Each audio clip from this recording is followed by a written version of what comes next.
Hello everyone, I'm very glad that you listened to my story. Please give me a follow and like the video if you enjoyed it. Feel free to comment and provide feedback so I can improve the sound quality. Yes, we invite you to listen to part 3 of the series. Chapter 261, Why Didn't You Dodge? Nangongyu looked at her in a daze, as if he had lost his soul. Suddenly, his throat lightly vibrated as he started to quietly laugh. Yet no matter how you listened to this laughter, it seemed to be oppressive, like the warning to an approaching hurricane. Sheer, is that what you think? You think the reason I wanted to approach you was to kill you in order to avenge her? In your heart, you've never believed in me, have you? Everything that I've done for you, was it all just meaningless to you? Sheer, is your heart made of stone? Hashi's face turned pale, as it felt like a hand had suddenly grabbed her heart and squeezed it. Her reason told her to never again believe Nangongyu, to never again open her heart. However, the Nangongyu before her eyes currently had an expression filled with depression and despair, like he was being abandoned by the world. Yet just at this moment, her ears abruptly heard Nangongyu's dark and hoarse voice, do you really care about this man? Care about him so much that you wouldn't hesitate to be hostile towards me? If that's so, then he must die. After he spoke, a dark thunderstorm condensed in his left hand, before he then fiercely threw it towards Gu Liufeng's dantian. Hashi's expression abruptly changed while she seemed to hear a loud bang in her mind. With her body instinctively moving as fast as a shadow, she savagely thrust the ice sword in her hand in front of her. A squelch could be heard as the edge of the sword was thrust into a body. Apparently it was only a quiet sound, but to Hashi it was like a clap of thunder echoing in her ears.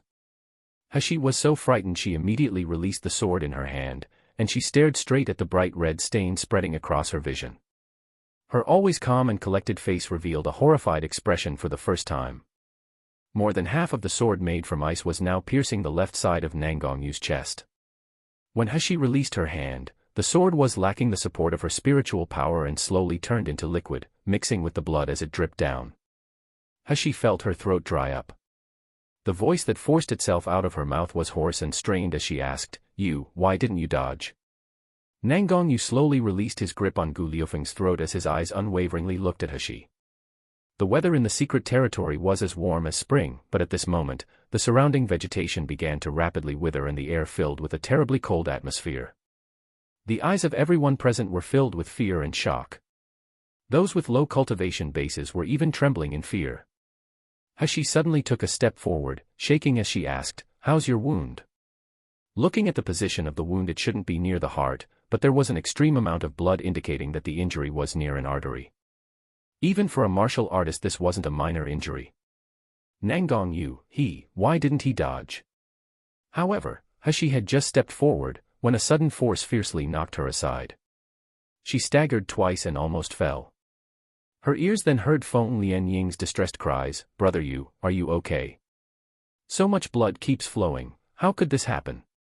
As she said that she glared tearfully at Hashi, then bitterly shouted, "Young Master Shi, how could you harm him? Brother Yu has always been kind to you. You actually injured him for a stranger, even if you have a shameful relationship with Gu Liufeng, doing this was too much." After saying this, she then turned and looked at Nangongyu's wound. As she watched the bright red blood pouring from the wound, translucent tears slowly trickled down her cheeks. "Brother Yu, don't worry, I have the best medicine for your wound in my possession, it will certainly heal you. Such a cruel, wicked, and ungrateful person, we definitely won't be having any encounters with him in the future." Chapter 262, It has nothing to do with you. Having heard that, Hashi's eyes darkened and she turned to walk towards Gu Liufeng's direction. "Where do you think you're going?" A roar suddenly echoed around them, seeming as if it would rip apart heaven and earth, while a formidable amount of spiritual power pressure erupted from Nangongyu's body. Feng Lianing was caught off guard as she stood beside him, and she went flying into the air like a kite with its string snapped, crying miserably in shock the whole time. Nie Jinchen immediately caught her in his embrace, asking in a concerned tone, "Little sister Lianing, are you all right?" Feng Lianing, however, pushed him away and rushed back towards Nangongyu. Brother Yu, I'm Lianing. Let me see your wound." However, before she could get near Nangongyu, she was once again sent flying into Nie Jinchen's embrace. Feng Lianing was shocked to discover that Nangongyu was now in the center of an invisible spiritual barrier that he had formed, and He was inside the spiritual barrier with him. Nobody could get close to the pair, but He couldn't escape either. At this very moment, apart from He, no one else could enter Nangongyu's eyes. Why? Why does brother Yu only have eyes for that bastard? What's so good about that brat? He injured brother Yu, but instead of brother Yu killing him, it seems that he's using every possible means to keep that bastard by his side. Feng Lianing bit on her lower lip hard, so hard that she didn't even realize the blood slowly starting to trickle down her chin. And so now that He was trapped inside the spiritual barrier, before she had time to react, Nangongyu's figure abruptly moved and appeared before her in the blink of an eye. And slowly, he started approaching her step by step. His stature was tall and slender, with a handsome face that could make every woman in the world captivated with him. But at this moment, his face was positively glacial, like it had gathered thousands of years' worth of ice. This matched his body, which exuded a terribly dark aura. As he slowly approached He, the blood from his chest exuded a strong metallic smell. This, in contrast to his pale and handsome complexion, made him seem like a fallen demon king. "Sheer, where do you think you're going? Are you going to that man? Is he that important to you?" He's complexion paled. The immense amount of spiritual power pressure being emitted from Nangongyu's body was making it extremely difficult for her to breathe. However, when she met with Nangongyu's rage-filled eyes, her stubbornness stirred, and she raised her small chin into the air as she coldly said, "In regards to whoever I want to go to, it has nothing to do with you. It has nothing to do with me." Nangongyu took a step forward, and in the blink of an eye he arrived in front of He, tightly gripping her shoulders as he asked, "Then who does it have anything to do with, Gu Liufeng?" He bit her lip, her expression icy and unbending as she hoarsely said, "If yes, then so what? You can go back to your beloved Ice Lotus Fairy, so please don't interfere with my life from now on." A scarlet blaze suddenly ignited within Nangongyu's eyes, and the atmosphere around him was abruptly filled with a crackling noise that echoed all around them. At the same time, terrible dark clouds covered the sky of the secret territory, layer by layer.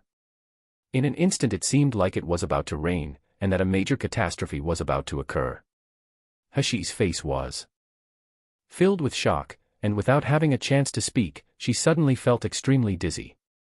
It was like her body was being drawn into a powerful vortex.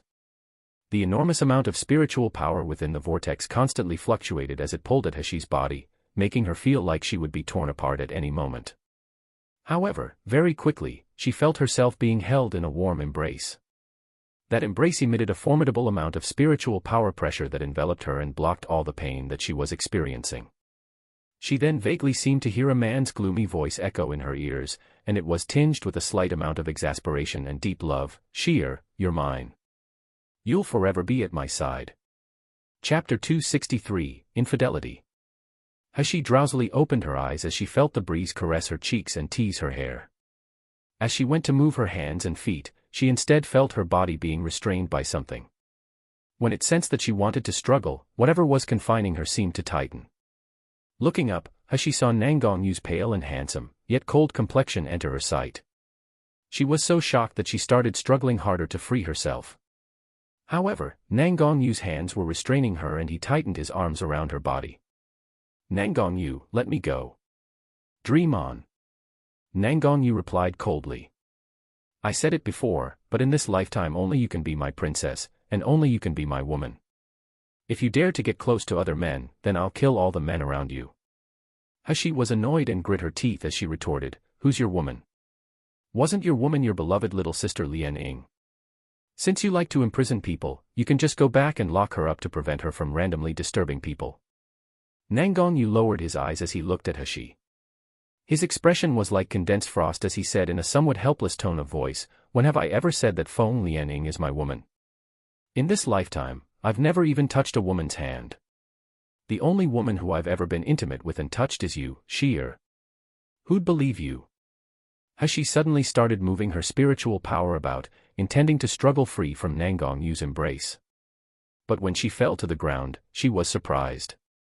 She was actually able to free herself so easily from Nangongyu. As He was confused, she started examining her surroundings and became surprised when she discovered that she was now in what appeared to be a valley. Surrounded by tall and sturdy sheer cliffs, the peaks couldn't even be seen due to being blocked by the clouds. Where is this? How could we come to this place? Where are the other people? Hashi glared at Nangong Yu as she asked him. Nangong Yu faintly replied, because of you cheating and being intimate with another man, it made my spiritual power arise and become unstable. It seems to have accidentally triggered a restriction in the secret territory, so we were both sent to this place. I also don't really know where we currently are. Who are you saying cheated? Hashi angrily said. I'm a doctor. My work is to help and treat people. Cheating your head. The chilliness within Nangong Yu's eyes melted a little as he revealed a hint of delight, but in the blink of an eye it disappeared, changing into a look of confusion and grief. But for him you stabbed me with a sword. In your heart, isn't he more important than me? Hashi raised her eyebrows, her gaze couldn't help but land on Nangong Yu's body. The always powerful and callous Hell King was at this moment wearing clothes filled with bloodstains.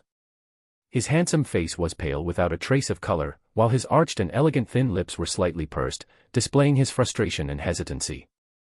So she reflexively said, I don't like owing others, and I didn't want to owe him and shopkeeper Zhou a favor. If you had killed him and he died because of me, I would have owed them. Who knew that even though your cultivation base is so high, you unexpectedly couldn't dodge that sword? Having heard that, Nangong Yu's eyes lit up with a bright light, and the lost look on his face disappeared without a single trace. So, for sheer, that Gu Liufeng is just a stranger you don't want to owe a debt to. Hashi sneered as she said, he naturally means less than His Highness Hell King and Ice Lotus Fairy's intimate relationship. Nangong Yu revealed a helpless look. Sheer, how many times do you want me to say it? He hadn't yet finished speaking when his face suddenly changed, and he reached out his hand to pull Hashi back into his arms. Before Hashi could react, she felt a formidable and fierce energy rise behind her back. Chapter 264, Believe in Your Men. While carrying Hashi, Nangong Yu exerted himself to turn around, then he gently pushed her to the side. Almost at the same time as she was in the air, Hashi turned her head to see behind her and noticed that a gigantic rock bird had appeared. The rock's whole body was light brown. When its two enormous wings were spread out, it almost covered the entire valley. Its sharp beak seemed to flash like the cold tip of a bent blade as it faced their direction, threateningly aiming to pierce them. The appearance of this rock was too sudden as it had appeared without any warning at all. It was as if it had torn its way out of an invisible space, so even Hashi's divine senses hadn't detected it. However, Nangong Yu had managed to sense it. Moreover, his first reaction was to shove Hashi aside.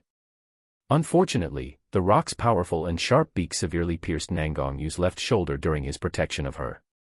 Blood instantly splattered everywhere, dyeing Nangong Yu's body with blood, and adding an additional wound on top of his previous one. Nangong Yu. Hashi screamed in fear and wanted to rush towards him. But the next moment she found out that she couldn't move, because her body was enveloped by a transparent spiritual barrier. She was confined by a void spiritual barrier. The moment Nangong Yu had pushed her away, he had wrapped her in a void spiritual barrier to protect and confine her. What does that bastard think he's doing? Just then, Hashi saw Nangong Yu stumble back several steps due to the impact, yet a corner of his mouth curled into a sneer. His hand suddenly gripped the rock's beak that was as solid as iron, and with all his strength, he lifted it up using its beak. Then, he ruthlessly smashed it to the ground. The strong smell of blood wafted towards the tip of Hashi's nose. Examining Nangong Yu's bloody left shoulder, as well as the wound on the left side of his chest that had yet to stop bleeding, she could no longer bear it and yelled, Nangong Yu, you bastard, quickly release me. Although it was only for a short moment, Hashi had clearly sensed that Nangong Yu's spiritual power was weakening. She recalled the warmth that had wrapped around her and protected her when space had ripped apart and twisted with that vortex, as well as Nangong Yu's overly pale complexion. He must have expended too much spiritual power in that space distortion to protect her, and coupled with the injury on his chest, his current strength would be about 30% less than normal. However, that rock was a fierce beast with a horrible amount of spiritual power pressure. It was even more powerful than the golden python. How could the current Nangong Yu deal with it and escape unscathed? After throwing the rock, Nangong Yu's figure swayed slightly and his face paled further. When he heard Hashi's words, he laughed proudly, Sheer, you have to believe in you men. Just as his words faded, his right hand unfolded, and in a flash a dark, slender, and long sword appeared in his hand. A black aura curled upwards from the sword's body, and accompanied by the sword's spiritual power, the originally clear blue sky of the secret territory suddenly turned completely dark. Next, following lightning and thunder, a gale erupted. It was a force that slowly built up power in the valley, capable of extinguishing heaven and earth. And at this moment, the rock that had been knocked down stood up. But because of Nangongyu's attack, the feathers covering its entire body were now puffed up, while its brown beak was stained with blood. With its pair of fierce, bloodshot eyes, it appeared particularly frightening. Suddenly, the rock's wings fiercely flapped, creating a violent gale that mixed with sand and pebbles as it attacked Nangongyu. Hashi's heart felt like it was being squeezed by something, and as she spoke, the voice escaping her mouth was hoarse and trembling. Nangongyu, quickly release me, do you hear me? Within the gale, Nangongyu's hair was being blown in every direction. His entire body was dyed red with blood and his clothes were disheveled. But nonetheless, he gave off a wild and unruly charm. Chapter 265, Will You Die If You Don't Show Off? A corner of his mouth lifted into a charming smile, and he said with a gentle voice, Relax, I'll come to you after I finish dealing with this beast. Just obediently wait for me. After saying that, he waved his left hand. Following this, the void spiritual barrier suddenly soared into the air, bringing Hashi to a remote cave at the furthest corner of the valley. This place was far from the battlefield and was protected from the dark thunderclouds and gale. From here you could see the gale sweeping sand, pebbles, and grass into the air, and a space enveloped by a dark aura in the center of it all. The fierce battle was being carried out before her eyes, yet she couldn't see or do anything to help. Suddenly, within the dark aura, there came a violent cacophony of loud sounds. Shortly afterwards, the rock soared high into the sky. It then waved its 100-meter-long wings, which made a sharp whistling sound echo throughout the valley. All the broken rocks in the valley were swept up by the gale, while all the vegetation was pulled up from the ground. Scattering everywhere, some even flew towards Hashi, but fortunately she was completely covered by the void spiritual barrier. Hashi's hands tightly clenched into fists when she saw Nangongyu fly like an arrow into the sky, leaving only a shadow as he faced the rock. As one black and one yellowish-brown shadow collided in the air, it sent a terrible shockwave throughout the valley. It was as if fireworks bloomed magnificently in the sky as brown feathers rained down as far as the eye could see, while a thick smell of blood filled the sky. Imprisoned in the cave, Hashi at this moment sensed that the energy of the void spiritual barrier was gradually weakening, which meant that Nangongyu's spiritual energy was also gradually weakening. She was so anxious it felt like she was being burnt alive as she constantly pounded against the void spiritual barrier, but all to no avail. Suddenly, a shrill bird cry pierced her ears and a glaringly bright flash of thunder lit up the sky, lighting up a black shadow savagely slicing the rock from its neck, straight to its heart. Hashi stared blankly at the sky, completely oblivious to the void spiritual barrier disappearing. With a tremendous thud that echoed loudly throughout the valley, the rock's dead body fell from the sky and smashed a huge hole into the ground. Then, Nangongyu slowly descended from the sky still holding his sword and landed beside the rock. Hashi heaved a sigh of relief. Loosening the fists she'd clenched so tightly that she'd hurt her palms, she then quickly ran towards him. Unfortunately, once she was close enough to Nangongyu and could clearly see his appearance, she sucked in a cold breath. Other than his face, Nangongyu's entire body was filled with wounds. And since he was absolutely drenched in blood, it gave off the impression that he had been bathing in it. One of his hands hung powerlessly at his side, displaying evidently that his bone was broken. But even if this was the case, when Nangongyu saw her, a corner of his mouth raised to expose an affectionate smile. "Sheer, did you see that? Just as I said before, I'm your man and I'll definitely be able to protect you." Hashi's heart suddenly slowed with a sour and painful twinge as an incomparable anger and worry rushed forth one after another, causing the choked voice that left her mouth to tremble. "Nangongyu, will you die if you don't show off? Who wants to be protected by you?" Although she was speaking like that, she still immediately took out her silver needles and quickly stood before Nangongyu. Acting like it wasn't worth anything, she continuously poured precious ninth secluded spring water onto his wounds and stuffed his mouth with medicinal pills. For the first time, Hashi's hands were cold and trembling as she held her silver needles. She didn't want to admit it, but she'd been so scared and frightened when the void spiritual barrier had weakened little by little. Nangongyu grabbed Hashi's small hands that were cold and trembling, softly saying, "Sheer, don't worry, I'm all right." Who was worried? Hashi angrily responded while gnashing her teeth.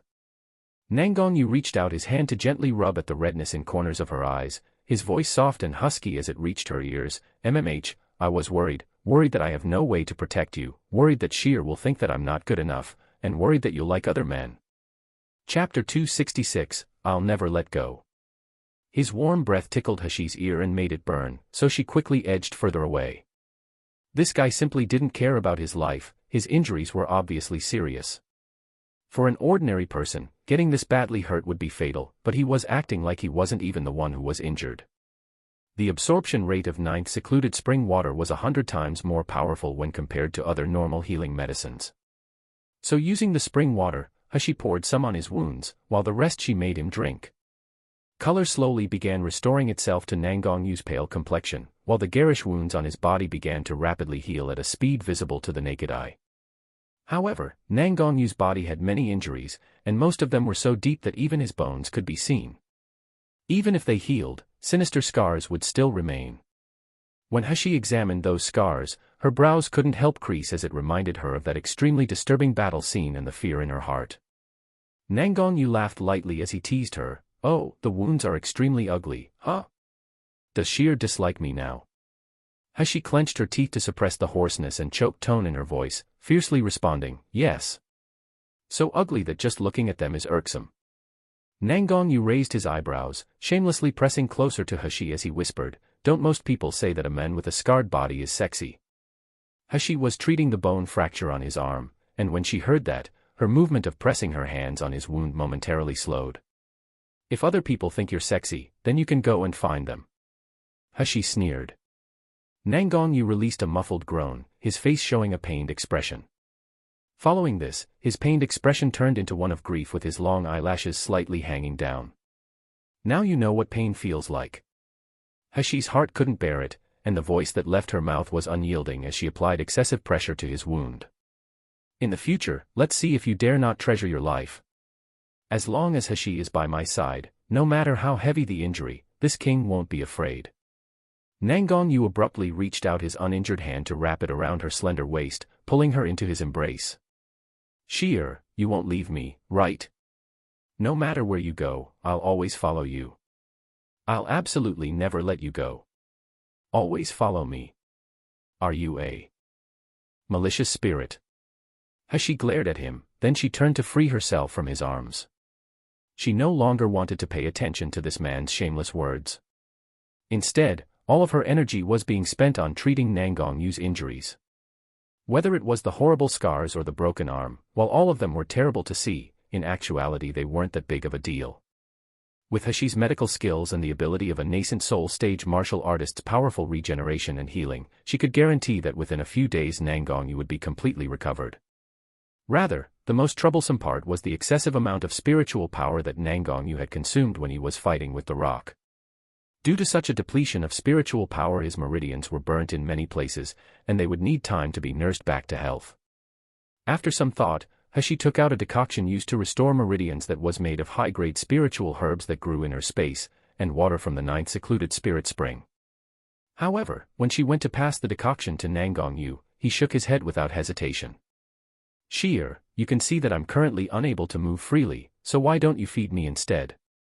"Hashi, it was only your right hand that was fractured, your left hand is still okay. How come you can't drink the medicine on your own?" Nangongyu turned his head to the side, unwilling to look at the black medicinal liquid in Hashi's hands any longer. With a gloomy and sad face, he said, "You personally gave Gu Liufeng, that brat, acupuncture treatment. Your hands even touched his body, yet you refused to feed me. Sheer, in your heart, am I less important than him?" A corner of Hashi's mouth twitched, she refused to say a word. Nangongyu's expression filled with resentment and sadness, and suddenly grabbing his black long sword, he used it to support his body as he stood up. Chapter 267, Protect You Throughout This Lifetime. Unfortunately, with his spiritual power currently depleted and his physical strength completely exhausted, before he could properly get up he staggered and heavily fell to the ground. "Nangongyu." Hashi rushed to support him, cold sweat appearing on her spine due to fright. Are you unwilling to live anymore? Nangongyu's jet-black eyes were scorching hot as they stared fixedly at her. Just half an hour ago he still had the appearance of a monster that could extinguish the world, but now he looked like a pitiful dog with his watery eyes.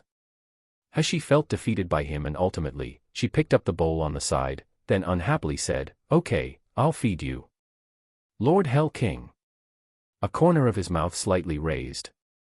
Regardless of Hashi's opposition, half of his upper body leaned against her as he happily accepted Hashi feeding him the medicine. Occasionally he would touch Hashi's soft and delicate cheek, his expression one of satisfied contentment. But after barely being fed 2 spoonfuls, his hand touched Hashi's wound on her left shoulder and realized that it felt cold. Instantly his eyes darkened and the glint of a cold light flashed within them. Hashi was just about to feed him the 3rd spoonful of medicine when she abruptly felt a warmth on her shoulder. Then, a burst of spiritual power covered the wound on her left shoulder. For a split second, her cold body and frozen to the point of numb left shoulder instantly restored to their original condition. Hashi's eyes widened. Nangongyu, this guy.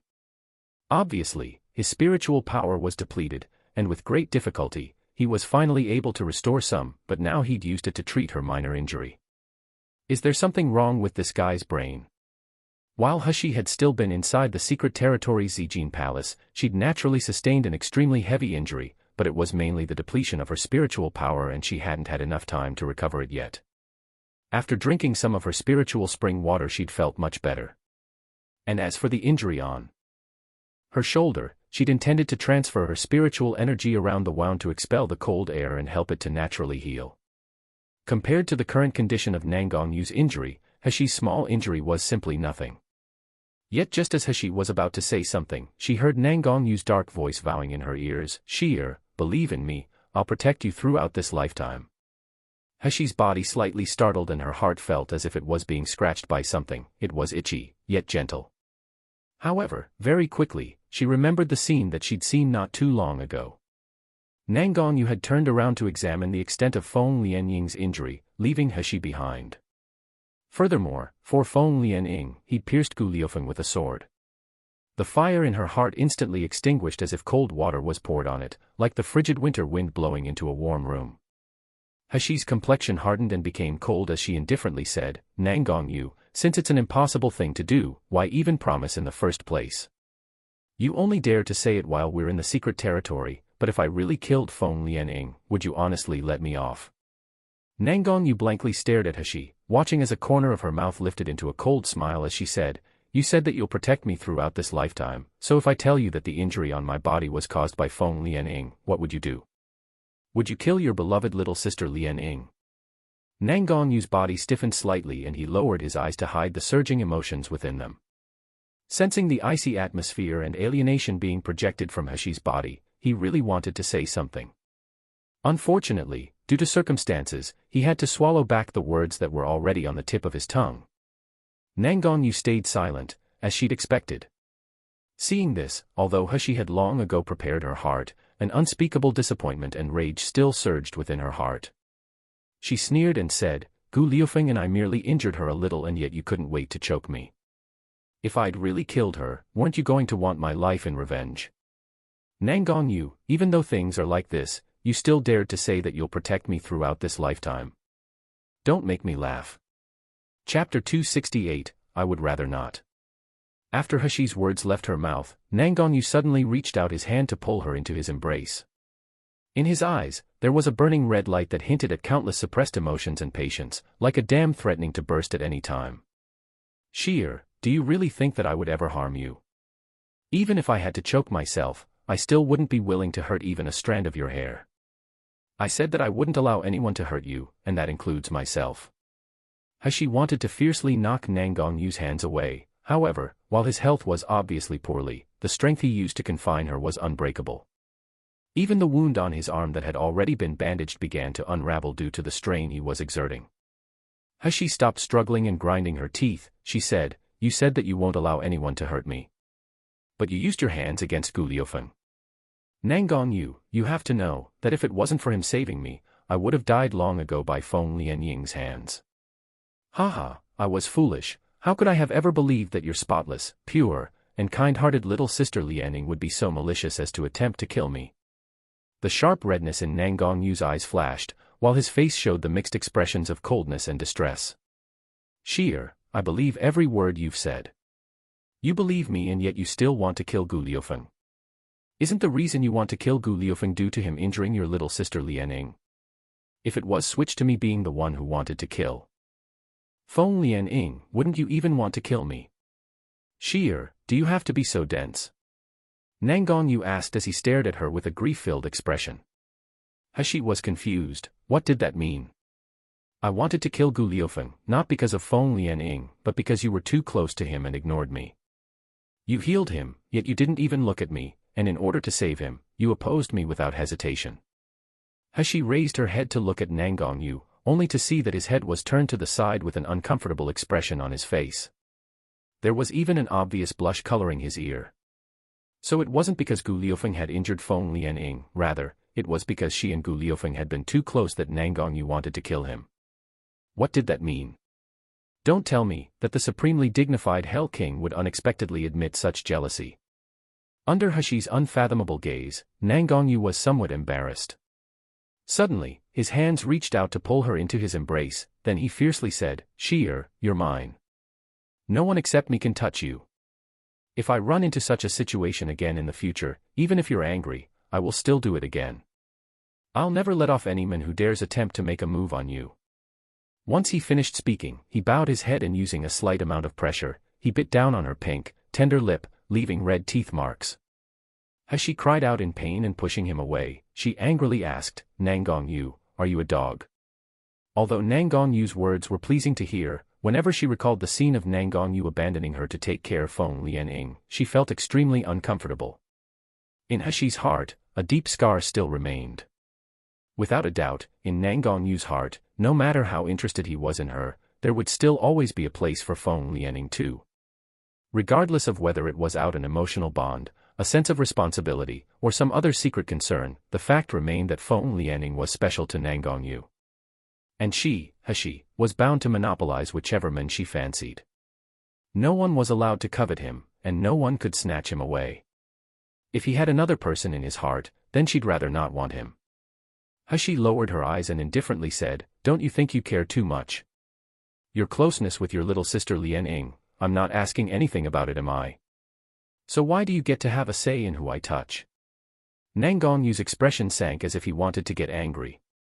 Yet when he saw Hashi's stubborn little face, he then sighed and said with a trace of resentment in his voice, But Sheer, isn't this your responsibility? Chapter 269, Risking One's Life for Adventure. Hashi was stunned. What does it have to do with me?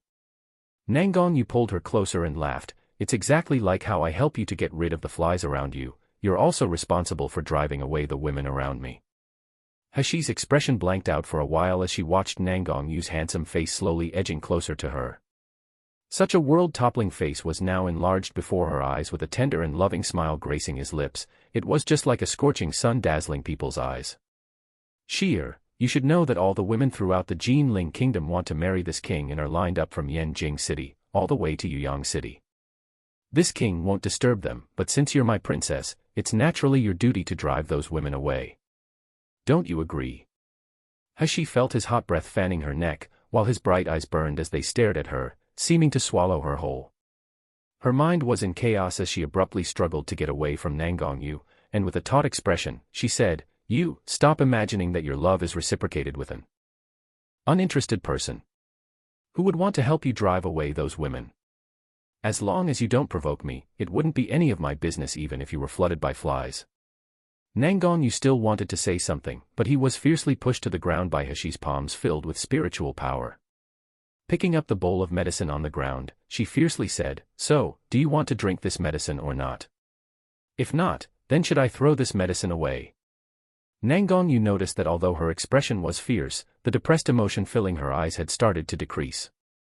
Unable to help it, he heaved a sigh of relief, then quickly took the medicine from Hashi's hand and obediently drank it. After drinking the medicine, Nangong Yu inspected their surroundings and saw that there was no longer a visible crack in the space they were currently in. Unfortunately, a trace of concern still remained within his heart. Sheer, this place must be a rift in the secret territory.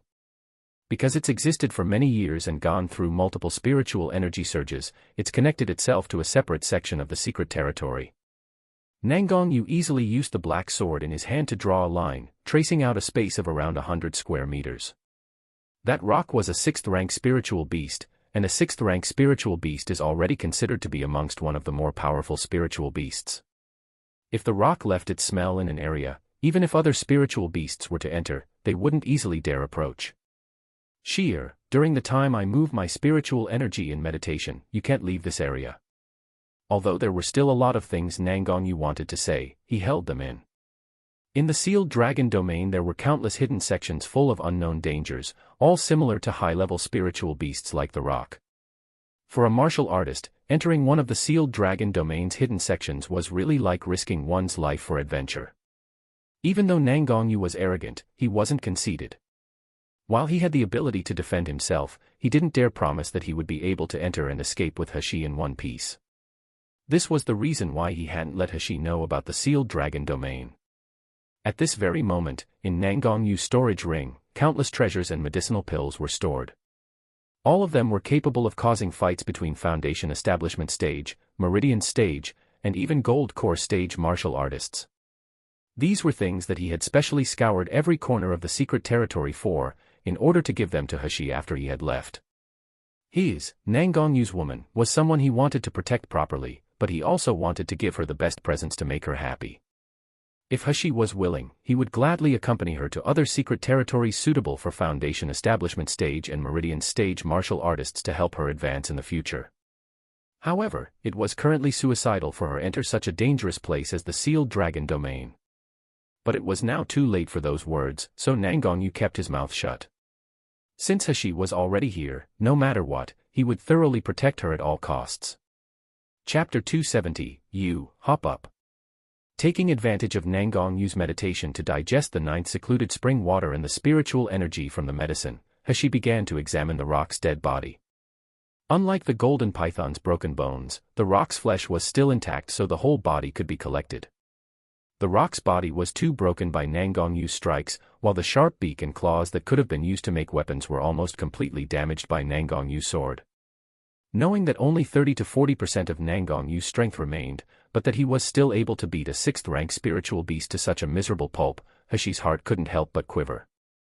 In the end, just how strong was this guy's real strength? After Nangong Yu finished absorbing the medicine's energy, he temporarily froze his internal energy to give his body time to recuperate because although the rock's smell was currently lingering in the area, there was also the strong stench of blood. This, coupled with the unstable cracks in their present space, meant that it wouldn't be safe to stay in this place for a long period of time. Just as he finished converging his spiritual energy and raised his head, he saw He with her sleeves rolled up and readying herself to sort out the rock's dead body. He couldn't help smiling as he said, although a lot of spiritual power is contained within the rock's flesh, an unpleasant smell of urine lingers on it which is hard to remove and causes it to be hard to swallow. Sheer, if you're interested in the rock's corpse just take its inner core, the rest isn't useful. Ignoring him, He used a sharp dagger to cut down the rock's flesh, following along its veins. Without raising her head, she then answered, "Oh, it doesn't taste good. Then you won't get to eat any." After saying that, she threw the last piece of meat smeared with blood into her space. Then, lifting her head, the perspiration trickled down her hair onto her smooth white forehead. Her phoenix-like eyes were glistening brightly just like stars as they stared up at him. Nangong Yu was fascinated by her lofty face and he couldn't help but laugh involuntarily. "Okay, I was wrong. I forgot that the most unpalatable of foods can be made into the most wonderful of treats in my shear's hands. My shear is amazing." He snorted coldly, "Nonsense. Are you done absorbing the medicine's energy? Where are we going next?" Nangong Yu pointed his finger at the top of the cliff. "Anyway, let's leave this valley first, we'll discuss this again later." After saying that, he used the black sword in his hand as a prop and slowly went to stand up. But before he could stand up straight, he staggered and almost fell back to the ground. He immediately gripped his wrist and carefully started examining the vein located there. The more she checked, the more pronounced the crease between her brows became. While Nangong Yu's body had now been replenished with a lot of spiritual energy, this spiritual energy, however, had gathered in his dantian and wasn't able to spread to his meridians. Because the injury in his meridians was somewhat serious, it needs some time to self-heal. Moreover, his stamina had been almost completely used up, so it wouldn't recover within such a short amount of time. He frowned as she looked at the high cliff, vaguely making out the tip of it through the layer of clouds. With Nangong Yu's current body, it would be too difficult for him to climb up, yet it would also be too dangerous if they didn't leave, as they were near an unstable crack in space. "You, hop up," she said as she suddenly stood in front of Nangong Yu, her back facing him. Nangong Yu was stunned to the point of standing still, and for a long while he didn't make a sound until He once again urged him to hop up. Then, coughing lightly, he said, "Actually, I can go up by myself." He turned to glare at him. "If you want to add another wound to your previous one, go ahead and climb up by yourself, but if a 6th-rank spiritual beast appears again, I'll have to fight it alone." Nangong Yu's expression was somewhat uncomfortable and his jade-like white complexion was slightly flushed as He glared at him.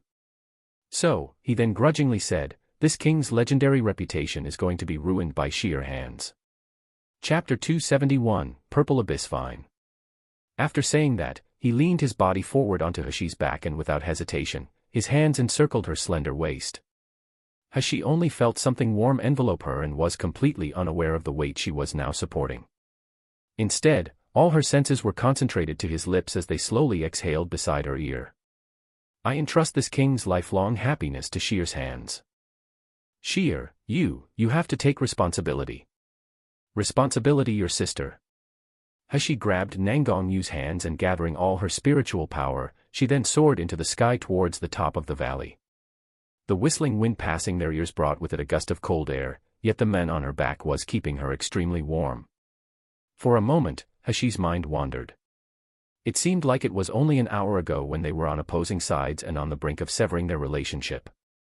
But now, it had become a situation of dependency regarding life or death. Fate really loved to tease people.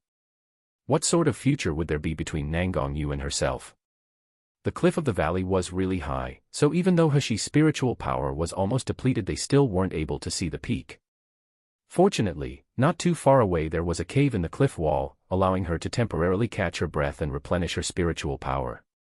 Landing steadily in front of the cave, Hashi was able to examine it up close and realized that while it looked shallow at first glance, it actually led deeper into the cliff wall. It only appeared shallow because it was covered by a thick layer of wisteria. However, this wisteria was quite strange as its branches were transparent and with a closer look, you could see a liquid flowing inside of it. Hashi couldn't help herself and took 2 steps closer to take a look at it. Suddenly, Nangong Yu's voice sounded in her ears, "Careful, this is a 5th-rank spiritual plant, Purple Abyss Vine." Unfortunately, Nangong Yu's warning came just a breath too late.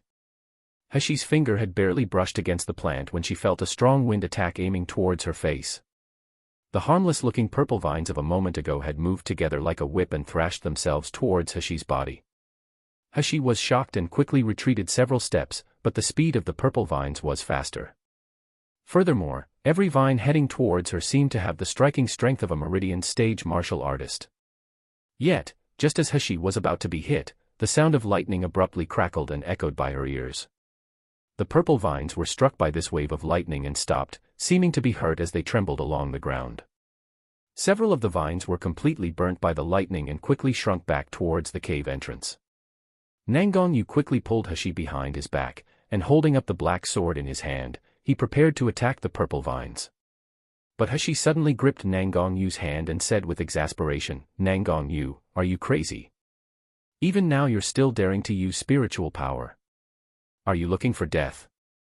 Nangong Yu froze, and before he had time to recover, he'd already been dragged behind Hashi's back. Next, a powerful earth attribute barrier appeared to protect him and keep him firmly behind her. "Just obediently wait in there for me.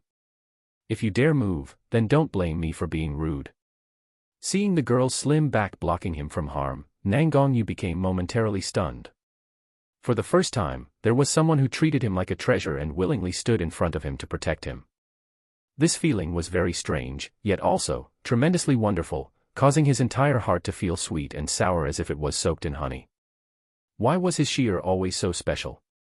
Currently, though, Hashi was focusing on the danger before them. How would she know that behind her Nangong Yu's head was lost in thought? Seeing the purple vine's second attack heading their way, Hashi's heart lurched and she abruptly gathered her spiritual power. In the blink of an eye, a golden flame condensed into a spectacularly patterned ball on her fingertips before she quickly smashed it towards the purple abyss vine. Chapter 272, Spiritual Demon Plant. Plants were afraid of fire, so sure enough, as soon as the fireball touched the purple abyss vine it instantly started burning. However, unexpectedly, even though the purple abyss vine was bathed in the fire, it didn't seem frightened like it had when it was being struck by the lightning. Instead, it seemed to tremendously enjoy the fire. All of its purple vines swayed gently in the flames, and at the same time, the spiritual power contained within the fire seemed to be diminishing. These purple vines were actually devouring the spiritual fire. A moment later, all of the golden flames were completely extinguished. Hashi's expression became grave as she prepared to withstand the purple abyss vine's next wave of attack. However, the purple abyss vine once again responded beyond her expectations. They indeed moved towards Hashi, but it had no intention of attacking her. Rather, it entangled itself around Hashi's feet and body with an action similar to fawning and acting coquettishly. Raising its sturdiest vine in front of her, it then swayed it to and fro. This pose made it seem like it was asking for something. For a moment Hashi was dumbstruck. Could it be that this purple vine was an M? Did it enjoy being attacked and wanted more? During this time, Nangongyu, standing behind her, stepped forward and taking out a porcelain bottle filled with 9 secluded spring water, he poured 2 drops onto the purple vine swaying in front of Hashi. In the next instant, the scene unfolding before Hashi caused her further shock. The leaves of the purple abyss vine suddenly started emitting the hint of a violet light, and during this, they all stood straight up and swayed in sync. Hashi could have sworn that if there was music, the purple vines would have been dancing around in a lively manner. After moving about for a while in a synchronized dance, the violet light faded without a trace and the sturdier vines once again eagerly wrapped themselves around Hashi, this time including Nangongyu in its fawning. Then, almost as if it was impatiently begging, it rubbed its leaves together to make a rustling sound. Hashi still hadn't completely come to terms with what had just happened when she heard Nangongyu slowly speaking as he narrowed his eyes, "You want this?" As he shook the porcelain bottle in front of the purple vines, it immediately started swaying in exuberance. If it hadn't been afraid that Nangongyu would attack it with lightning like before, it would have already snatched the bottle away. Hashi, however, was stunned.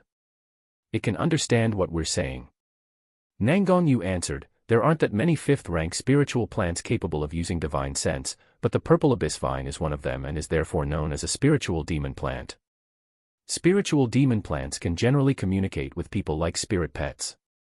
After saying that, Nangongyu looked at Hashi with affection in his eyes. "Shi'er, you have a muddled dantian and possess the spiritual power of all 5 elements, so advancing the spiritual root of your wood attribute is immensely important for you. Although the rank of this purple abyss vine isn't particularly high, it's still useful. Moreover, it's possible for it to advance in the future, so you should take it as your spirit pet." Hearing that, Hashi's heart was moved. You could say that possessing the spiritual power of all 5 elements would make Hashi exceptionally powerful, but at the same time, the road of ascension was also tremendously more difficult when compared to other martial artists. Since she was still a low-level martial artist, it wasn't too bad though, as she could only accumulate a certain amount of spiritual power. But if she wanted to advance to gold core stage in the future, she would inevitably need to make a breakthrough on the spiritual power of all 5 elements. This would help to balance her spiritual power and raise her chances of succeeding. It wasn't too difficult for her to advance the dual attributes of fire and water, but for several other elements, she had yet to find a method to help advance them. So in regards to this, it would definitely be useful for her to take a wood attribute spirit pet. But while many people took in all sorts of spirit pets, most of them were beast pets. How many of them were able to subdue plant spirit pets? Would the purple abyss vine really want to be her spirit pet? Chapter 273, Subdue. Thinking of it, Hashi frowned until she suddenly felt Nangongyu lightly scrape the tip of her nose, his voice filled with a teasing tone as he smiled, "Little fool, of course, it's not easy for other people to subdue spiritual demon plants, but you have something they like the most, spiritual spring water. Don't tell me you still don't know how to bargain with them." When she heard that, Hashi was unable to refute Nangongyu and quickly spread out her left hand. In an instant, spiritual spring water started to slowly condense in her delicate white palm. Sure enough, once the purple abyss vine sensed the rich and fragrant spiritual energy, it immediately climbed up and wrapped itself around Hashi's arm like a child wanting to grab spiritual food. While the purple abyss vine was greedily absorbing the spiritual energy, Nangongyu took advantage of the situation to immediately grab Hashi's right hand and gently bite one of her fingers. The scarlet blood then seeped out to slowly drip onto the purple abyss vine. In a split second, an intense violet light constantly pulsed around the vines, causing them to stand up straight and make a rustling sound. It was almost like it was angry and tried to resist by desperately struggling. Hashi's eyes frosted over and she coldly said, "You wanted spiritual spring water, so naturally you have to pay the price. I, Hashi, hereby promise that as long as you become my spirit pet, in the future I'll allow you to drink as much ninth secluded spirit spring water as you want." After she finished speaking, the purple abyss vine suddenly stopped shaking and struggling. Yet the leaves still continued to move and make a rustling sound like it was in an intense discussion. Eventually, all of the purple abyss vine stopped swaying and it moved in front of Hashi. Her blood, including the spiritual spring water on her palm, slowly disappeared into the purple abyss vine's body. The next moment, a violet light gleamed on her palm. The mark of a purple vine then flashed before it slowly disappeared from view. Hashi used her divine sense to internally inspect her body and found that the purple abyss vine really was residing within her. Focusing her mind and stretching out her right hand, she watched as a purple vine was instantly released and hit a huge rock on one side of the cave. In the blink of an eye, the huge rock was crushed into dust. This process was extremely fast and the sound was very faint, so if you weren't watching carefully, it would have been easy to miss it. All it took was the flash of a purple light, and it looked like the huge rock was shattered due to the weather. Hashi was satisfied as she returned the purple abyss vine into her body. She found that the purple abyss vine could freely lengthen and shorten according to her thoughts, and moreover, its speed was extremely fast. It was definitely more effective to use than her previous bone whip. But while Hashi was satisfied, the purple abyss vine within her body was very unhappy and continuously protested. Although spiritual demon plants usually couldn't speak, the owner of the contract could generally understand what they meant anyway. As a result, Hashi felt like there was a voice in her head constantly scolding her for not keeping her word and being untrustworthy. Hashi didn't know whether to laugh or cry. Focusing once more, she moved the purple abyss vine into her space, leaving only a short length of vine within her body as a weapon. However, when the purple abyss vine was moved into her space, Hashi discovered a strange thing. She could actually see the state of her space even though she wasn't currently in it. She could even see Dandan and little golden dragon lying on the edge of the spirit spring, Dandan's broken voice ringing in her ears. Although the little golden dragon was still in a coma, she could tell that the two little guys' bodies were recovering, which made her heavy heart feel relieved. Chapter 274, The Perfect Wife. Without the purple abyss vine obstructing her sight, Hashi could now clearly see the cave on the cliff. It was a cave made entirely out of rock, and except for the purple abyss vine, there weren't any traces of other plants or small reptiles around. The cave entrance wasn't large and only allowed for 2 people to enter at the same time, but when inside, they found that the inside was exceptionally wide. They were unsure if it was because there weren't any snakes, rats, ants, or any sort of plant, but the atmosphere inside the cave was fresh and dry. Hashi had originally intended to bring Nangongyu to the top of the cliff, but now it seemed that this cave that had been guarded by the purple abyss vine was more secure than an unknown cliff. It also seemed more suitable for healing. Nangongyu brought out a huge night pearl to light up the entire cave, while Hashi removed all the items of furniture she had stored in her space. Big items such as a large bed, table, and chairs, and small items such as food, tableware, and chopsticks. Everything that a person could think of was brought out one by one. This was also the difference between Hashi and other martial artists. An ordinary martial artist's storage space ring wasn't so large, and with only a small space, they were barely able to store treasures and medicinal pills, so why would they be willing to store such insignificant things like these? But Hashi's space was extremely large. So even though she was removing things like the table and chairs that she had placed in a corner of the Spirit Firmament Palace, it still wasn't anywhere near full. All her things in the Spirit Firmament Palace were organized by category, so she wasn't worried at all that storing junk like this would take up the room she could use for treasure items. Since she could enjoy the pleasure of having such plentiful resources, Hashi had never treated her people unfairly, and she was naturally willing to make her adventurous life more comfortable. Hashi supported Nangongyu and helped him to lie on the large soft bed, but instead of cultivating right away, he chose to smile as he watched Hashi busily moving back and forth. And as he was watching, his expression slowly became more and more gentle. When Hashi turned around, she caught sight of Nangongyu smiling joyfully as he looked at her. With his handsome face shining under the light of the night pearl, it made him seem like a seductive demon and caused her heart to palpitate like crazy. Looking displeased, she glared at him and asked, "What are you laughing about? Didn't you say that you wanted to recover from your injury as soon as possible? Why haven't you started cultivating yet?" Nangongyu slowly sat up and faintly laughed, "Because I was reluctant to remove my eyes from you. Currently, Sheer seems like a hard-working little wife busy looking after her husband. Well, to have such a perfect wife, this king is really blessed with the fortune of 3 lifetimes. Dream on." Hashi grabbed one of the pillows on the bed and smacked him over the head with it. "Who's your wife?" Being heavily hit by the pillow, Nangongyu uttered a muffled groan and bowed his head in pain. It wasn't a soft cotton pillow, but rather a weighty buckwheat pillow. So although not completely convinced that the great Hell King would be hurt by a buckwheat pillow, Hashi still couldn't help but worriedly move a few steps closer to him. "Hey, are you okay?"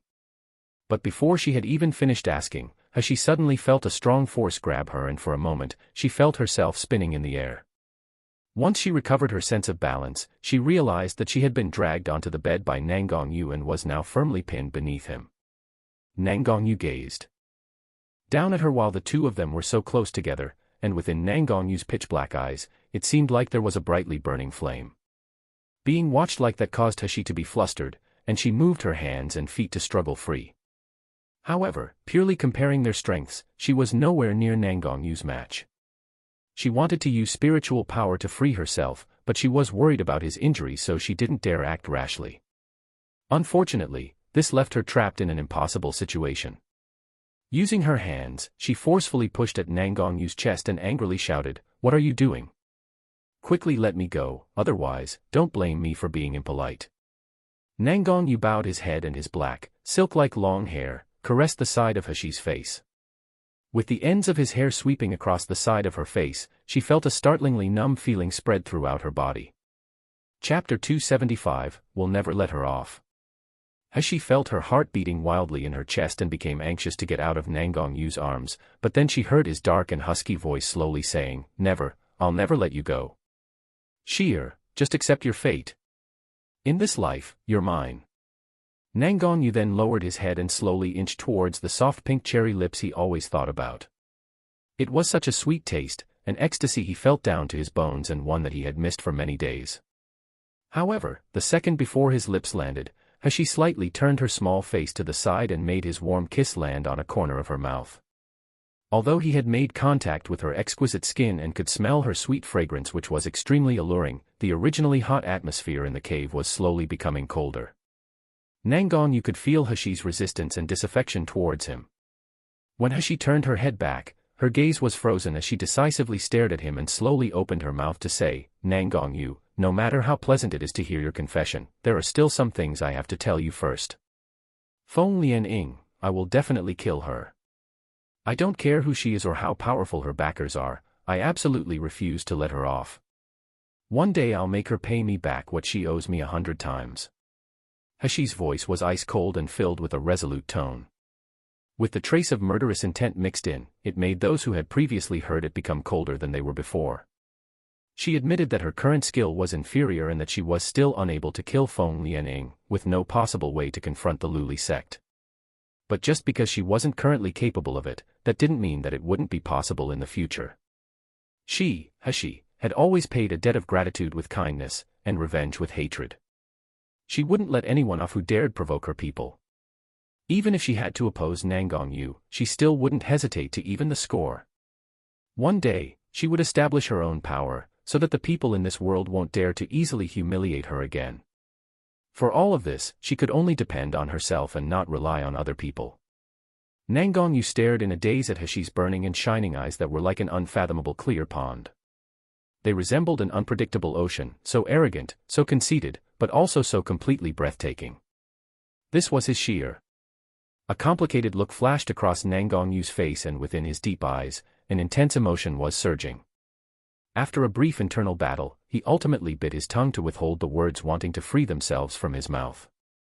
She wasn't surprised that Nangongyu didn't answer her, and without waiting for him to come up with excuses, she firmly pushed him off her to get up and indifferently said, "You stay in here to heal properly, I'll go guard outside." In any case, Nangongyu had sustained an injury when he'd saved her, so she would always remember this favor. Just as He went to quickly leave the cave, Nangongyu's soft voice came from behind her, filled with affection and sadness. "Sheer, Sheer." He gently called her name twice, and then that hoarse and magnetic voice disappeared into faint sighs.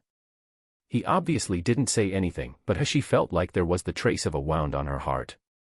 Her steps slightly faltered, and then, no longer wanting to stay, she left the cave. She walked out of the cave and took a deep breath, finding that it was only then that her anxiousness could calm down. Releasing the purple abyss vine, she restored it to its original form to cover the cave entrance once again. When the purple abyss vine saw Hashi, it immediately started to sway vigorously. It seemed extremely joyous but also very excited. Whether it was just an illusion, Hashi felt that even though the purple abyss vine was only in her space for a short period of time, it seemed a lot sturdier and solid. The leaves were also plumper, while its originally transparent purple stems and leaves seemed darker too. Chapter 276, The One Who Causes Distress. Hashi watched it sway in obvious excitement, even though its thick vines were still motionless. However, she noticed that it looked as if it was eating and digesting food. A corner of Hashi's mouth twitched, and pushing aside the purple abyss vine's branch that was stretching over to fawn before her, she gave it a few orders and then entered her space. She made sure to attach a part of her divine sense to the purple abyss vine though, that way she would be able to keep a close eye on her surroundings. As soon as she entered her space, she heard the sad sobbing of Dandan. Sensing a new presence in the space, Dandan suddenly whipped his head around like a bird startled by the snapping of a twig. When he saw that it was just Hashi, he immediately leapt into her arms. "Mother, what? I thought that I'd never see you again, Mother." Dandan's cries were extremely heart-wrenching, as if he wanted to vent out all of the fear and worry that he'd been carrying these past few hours. Currently, Dandan's body had reverted back to his original appearance, but his previous round, smooth, and tender body had now become flat. His body color now also appeared a little transparent, displaying the look of one in poor health and undernourished.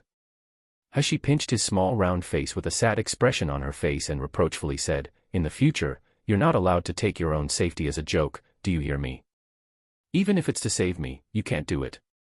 When Dandan was still incubating, he had practically needed to absorb a city's worth of spiritual energy before he was able to break out of his shell. In fact, while his body contained an extreme amount of formidable power, that same amount of power represented his life source. If the power was ever halved and weakened, he would return to the shape of an egg and possibly even lose his life. Acting like a spoiled child, Dandan continuously rubbed his head against Hashi's chest. Seeing him ignoring her words, Hashi couldn't help but say, "Dandan, even if I die, as long as the shimi space still exists, you can survive and you won't have to return to being an egg. Once the space has a new owner, you can still live happily. You've been lonely living an egg for so many years, so do you want to become an egg again? In the future you should be obedient and avoid taking unnecessary risks, do you understand?" "I don't want that." Dandan tightly clutched at Hashi's hair while his small mouth flattened into a thin line, his expression revealing his urge to cry. "I don't want Mother to die, I don't want a new owner. If I saw Mother die, then Dandan would rather never come out and forever be an egg." "What, Mother, don't abandon Dandan."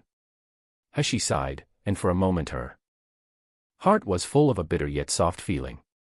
This little guy, how could it so easily make people distressed to the point that even she, with a heart of stone, couldn't help but be soft-hearted and moved? Hashi kissed his small cheek and softly said, "All right, I promise you Dandan that I won't die and abandon you. Dandan is a good child, so don't cry anymore, okay?" Dandan's mind was only matured to that of a 4 or 5-year-old child, so when he heard that he immediately felt happy. Clasping his cheeks that were kissed by Hashi, he continuously giggled, his little face filled with happiness and joy.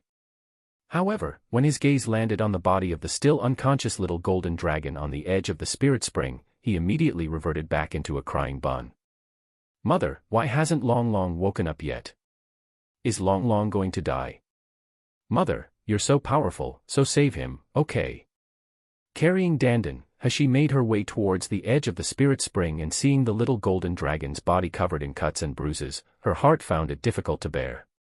She had only just formed a contract with the spirit pet, so she didn't yet have any sentimental feelings for it, and so far their interactions had been ones of looking down upon one another. However, she never would have thought that it would go to such an extent to save her. Chapter 277, Burning Heaven Realm. Divine Dragon Fruit. Just a quick look at little golden dragon's body and she could tell that he had a large burn spot, as well as a multitude of sword injuries. His originally golden yellow scales were now broken and bent out of place, while his horns were broken off at the base.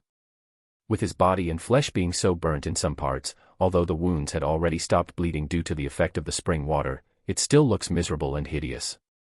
Hashi stepped forward to examine the little golden dragon's condition and discovered that even though the water from the ninth secluded spirit spring had strong healing properties for people, it seemed that its effects on the little golden dragon weren't all that effective.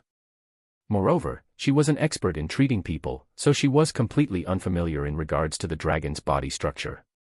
Also, even if she wanted to use her silver needles on his acupuncture points to see if it helped heal him, it would be impossible. The little golden dragon's breathing was currently very weak, while his initially arrogant and haughty eyes were now tightly closed. Hashi peeled one of his eyelids back to take a look and found that the pupil seemed slightly dilated. In any case, this wasn't a good sign. Her brows creased tightly and Dandan, who stood on the side, pulled at a corner of her clothes with an expression of hope and expectation as he looked at her. Hashi quickly took out a bunch of medicine bottles. Then, she boiled together a medicinal liquid made of the medicinal pills mixed with ninth secluded spirit spring water and soaked the entirety of the little golden dragon's body in it. Due to the medicine's powerful effect, the wounds that were still seeping out blood began to completely heal, while his dark scales started to return to their previous luster. But at best, such treatment could only cure the little golden dragon's surface injuries. For his internal injuries, Hashi was helpless. The plan, for now, was to at least leave this secret territory earlier and then find a treatment method. Perhaps that old glutton who claimed he was Taoist spiritual master Xian Qing would have a few methods to help her. Hashi was immersed in her worries when suddenly, the little golden dragon's faint voice was heard, go to the Burning Heaven Realm, find the Divine Dragon Fruit. Burning Heaven Realm. Divine Dragon Fruit.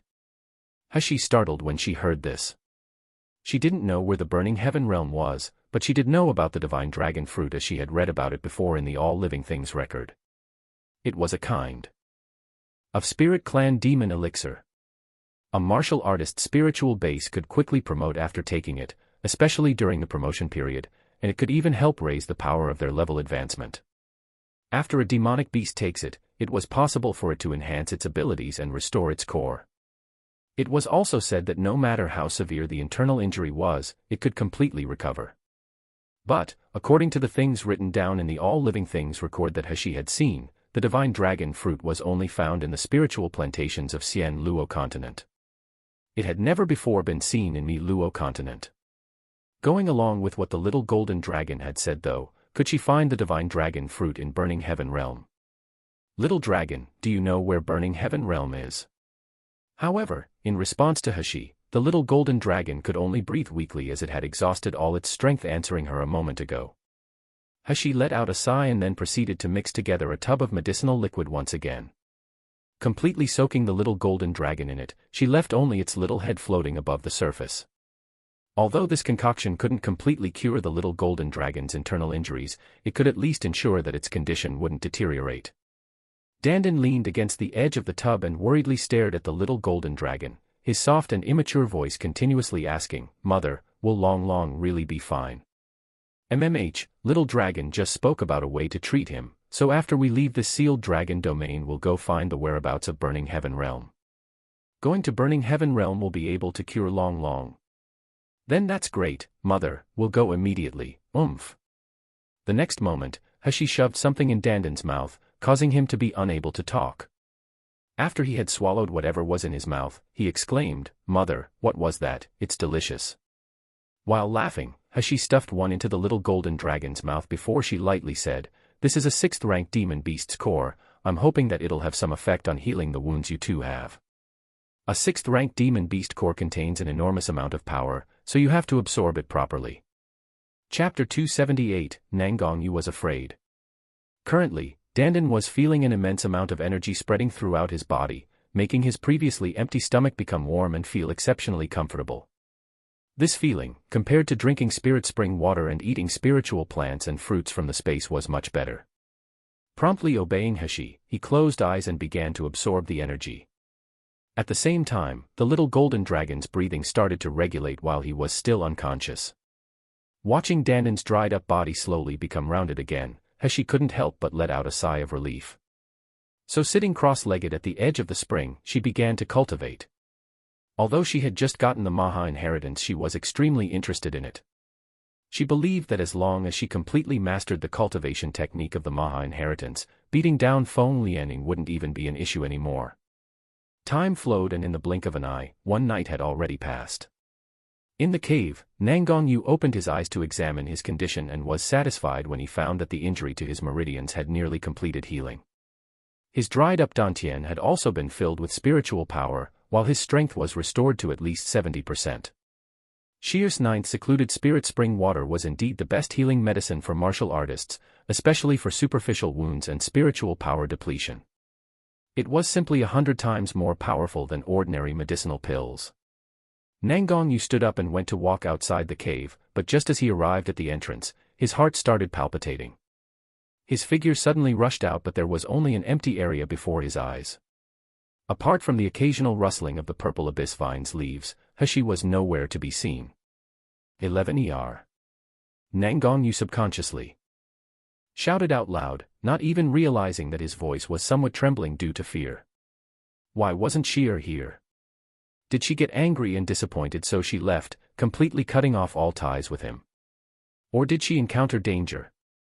With these thoughts swirling around in his mind, Nangongyou felt like his throat was being tightly clutched, making it extremely difficult to breathe. But soon, he heard a strange whistling sound, and following that, Hashi gracefully floated down from above to firmly land in front of him. When Hashi had woken up in the morning and noticed that Nangongyou was still meditating, she had gone to the top of the cliff alone to examine it first. She had even left the purple abyss vine guarding the entrance so that when Nangongyou awoke he would know that she hadn't just left. However, when she suddenly heard Nangongyou shouting, she had hurriedly come back down. Hashi watched as Nangongyou stared at her, and just as she was about to speak, Nangongyou suddenly strode forward and pulled her into his arms. Nangongyou's strength was tremendous, and as he pressed her body against his, it nearly crushed her bones. "It hurts." Hashi frowned and wanted to push him away, but she found that Nangongyou was actually trembling. His body holding her was cold, unlike the scorching temperature it normally was. So even though he tried to conceal it, Hashi could still feel that his body was continuously trembling while he hugged her. Nangongyou was afraid. What was he afraid of? Hashi was puzzled, but her body betrayed her reasoning, and reaching out her hand, she gently stroked his back as if she was comforting a child who'd been awakened by a nightmare. Her voice was gentle as she asked, "What happened?" Nangongyou tightened his hold on her and buried his face in her hair, refusing to speak for a long while. Just as Hashi was about to ask again, Nangongyou abruptly released her and with a gloomy voice asked, "Where did you go? Why is there such a potent smell of blood coming from your body?" His voice was full of anxiety and anger, but it was also mixed with distress and worry. Nangongyou abruptly grabbed Hashi's hand and began to search for where she was injured. Chapter 279, Tie You to My Side. Hashi pushed him away, and with a blush covering her face she angrily said, "Where do you think you're touching? Pervert." "I'm fine, I wanted to take a look what's on the top of the cliff, and in passing I dealt with a few dark devil wolves." A dark devil wolf was a third-ranked demonic beast. Although its cultivation base wasn't very high, they usually lived in packs, which meant that if you encountered one, it was the same as meeting a dozen of them. Even knowing that Hashi's current cultivation base was high enough to handle them, Nangongyou still had some lingering fears. "Why didn't you call me?" Hashi stared at him with puzzlement. Just a moment ago fear had been plastered across his face, but now it had clearly transformed into anger. Was he bipolar? "They're nothing but third-ranked demonic beasts, I can easily deal with them." After saying that, she turned towards the cave to pack up, but after barely walking 2 steps, Nangongyou pulled her back. Hashi wanted to struggle free but found herself unable to now that Nangongyou's strength had been restored. There was no way she could fight him. Soon, Nangongyou's hand captured both of her wrists behind her back, while the other hand held her slender waist and firmly pressed her against his chest. "Next time, no matter what happens, don't ever leave me. Do you hear me?" She angrily struggled and tried to break from his hold, but instead, she ended up being pressed tighter against him, resulting in almost no space left between the two of them. Nanggong, you might as well find a rope to tie me up with at this rate. She had only said that because she was furious. But when Nanggong heard it, his eyes instantly lit up. Good idea. Following that, a length of finger-thick golden silk appeared in his hand, and before she had time to realize what was going on, he moved to tie her hands behind her back.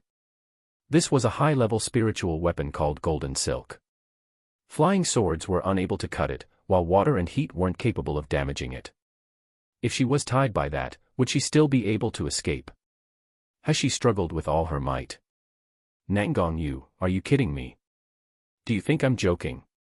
Nanggong leaned closer to her ear and whispered in a hoarse voice, "Who told you to be so disobedient, always thinking of running away from me?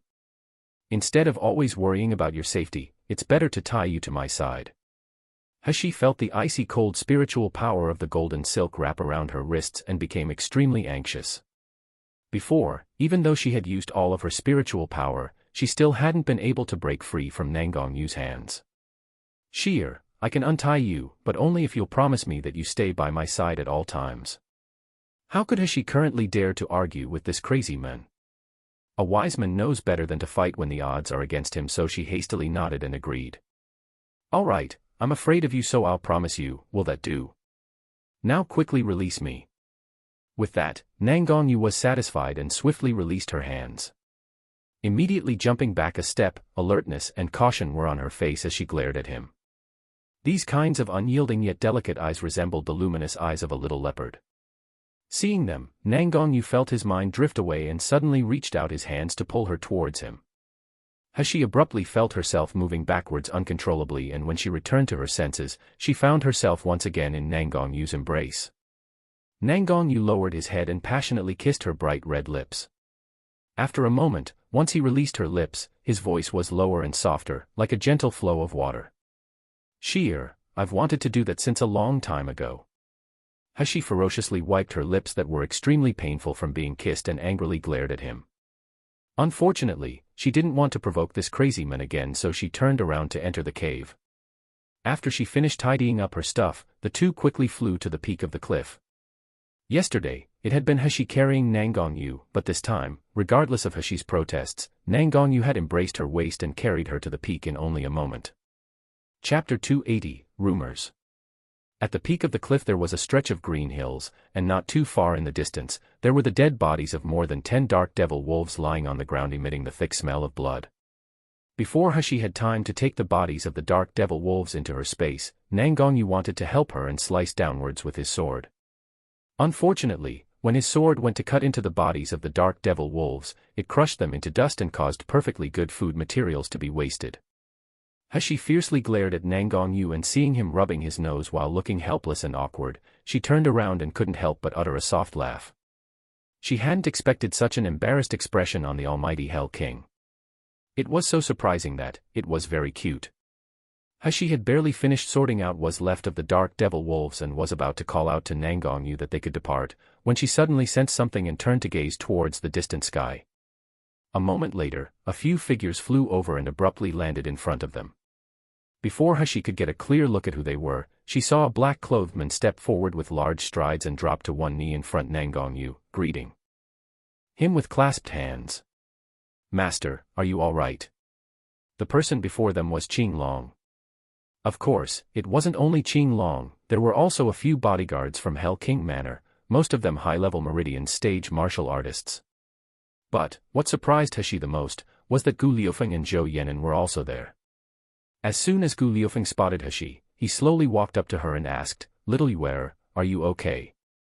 Hashi didn't have time to reply before she felt something tighten around her hand, and by the time she realized what was happening, she had already been tugged behind Nanggong. With a gloomy look on his face, he fixedly glared at Gu Liufeng, a dangerous light flashing within his eyes. "Young Master Gu, what did you think would happen when she's by my side?" Gu Liufeng stared blankly. Following which, he revealed a meaningful smile and lazily said, "There's no need for your Highness Hell King to be so petty. You two were opposing each other before, so I was unaware that you and Little Yuer were companions." An exchange of blows may lead to friendship, and since your highness Hell King won't hurt little Yuer, let's shake hands and get along. His explanation didn't make Nangong Yu's expression better, it instead caused it to become darker. Shut up. Who allowed you to call her little Yuer? Who would want to shake hands with you? Go far away from Sheer. Gu Liufeng looked at him with ridicule on his face and spread out his hands as he laughingly said, You can say Sheer, yet I can't say little Yuer. Little Yuer, you say something, am I right? Nangong Yu pulled out his flying sword with his complexion as black as storm clouds. You're courting death. Gu Liufeng seemed to be shocked as he took 3 steps backwards, but the expression in his peach blossom-like eyes was still relaxed, as if he was having fun teasing. Okay, in the future I'll call him Shi Yu, that's okay, right? Yet after a brief pause, he rubbed his chin while his line of sight swept back and forth between Nangong Yu and Heshi. After what seemed to be a moment of contemplation, he meaningfully said, This attitude of Hell King towards little Yuer, Shi Yu, you can really make one's imagination run wild. It's just that, why was there a rumor on the streets about you and that Ice Lotus Fairy? Your Highness Hell King, to be so hot and cold like this and have an affair, it's not good at all. Nangong Yu was stunned. What rumor? Naturally it's a rumor surrounding your marriage. Gu Liufeng's charming peach blossom-like eyes widened. He was obviously still wearing a mask, but it gave people the perception of grace. It's well known that Hell King Manor will be connected by marriage to one of Mi Luo Continent's 4 large sects, Luli Sect, and that Hell King and Luli Sect's young clan head, Ice Lotus Fairy, had long found affinity with the other and that you'd been yearning for each other secretly all this time. As soon as Ice Lotus Fairy leaves her closed-door cultivation, breaking through to nascent soul stage, the 2 of you will finally forge an alliance. Your Highness Hell King, this news is known by everyone in Yanjing City, don't tell me that you don't know about this. Chapter 281, The Space Cracks. Nangong Yu's eyes instinctively looked towards Heshi, while Heshi snorted coldly and turned her head away to avoid looking at him. His face became extremely cold. Without bothering to answer Gu Liufeng, he instead chose to look at Qing Long with eyes containing a bitingly cold murderous intent. Qing Long hurriedly took a step forward and cautiously said, Answering Master, these rumors were spread by Intoxicated Happiness Square a while ago. We had originally wanted to deal with these rumors, but Zhu Ke did some investigating and found that Intoxicated Happiness Square was Luli Sect's property. She also said, Master, that the friendship between you and Ice Lotus Fairy isn't ordinary, so if we handled it rashly, it would affect your relationship with Luli Sect. Therefore, it has been delayed up until now. It would have been better if Qing Long hadn't spoken those words, but once he did, Gu Liufeng couldn't help but leisurely laugh as he strolled to Heshi's side and said, Little Yuer, did you hear that? So they've actually had an unusual friendship since a long time ago. Heshi coldly glared at Gu Liufeng, causing him to rub his nose and reluctantly say, All right, Shi Yu. Nangong Yu's gloomy and cold gaze glared at Qing Long, making Qing Long, who was being stared at so bluntly, feel cold all over. He had the feeling that he would be kicked by his master at any moment. Shrinking his neck into his shoulders, he looked up and whispered, Master. Nangong Yu coldly said, Once we return, I want to see Intoxicated Happiness Square destroyed. If you can't even properly handle this kind of matter, all 4 of you better get out of Hell King Manor. Yes, Master. Qing Long breathed out a long sigh of relief and wiped the cold sweat from his forehead before he then took a step backwards. Heshi was now bored of hearing about Ice Lotus Fairy, so she turned and looked at Gu Liufeng. How did you find this place? It must be known that Nangong Yu and Heshi hadn't disappeared normally, rather, they were drawn into the space crack. If the others had wanted to follow their trail to come here, it was simply impossible. Gu Liufeng said, This one would like to thank that black-clothed bodyguard belonging to His Highness Hell King. After both of you disappeared, Feng Lianying, that malicious woman, and Senior Nie, joined together to try and kill me. Fortunately, that brother came to the rescue. Heshi glanced at him before lightly snorting, Would you have really been wiped out by Feng Lianying and Nie Jinchen? They had no hope of getting rid of you, you who pretends to be a pig being eaten by a tiger. She had in no way been inattentive when Gu Liufeng had been fighting with Feng Lianying. If it hadn't been due to Nangong Yu been on nascent soul stage, even if Nie Jingchen had joined in, Gu Liufeng still would have won with ease. Cough cough, Gu Liufeng seemed to choke on his own saliva and stroking his chin in disbelief, he said, Little Yuer, you actually have so much confidence in me, this is really my honor. Nanggong Yu was watching on the side, and seeing Gu Liufeng and He talking so happily together, he felt like there was a fire nestled in his heart. He was itching to slaughter that frivolous kid who wore a mask. However, because of the rumors surrounding his supposed marriage from earlier, he didn't want to provoke Xi'er into getting angrier. Due to this, Nanggong Yu was feeling somewhat uneasy and he didn't dare act rashly. Speaking of this, he really was wronged. He obviously hadn't known anything about this rumor, and what's more, from childhood up till now he'd been never close to any woman. Now that he finally had someone he loved, he kept being misunderstood and ignored. It simply made an unspeakably frustrated and irritated mood boil within him. When Qing Long saw that his master was covered in a murderous aura that he was unable to vent, how could he not understand? So quickly stepping forward, he said, "Prin, young Master Shi, this humble one and master have established a blood contract, so even if we're miles away from each other I can still sense master's location. Therefore, I was able to bring young Master Gu with me to find this place. This space crack has a high possibility of tearing apart, so all the way here this subordinate was worried, but fortunately, you and master are all right." Chapter 282, Gluttonous Wu Yu. When He recalled the warm power that had wrapped around her when she was in the space crack, her expression couldn't help but become slightly gentle. However, Gu Liufeng standing nearby continued to add oil to the fire by saying, "Little Yu, in the future you must be careful of Feng Lianying, that poisonous woman. TSK, you didn't get to see the sinister expression on her face after you and Hell King had disappeared. Even I myself had goosebumps when I saw it. I think she regards you as a powerful enemy who wants to snatch away her boyfriend. A woman who's jealous to the core will do whatever's necessary, no matter how unreasonable it is." He was too lazy to correct Gu Liufeng of that nauseating address, and hearing what he had said, she sneered, "Even if she doesn't come to find me, it's unlikely that I'll ever let her off. At the end of the day, we'll see who moves faster and whose methods are more ruthless between the two of us." Gu Liufeng clapped his hands and laughed loudly. "Little Yu, I like your take on revenge of hatred and forthright character. If I currently had wine, I would definitely have a drink with you, as I agree with you, my friend. Right, when you deal with that venomous woman, remember to call for me, as I have a great deal of hatred for her due to her injuring Yenin. So long as His Highness Hell King doesn't interfere, I believe that I still have the qualifications to help you out." After saying that, Gu Liufeng glanced towards Nanggong Yu and saw a dark and gloomy face glaring back at him. Nanggong Yu's expression was like he had just drunk vinegar and was on the verge of erupting. He obviously didn't care about the life or death of Ice Lotus Fairy, so Gu Liufeng couldn't help but smile. It seemed that the rumor really was unfounded. He hadn't expected that His Highness Hell King, who'd always been cold-hearted and never close to a female, to actually be fond of a man. Nevertheless, the beautiful youth was to some degree more beautiful than a celestial being in a painting. Just as He was about to reply, she sensed movement, and in the next second, she saw a silhouette rapidly fly over them and land right before Nanggong Yu. It was one of Nanggong Yu's trusted aides, Wu Yu. Wu Yu first saluted Nanggong Yu, then reported the result of his explorations of the secret territory. After finishing, he turned his head and saw He, causing him to immediately exclaim, "Prin, young Master Shi, why are you here?"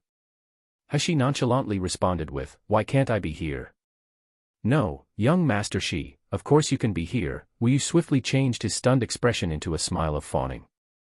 "I was just so deeply emotional because Baihu, that boy, couldn't find you outside. He even scoured all of Yanjing City, yet he still couldn't find you." He raised her brows in puzzlement. "Why is Baihu looking for me?"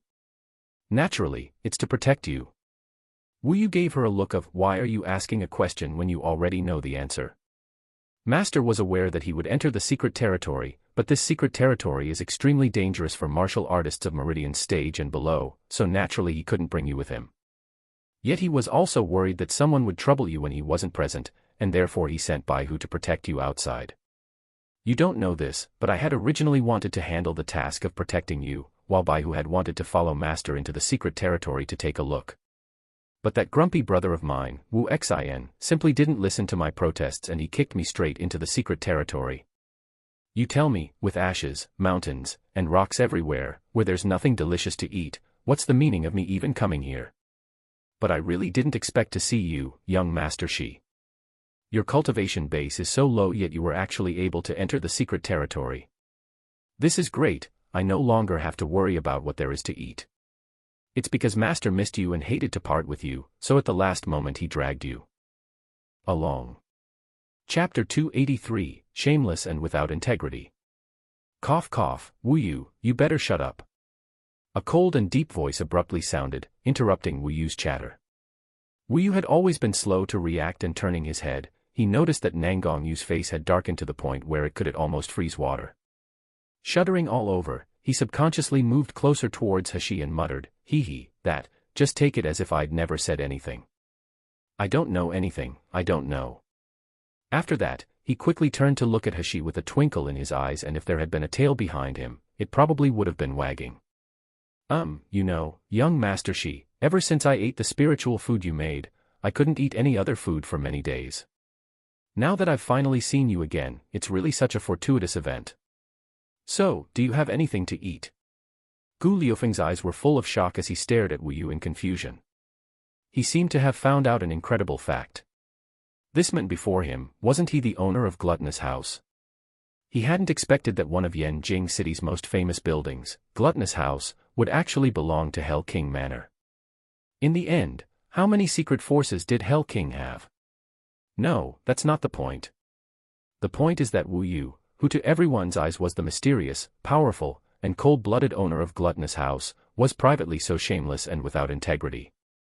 An expert gold-core stage martial artist was actually begging for food from Little Yuer, and what's more, he didn't look the slightest bit ashamed. Gu Liufeng felt like his 3 points of view had sustained a great impact. Qing Long's face twisted as he held his forehead. Could he say that he didn't know this idiot? With Wu Yu's conduct, he didn't believe that he could proudly stand side by side with him as one of Hell King's personal bodyguards. He refused to acknowledge Wu Yu as it was simply making him too ashamed. What Wu Xin had said was right, this gluttonous kid would one day be killed by his own mouth. Hashi looked at Wu Yu's sparkling eyes and watched as the corners of his mouth impossibly stretched wider and brighter. When she heard the sound of him swallowing his saliva, her mouth couldn't help but twitch. "I believe I said last time that it wouldn't be repeated.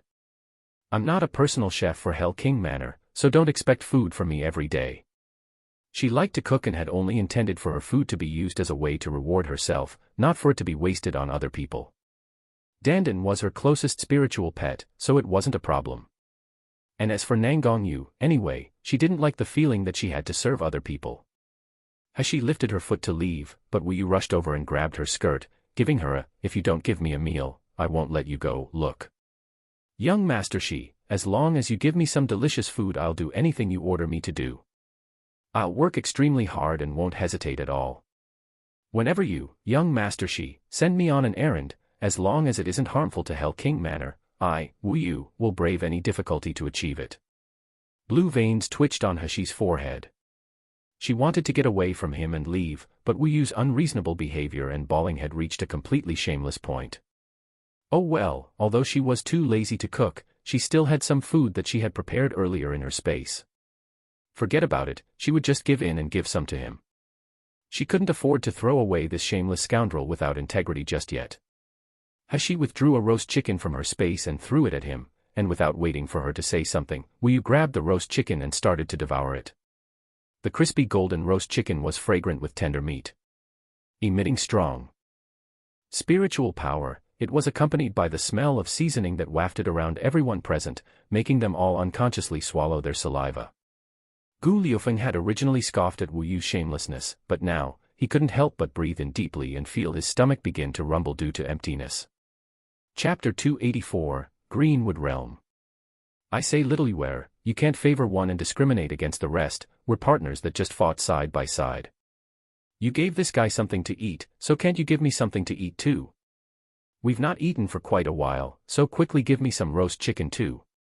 This time it was Zhou Yan'an's turn to facepalm and shake his head. He never would have thought that his young master could also be so shameless. Hashi felt her head started to pound due to these noisy guys. Hence, she took out several roast chickens that she had prepared long ago from her space and threw one to each person.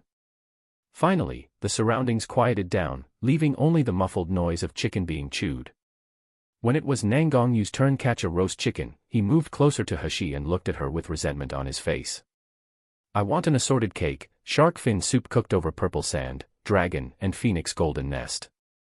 Obviously, before it had only been him who was able to eat the dishes made by Sheer, yet now this group of brats had managed to taste it. Nangongyu was unwilling to accept it. Extremely unwilling. Seeing them all eating with looks of enjoyment, he was really itching to squish their stupid faces into a mud pit. A corner of Hashi's mouth twitched as she retrieved her hand that was about to give him the roast chicken. It's up to you whether you want to eat it or not, I don't care. This guy actually dared to order food, did he think of her as a cook? Nangongyu quickly grabbed the roast chicken from her hand and taking advantage of the situation, her embraced her waist and whispered in her ear, I said before that you're not allowed to make food for others to eat as Sheer's taste only belongs to me, Hashi responded by kicking him away with distaste. After lunch, they took a moment to take a break and reorganize before preparing to continue on their journey. According to the map on the jade slip that Nangongyu had previously obtained, they were currently located in the Greenwood realm, in the inner layer of the sealed dragon domain. There were no treasures that people would fight over in the Greenwood realm, only many fierce demonic beasts that were roaming around. Therefore, not many martial artists would specifically go out of their way to come here. However, according to Wu Yu's exploration, there was a medicinal field located in the Greenwood realm where Zijin's master had grown his lifetime collection of spiritual herbs. Originally, the medicinal field had a strong rate of herb survival, and after 1,000 years of growth, the plants inside must be very precious. Nangongyu knew that Hashi's medical skill was superb and that she was very interested in collecting uncommon spiritual plants. Since Gu Liufeng and the others didn't have anything they particularly wanted to do, they decided to proceed towards the medicinal field. In fact, the thing Hashi most wanted to find at this moment was the key to gain control over the secret territory. Unfortunately, she had had no idea that each layer of the secret territory was so dangerous, and anyway, if they wanted to leave the Greenwood realm, they needed to find the formation, location which couldn't be done within a short amount of time. Hence, she could only give up. Moreover, there would certainly be many precious spiritual plants to be found in Zijin Master's medicinal field, and she wanted to take the opportunity to see if she could find the divine dragon fruit that the little dragon needed. If she could, then that would be great. Suddenly, she recalled something that the little dragon had said. About the Burning Heaven Realm. Greenwood Realm, Burning Heaven Realm, did this mean that the Burning Heaven Realm might also be part of the sealed dragon domain? The more she thought about it, the more likely she figured that she was correct.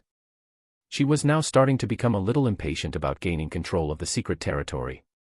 Greenwood Realm wasn't large, so in merely half a day they had managed to spot the location of the medicinal field and found that it was enveloped by a white fog. The reason there was a fog was that this area could be considered the most sought-after location in the entire Greenwood Realm. The white fog should be covering Zijin Master's medicinal field where he had planted the spiritual plants, but examining it from the outside, the scene inside was indistinct and they were completely unable to see anything clearly. There were at least a dozen martial artists surrounding the white fog. Most of them were only Meridian stage, but there were also a few Gold Core stage martial artists. All of them were gazing towards the fog with a grave expression, an excited and anxious aura surrounding them. When Hashi and her group approached, they all turned around and glared at them, many of their faces morphing into a grave and dreadful expression. 1. Formation, divided into battle formations and spell formations, although they are often just called formations. Battle formations are tactical formations used by several cultivators or martial artists attacking in concert. Spell formations are also called arrays. They're essentially magic circles which cast a continuous area of effect spell on the location the formation encompasses. Chapter 285, The Murong Family. Many people wouldn't recognize His Highness Hell King, but still, Wu Yu had quickly made him a disguise so that no one would know his true identity just in case. But even though Hell King was disguised, an imposing aura was still being released from Hashi's group, particularly from Qing Long and Wu Yu. The two of them hadn't bothered to conceal their cultivation base at all, and with them both being at the peak of Gold Core stage, it caused the group surrounding the fog to shrink back in alarm. A martial artist in the early ranks of Gold Core stage came forward and warily sized them up. You also want to enter the medicinal field? Wu Yu indifferently responded, if so, then what? I'll give you a bit of advice, you had better leave this place immediately. The martial artist then lifted his head and arrogantly said, let me tell you the truth, this medicinal field has been claimed by our Murong family.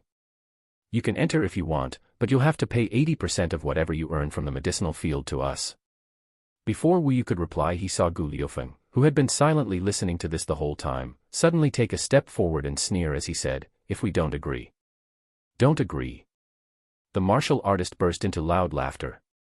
"Do you think that just because your cultivation base is high that you can take whatever you want from this medicinal field? I'll tell you now that in here, even if your cultivation base high, you still can't overturn the wind and the waves. Even if you're a dragon on the outside, once you're in our Murong family's territory you have to be obedient." "Murong family?" Gu Liufeng slowly stressed the word. "The head of the Murong family belongs to one of Yanjing City's 4 great clans. Don't tell me you don't know this."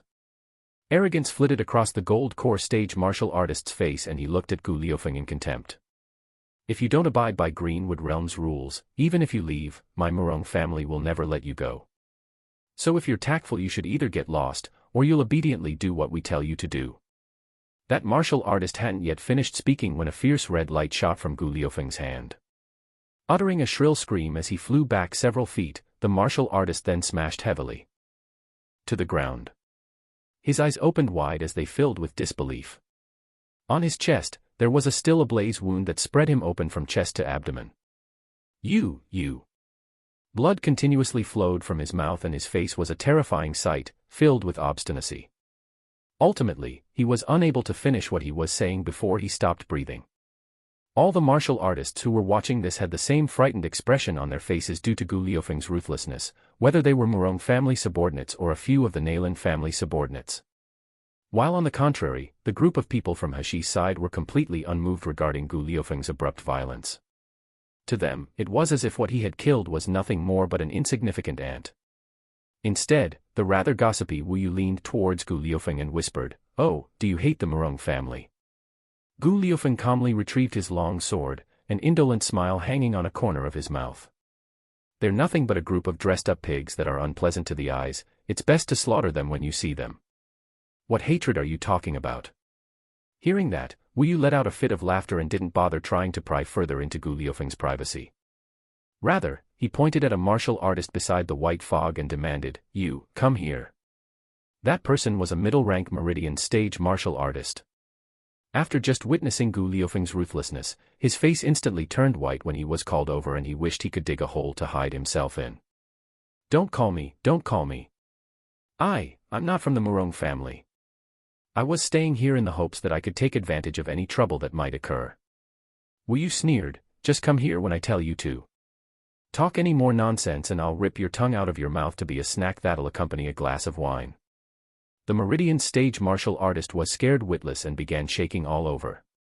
Frantically rushing forwards he dropped to his knees before Wu Yu's feet, trembling as he kowtowed to beg for mercy. Chapter 286, The White Fog's Absorption of Spiritual Power. Wu Yu crossed his arms in front of his chest as he asked, "Tell me, what's with this strange white fog? Why did that useless trash from the Murong family say that even if someone's cultivation base is high, they still couldn't overturn the wind and the waves? How could a low-level martial artist ever dare to conceal the truth?" Hurriedly, he replied, "Senior, please spare me my little life. I'll tell you everything that I know. I don't know what formations are inside the fog, but, no matter how high a person's cultivation base is, when they enter that white fog, their spiritual power will quickly start to drain away. Moreover, any methods you might have to control your spiritual power will become ineffective once inside. Even if it were a martial artist of nascent soul stage, they would also become an ordinary person without any cultivation base. A person's spiritual power will quickly drain away." Wu Yu stroked his chin while frowning, then he said, "Do you know what happens to the ones who go inside?" The martial artist's face now looked somewhat frightened as he shook his head. "We went in for a while and found that the road ahead was endless and obscured. When we realized that the spiritual power within our bodies was draining at high speed, we escaped out of fear. This humble one had 2 companions with him who didn't believe in evil. They went in, but the jade life tablets they left with this humble one shattered. If a jade life tablet were to shatter, then that would mean that the martial artist who owned it had died." Wiping away the perspiration on his forehead, the martial artist continued in a trembling voice, "Once this humble one left the white fog, this humble one discovered that after a full 2 hours my spiritual power restored itself. Unfortunately, during that period this humble one's strength was lacking more 50% of its usual power. Due to that, This humble one nearly lost his life to all the martial artists who had surrounded the white fog hoping to collect any small advantage. If it were not for this humble one handing over several treasures, this humble one would have long been on the journey to the underworld. Wu Yu frowned as he turned to look at Nangang Yu and Hashi. The white fog could absorb all of a martial artist's spiritual power. This issue was indeed troublesome. Since the medicinal field was inside the white fog, it was unknown whether any of the martial artists who had previously entered had met with an ambush or if after they had left the medicinal field, with their spiritual powers wholly depleted, they just couldn't resist an attack. It would have been like slaughtering fish in a barrel. Wu Yu glanced at a few of the gold core stage martial artists standing nearby. Other than glaring towards Hashi's group, none of them blindly attacked. Satisfied with how they were now acting, he said, "So now you stay here in the hopes that when someone comes out from inside, you can take advantage of their powerlessness to loot them. Didn't the Murong family take control of this area? They still allow you all to take advantage here." Trembling, the low-rank martial artist broke out into a cold sweat before hanging his head and saying, "What the Murong family want is some of the rare spiritual plants inside the medicinal field. In particular, they seem to be looking for a 7th-grade spiritual herb known as the mythical heart herb. The Murong family will thoroughly search every person that exits the white fog, and then those that remain and are deemed unnecessary by them are then left for us to search and divide between us." Wu Yu had nothing more to ask, so he waved his hand and allowed the martial artist to return to where he'd previously been standing. Then, turning towards Nangang Yu, he said, "Master, the risk of entering the white fog is too big. It's better to let me and Qing Long go to the medicinal field while you and young Master Shi wait outside." "Out of the question." Hashi immediately vetoed. "You wouldn't be able to recognize any of the medicinal herbs, and you also don't know to pick them safely. I want to go to the medicinal field by myself, you can wait outside." What a joke. Her space was the best place to transplant the medicinal herbs. If there were any precious spiritual plants in the medicinal field, she would of course straight away move them into her space to ensure their survival. If she didn't go in herself, the damage to the herbs would be too significant. Upon hearing that, Nangang Yu's face instantly darkened. You should just drop the matter. I said before that I'd never let you leave me. Not to mention, letting you go to such a dangerous place alone is impossible." Chapter 287, Tied Together Forever. Qing Long and Wu Yu were alarmed, quickly moving to prevent Nangang Yu from risking himself. "Master, your identity is rather extraordinary. If you were to lose your cultivation base and people knew it, then the consequences would be unthinkable. If you're worried about young Master Shi's safety, then Wu Yu and I can accompany him. We swear we won't let young Master Shi suffer any injuries." A corner of Gu Liufeng's mouth perked up, while a charming smile flowed within his eyes. "It's also okay if you don't go, I'll accompany little Yuer. With me partnered with little Yuer, what difficulties won't we sweep away? What do you think about it, little Yuer, am I right?" With a languid appearance, he leaned over to put his arm over Hashi's shoulder. Qing Long and Wu Yu's eyes widened. This good for nothing, even at a time like this he still dared to provoke Nangang Yu. Sure enough, a glint of coldness appeared in Nangang Yu's eyes, and an invisible beam of spiritual energy shot forth. With a swish, it instantly pulled Hashi to his side. Following that, Gu Liufeng cried out in shock from the sudden action. Jumping away, electricity had now scorched the long hair that had previously hung in front of his face into a bundle of smoking ends. This resulted in him cutting a sorry figure. Nangang Yu glared at him coldly, slowly stressing, "It'll never be necessary for you to protect my people. I will never allow Sheer to leave me.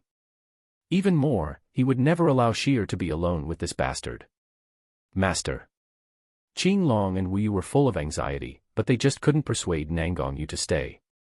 Having no other alternative, they threw pleading looks towards Hashi. Hashi held her forehead.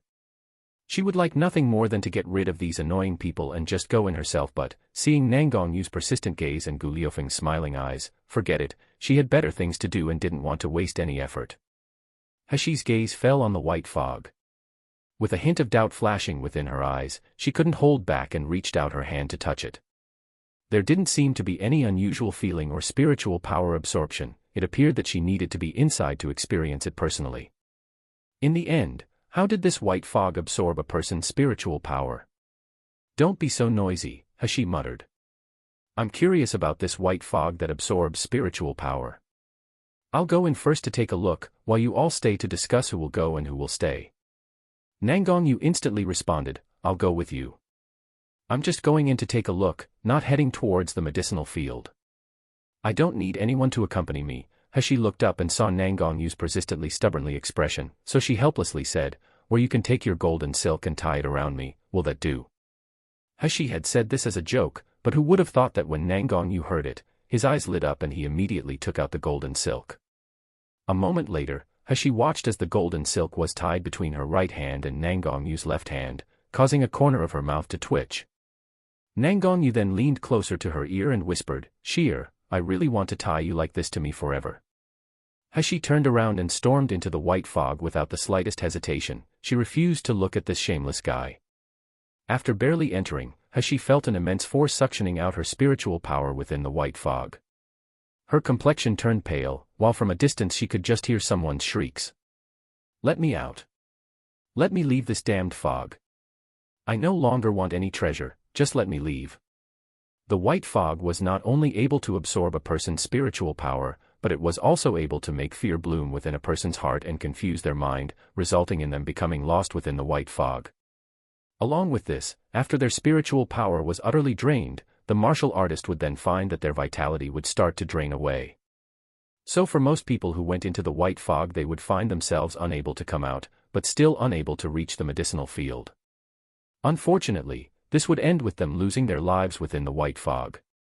Chapter 288, Barely Satisfactory. After a moment of silence, Hashi's expression regained its tranquility. For her, although her cultivation base was significant, it wasn't her only way to save a person's life. She still had poison, qinggong, and her internal power. If there was anyone who dared to rush over and provoke her, she wasn't afraid to fix that person's appearance. As Hashi's heart calmed down, she began to sense the spiritual power in her body gradually draining away, as if an external force was pulling and pushing her dantian to make it release her spiritual power. However, the spiritual power that was released didn't form any fluctuations in the surroundings as the white fog immediately absorbed it. Hashi tried burning the white fog but found that the spiritual fire was barely released from her body before it disappeared without a trace. As time went on, more and more spiritual power drained from her body, and once it reached almost 80%, her complexion was nearly deathly white. But suddenly, she opened her eyes, and within them, a trace of understanding was visible while a confident smile graced her lips. Outside the white fog, Nangongyu's hand tightly gripped the golden silk. His outward expression was calm, but his clenched fist exposed his nervousness. Abruptly, his eyes lit up and gazing towards the white fog, he saw a slender silhouette slowly moving closer. With facial features as bright as sunlight within the white fog, her appearance resembled the most enchanting fairies of the demon beast forest. This image firmly lodged itself in his heart, and he found that he was no longer able to free himself. As soon as Hashi exited the white fog, she immediately swallowed a spiritual supplement pill that was made with spirit spring water and began to meditate to regulate her spiritual power.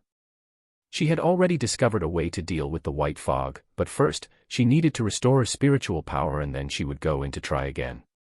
The spiritual supplement pill had barely entered Hashi's body before she suddenly felt tranquil spiritual power suffuse her body from her back.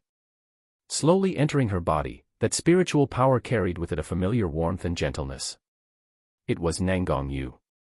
He was using his spiritual power to assist her body in absorbing the spiritual supplement pill and accelerate its effects. Hashi closed her eyes and obediently accepted Nangongyu's spiritual power. Gradually, her dried-up dantian filled, and a corner of her mouth stretched into a faint smile. Half an hour later, Hashi stood up and said, I want to enter the white fog again. With that, not waiting for everyone's reaction, she took out a few silver needles and inserted them into several of her acupuncture points. Then, she turned and entered the white fog without hesitation. This time, Hashi only stayed in for a quarter of an hour. However, after she came out, her complexion was rosy, and her smile even reached her eyes. Unlike before, she didn't appear weak and pale due to the loss of spiritual power. Wu Yu and the others were confused at first, but once they realized what had happened, they stared at her with wide eyes. Young Master Shi, you found a way to suppress the loss of spiritual power. Hashi nodded and took her pulse. Then, with regret evident in her voice, she said, I found a way to suppress the loss of spiritual power, but that can only prevent the loss to about 80%. Moreover, this kind of method is normally only used to strengthen a person. In an environment such as the white fog, attacking is absolutely impossible. In the end, figuring out a way within such a short time left me with barely satisfactory results. This is still barely satisfactory. You're not satisfied. How do you let other people live if these are your standards? Wu Yu glanced at Qing Long, his face full of shock and admiration. This princess of his was too awesome. None of the Gold Core stage or Nascent Soul stage martial artists had been able to do anything about the white fog, but their princess's hands had effortlessly brushed it aside. TSK, she really was a woman worthy of his abnormal master's fancy. Hashi lifted her head to look at everyone. To be sure, it's best if someone amongst you all goes in and tries it out. She wanted to test it out just in case there was someone with a slightly unusual constitution. If she were unable to seal their acupuncture points, then that would be troublesome. Chapter 289, I'll go wherever you go. Qing Long quickly stepped forward. Young Master Shi, let this subordinate try it. Hashi nodded her head and stuck several needles into his body without hesitation. The amount of time that Qing Long stayed in was rather long, so it was about half an hour before he rejoined them. The moment that he came out of the white fog, the ordinarily calm Qing Long now had a face full of smiles as he walked up to Hashi and said respectfully, Young Master Shi, your medical knowledge has really reached perfection. To be able to suppress the loss of spiritual power by sealing acupuncture points, one would first have to have a deep understanding and confidence in the human body and meridian structures. It was also at this moment that Qing Long was utterly convinced. If they were to ever find a cure to Nangong Yu's cold illness in Miluo continent, it would be in their princess's hands. Hashi's brows furrowed. Although this method can solve a part of the problem, I feel that the dangers in the medicinal field will be far more than this. Furthermore, I don't know how much land the white fog covers. If we were to stay in it for a few hours and were unable to come out, then it's very likely that sealing off our acupuncture points wouldn't be able to prevent the draining of spiritual power. You better clearly think about whether or not you want to take the risk of going in with me. These people were locally born and bred cultivators who were public figures. For them to be without spiritual power would be equal to them having their hands and feet broken, which would be far too dangerous. As for herself, spiritual power had never been the only way to protect herself. In a crisis, she just didn't care about how much spiritual power she lost. However, before Hashi could finish speaking, Nangong Yu lightly tapped her nose and unhappily said, Little girl without conscience, I've said it so many times before, but you still want to leave me behind. I said previously that I'd go wherever you go, so don't ever think of abandoning me. Since Nangong Yu wanted to go in, of course, Wu Yu and Qing Long would follow him. After all, compared to these useless people who were attempting to rob treasures on the outside, there were likely to be more dangers in the medicinal field. While Gu Liufeng, on the other hand, gave a smug look. I said before that I wanted to go on an adventure together with little Yuer, he laughingly said, completely ignoring the sharp glare that Nangong Yu was throwing him. In the end, only Zhou Yan'an and several of the bodyguards from Hell King Manor remained outside the white fog. Their cultivation bases weren't high, so Qing Long made them hide far away to wait for more orders once they left the white fog. When Hashi saw how many people were determined to enter the medicinal field with her, she no longer tried to persuade them and instead fished out a bottle of medicinal pills and handed them to everyone. This is a kind of medicinal pill that can increase a martial artist's strength and speed in a short period. The medicine is relatively mild, and the effect isn't too excessive. If an ordinary martial artist were to take this, they could withstand a level 3 or 4 Qi refining stage martial artist at most, but the advantage is the duration time. Moreover, it has no side effects on the body. These medicines had initially been prepared to help Shi Jia and the others while they were training. When Hashi had refined them, she'd kept a few bottles in her space, but she'd never expected there would be a time when they would come in handy. The people surrounding Hashi each held a pill with an amazed expression, not doubting her words in the slightest. During this time, Hashi had utterly subdued them all with her incredible medical skills. Even Gu Liufeng swallowed the pill without hesitation. When the effect of the medicinal pill was felt within his body, shock covered his face. As he gazed at Hashi, his eyes gleamed with a brilliant light. Outside the white fog, several martial artists were watching as they hid in the distance. When they saw that Nangong Yu and the others were entering and exiting, the white fog several times. Before finally entering the white fog and disappearing from their sight, they couldn't help but exclaim in shock. They're really entering the white fog. Aren't they afraid that they'll be unable to come out and will be completely lost in there? Chapter 290, A Hell-like World. When they were going in and out of the white fog before, could it be that it was to find a secret method? How could there be a secret method? When they entered the white fog, they didn't have any spiritual power fluctuation. This was a clear sign that their spiritual power is being absorbed by the white fog. Humph, this group of idiots. It must be because their cultivation bases are so profound that they're able to get through the white fog. In that case, we just have to wait here to profit from them. But those people's cultivation bases were so high and their methods were so vicious. If by chance. What if by chance their cultivation bases are high so that without their cultivation bases they only end up like ordinary people? At that time, the more treasures they have, the greater the benefits we can get. Humph, daring to oppose my Murong family. I'll let that stinky brat who wore a mask know what happens to those who offend my Murong family. Inside the white fog, there was a bone-chilling aura. Without spiritual power, a cultivation base, and having your physical strength drained away little by little, this was a hell-like world. However, this was more terrible compared to gradually moving towards a possible death as hidden within the dense fog. The sounds of a massacre could suddenly be heard all around. Ah! Spare me. I beg you, spare me. I'll give you all of my treasures. Wretched screams and begging echoed throughout the thick fog. However, the only response that was given was the rough and excited laughter of men. Sparing your life just gets us treasure, but if we kill you, then the treasures and your woman are all ours. You tell us, if it was you, what would you choose? The figures of 7 to 8 sturdy and tall men with their faces covered with a black cloth surrounded a small group of people. The lead man's eyes were slanted at an angle as he looked at the young girl with lewd and greedy intentions. We're disciples of the Red Cloud sect of the Tian Gang Kingdom. If you dare lay your hands on us, my sect master will never let you off. However, that masked man laughed and said, the Red Cloud sect won't let us off. That depends on whether or not you can escape from here. As long as you silently die here and your bodies rot away leaving only bones, no one will ever discover your presence. Being surrounded, the 5 martial artists' faces showed horrified and desperate expressions. Within this white fog, their spiritual power had utterly disappeared, and their weak bodies were even more susceptible to attacks than an ordinary person's. These vulgar men before them had cultivation bases that were merely in the early ranks of Meridian's stage. Outside the white fog, they wouldn't even be good enough to carry the shoes of a Red Cloud sect's disciple. But now, they had the nerve to try and kill them. The masked leader burst into loud laughter and waved his hand as he said, brothers, except for that beautiful young lady, smash the rest of their heads in for me using giant hammers. As his words fell, several men rushed forward shouting strangely, the noise similar to the sound a swarm of hornets make leaving their nest. Every one of them held a gigantic weapon in their hand. Some were holding giant hammers, some were holding large swords, and there was even one who held a huge and heavy axe. These heavy weapons were simply unable to be held up by ordinary people. However, in the men's hands they were like swaying toys.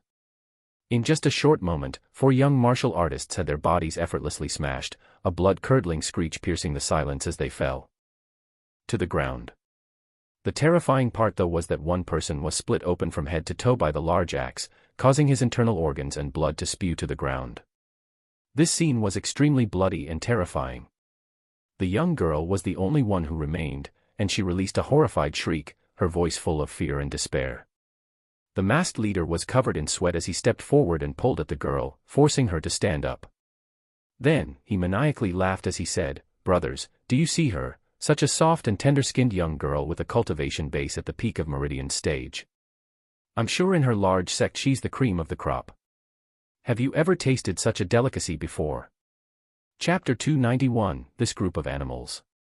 Everyone roared with laughter and jeered in unison. After eldest brother finishes having fun with her, it'll be our turn. The girl struggled with all her might to escape from the man's large hands, simultaneously letting out a heart-rending screech, you're all animals. Animals. If you dare touch me, my master and daddy will never let you go. Kill me if you have the ability. The masked man yelled as he groped her chest, laughing with a lecherous expression, kill you. Such a beautiful girl, how could we be willing to kill you? The force of his grip increased and a tearing sound could be heard as the girl's clothes were instantly torn to shreds, revealing her soft skin and red undergarments. Indeed, this is an item of the highest quality. Saliva pooled in the men's mouths and their eyes gleamed with fiery lust. Eldest brother, what are you waiting for? Quickly *ck this girl. With the fog being so thick and heavy, it's a natural barrier from prying eyes. The masked leader's eyes were also shining as he turned to his brother behind him, and said, "Shoho, hold this girl's feet for me, don't let her move." After his words, he immediately pinned the girl to the ground as if she was an animal. The girl's miserable and desperate shrieks echoed incessantly throughout the thick fog, however, her resounding scream was unanswered. Furthermore, even if someone did hear it, what could they do? Everyone in this thick fog was rendered powerless, so who could come and save her? In the blink of an eye, the masked man had completely stripped off the girl's clothes. Shoho couldn't help but loudly swallow his saliva as he held the girl down, an impatient expression on his face. All of a sudden, Shoho felt something cold touch his neck that caused a sharp twinge. He couldn't help but reach out his hand to touch his neck, yet unexpectedly, his line of sight abruptly changed and flipped completely upside down. Shoho opened his eyes wide with shock and stared helplessly at his now headless body.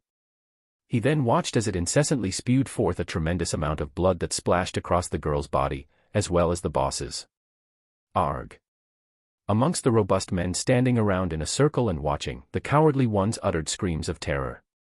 The masked leader, who was soaked in blood, finally returned to his senses and suddenly jumped up, gripping his large axe as he shouted, "Who are you that you dared to launch a sneak attack on us?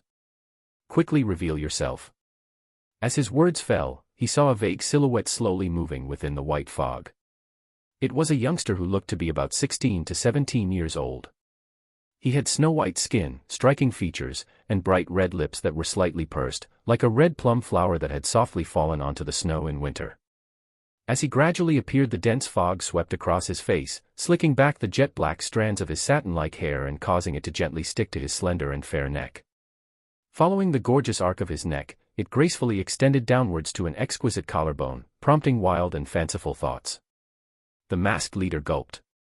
He could clearly see that the person before his eyes was a man, yet he still couldn't help but feel his throat tighten, his breathing deepen, and the stirring in his genitals that had vanished due to the blood just a moment ago, was now back and throbbing more vigorously than before. Oh shit! This was apparently a young man, however, to think that he was actually more seductive than the young lady from the Red Cloud sect. Stinky brat, you must have guts if you want to be a hero and rescue a beauty. Or do you want to replace that young lady and have fun with us brothers instead? The youngster ignored him and laughed, a corner of his mouth lifting into a stunning curve before he suddenly waved his right hand. A purple shadow flew like a lightning bolt towards the man who spoke. Before he could react, that purple shadow abruptly wrapped around his neck and dragged him forwards like a dead fish. Chapter 292, Helping Others. When everyone could finally see what it was, they saw that the purple shadow was actually a vine. Moreover, it was emitting a frightening amount of spiritual pressure. Who did you want to have fun with? The youngster's voice echoed in their ears. It was a clear and melodious voice which was pleasant to listen to, but when it reached their ears, it was like hearing an evil spirit from the underworld. The man hanging from the vine opened his eyes wide and wanted to beg for mercy, but before he could utter a word, a crack resounded in his ears as his neck was instantly snapped and he lost his life. A corner of the youngster's mouth curled up into a cruel smile. As for the rest of you, who else wants to have fun with me? The very youngster before them now was Hashi. Not long after she'd entered the white fog, she was separated from Nangong Yu and the others. As for the reason of their separation, Hashi had noticed that the purple vine in her hand was restless. After entering the white fog, Hashi discovered that the white fog did more than merely injure a martial artist than just absorbing their spiritual power. Within the white fog, there was a hard-to-detect aura of ice-cold spiritual power. It entered a martial artist's meridians little by little, gradually slowing their movements. If they had a spiritual power supplement, it wouldn't really matter, but because spiritual power couldn't be used within the white fog, they could only purely rely on physical strength to resist the cold. Since everyone's physical strength decreased extremely fast, in just a short period their complexions had all become somewhat pale. Only Nangong Yu and Hashi didn't seem to be affected by the white fog. It was at this time that Hashi was surprised to discover that Nangong Yu had a dual soul cultivation base. Although he still couldn't use spiritual power, the cold air within the dense fog was nothing to him. While Hashi, on the other hand, wasn't affected because of the plant spirit pet that she'd just taken in. Though Hashi would never have guessed that the draining effect the white fog had towards spiritual power would be utterly ineffective towards the purple abyss vine. Not long after entering the white fog, the purple abyss vine had quietly left her space to explore, full of happiness and joy as it occasionally absorbed the spiritual power within the white fog. This caused Hashi to feel comfortably warm without a trace of coldness. However, what Hashi didn't expect was that after the purple abyss vine had absorbed an enormous amount of spiritual power from the white fog, it unexpectedly had a small advancement. This transformation affected the white fog and unfortunately caused a whirlpool to form inside the fog. But because the purple abyss vine was her spirit pet, she was directly involved and was drawn into the whirlpool too. As soon as she awoke, she found herself alone. When Hashi recalled being swept up into the whirlpool, she remembered Nangong Yu's frightened and sorrowful expression, as well as his trembling shouts. Her heart couldn't help but slightly tighten. That guy, he was really worried about her. Hashi returned from her train of thought about Nangong Yu and swept her icy gaze over the masked men, before ultimately settling them on the undressed girl. The clothes on the girl's body had long been torn to reveal her delicate skin, but sadly, it also showed the ghastly bruises and cuts that covered her. The girl's expression had been blank, as if she'd reached an extreme level of fear and desperation. It wasn't until her gaze had locked with Hashi's that she'd finally realized that she was saved, and it was then that she'd broken down into loud sobs. At that moment, she'd really thought that she was ruined. Even if she hadn't died today, her life would have still been the same as a dead person's. However, at such a critical moment, this godlike youngster had appeared like a hero with a bright cloud beneath his feet, rescuing her from hell. Hashi's eyes widened, and her cold gaze traveled back towards the few masked who were still panicking. Originally, I wasn't interested in meddling in other people's business, but who told you all to commit such a disgusting act? You're all worse than pigs. You're fortunate for running into me today, since this young master occasionally likes to help others. After all, what harm is there in helping others once in a while? Chapter 293, Blood Refining Body Cultivator. Chapter 293, Blood Refining Body Cultivator. Damn bastard, who do you think you are? How dare you meddle in our business? At that moment, the masked leader finally returned to his senses.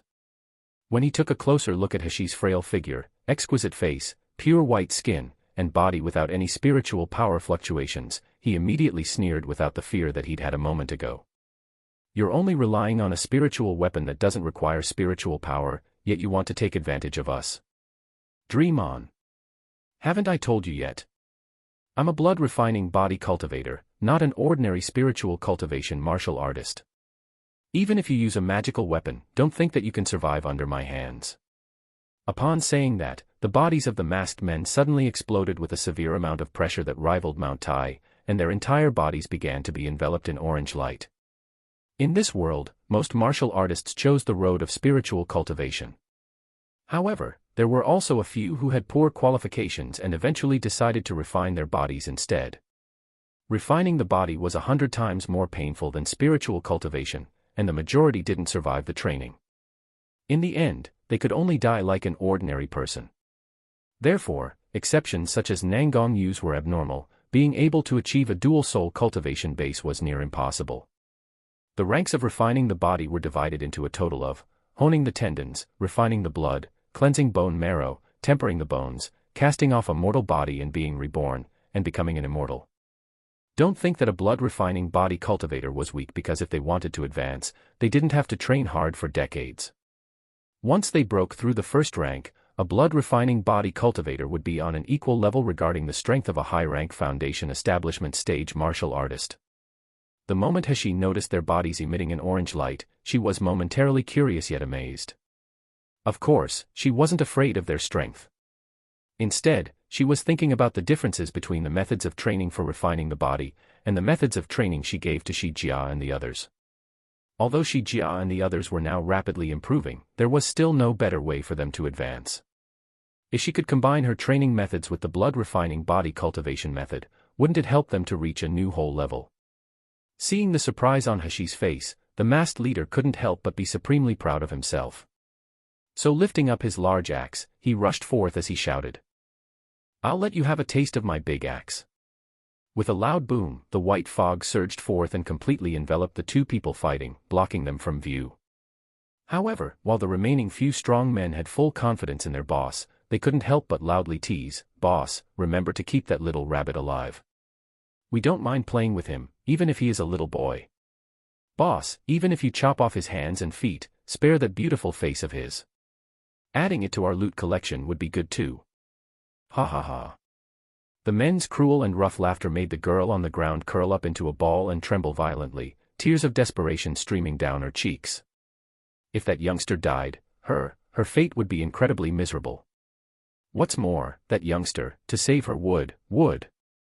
Suddenly, the girl blankly stared ahead with wide eyes. She'd noticed that the initially thick fog was now slowly dispersing, allowing a rhythmic thumping to be heard before the two ultimately stopped when the fog cleared. The next moment, she saw a youngster dressed in pure white robes unhurriedly walking towards them.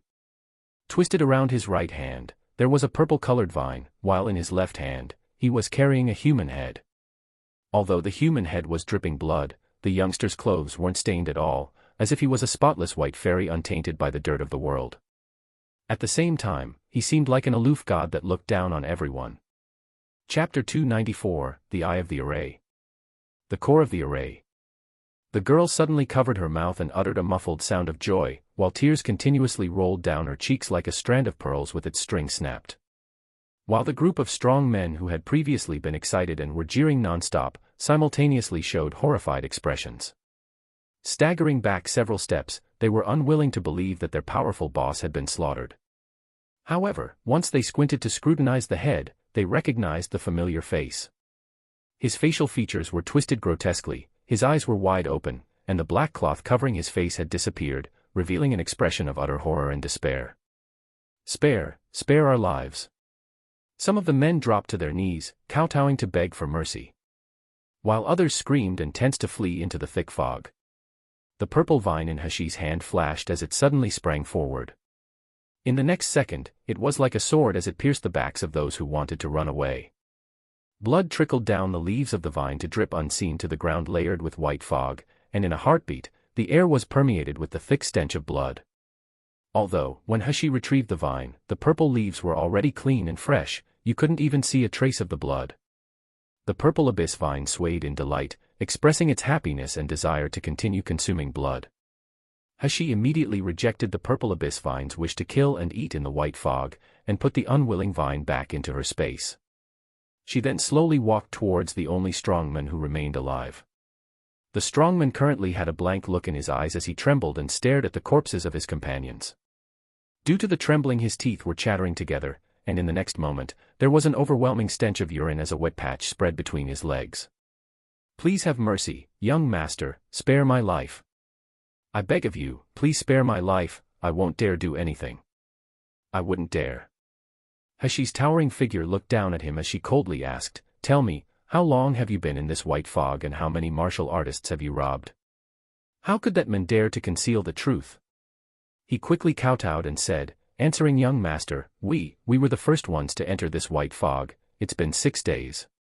In the beginning, we didn't know that this white fog could completely absorb a martial artist's spiritual power, we just wanted to profit from the medicinal field. But, later, when we discovered that those spiritual cultivation martial artists who usually think so highly of themselves would become useless and helpless in the white fog, we came up with the plan of robbing them." The man raised his head and looked at Hashi, only to find her eyes focusing on him. "Continue, say what you know." Yes. This small one absolutely wouldn't dare conceal anything.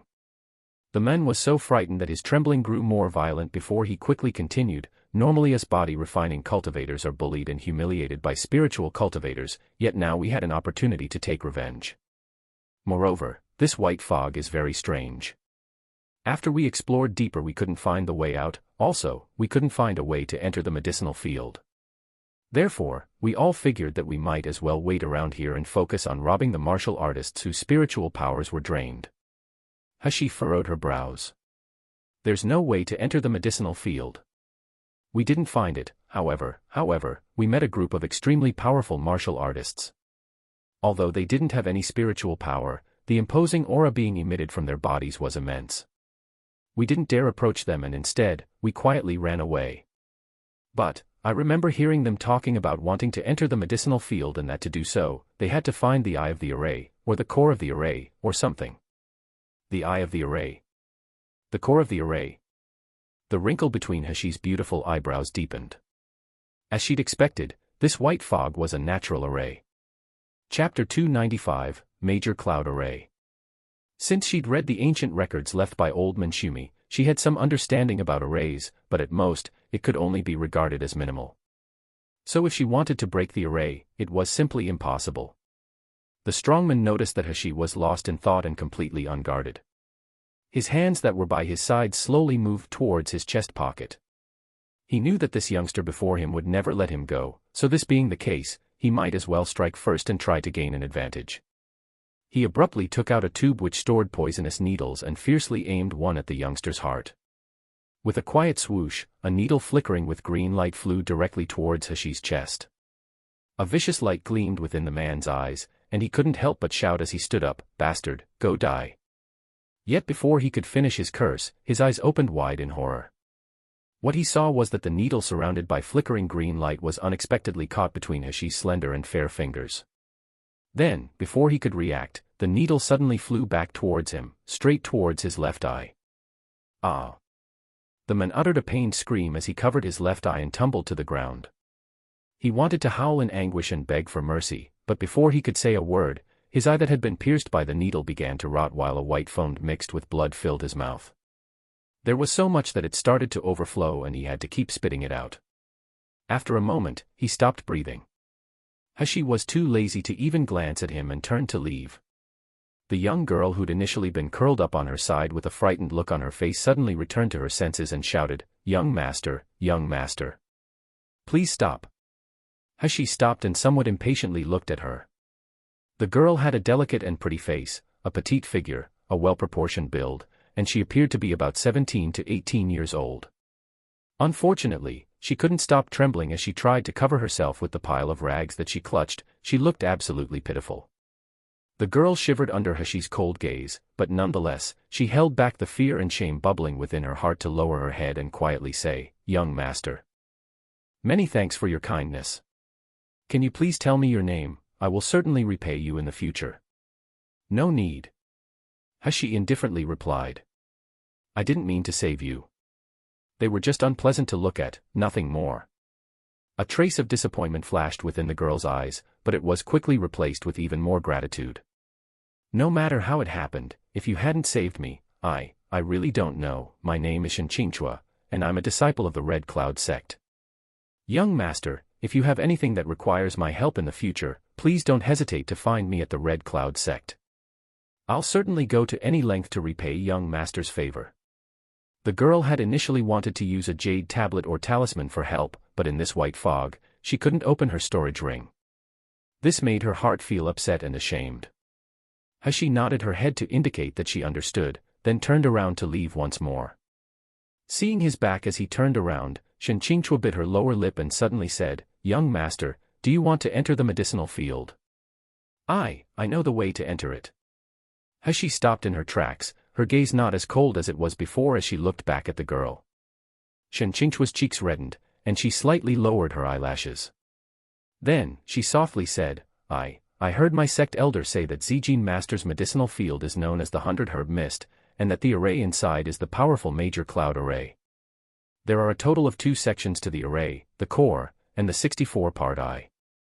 Only one of them is in this white fog though. If you want to break the Major Cloud Array, you need to find the array eye and cut off its energy supply. With that, the array core will shortly appear as a portal door.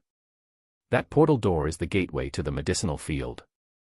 Chapter 296, we will definitely meet again. I just have to find this core of the array. Shinqingchua tilted her head to the side in thought for a moment, then said, actually, there is a way. That is, a way to destroy all 64 parts of the array eye in a short period, causing the array to briefly cease functioning. Although this period of time will only be for a few short breaths, if you're prepared to enter the medicinal field, then it's still possible. But, wanting to find the 64 parts of the array eye within a short time is practically impossible because once the time runs out, the destroyed parts of the array will be automatically restored. Moreover, the force the fog uses to absorb spiritual power will dramatically increase. Hashi looked pensive as she said, I understand, thank you for telling me this. Having said that, Hashi withdrew a set of clothes from her space and gave them to Shen Qingchua, before she indifferently said, this should be enough to repay you for your information. It's dangerous inside this white fog, so you should hurry up and leave. This time she didn't stop and quickly disappeared into the thick fog.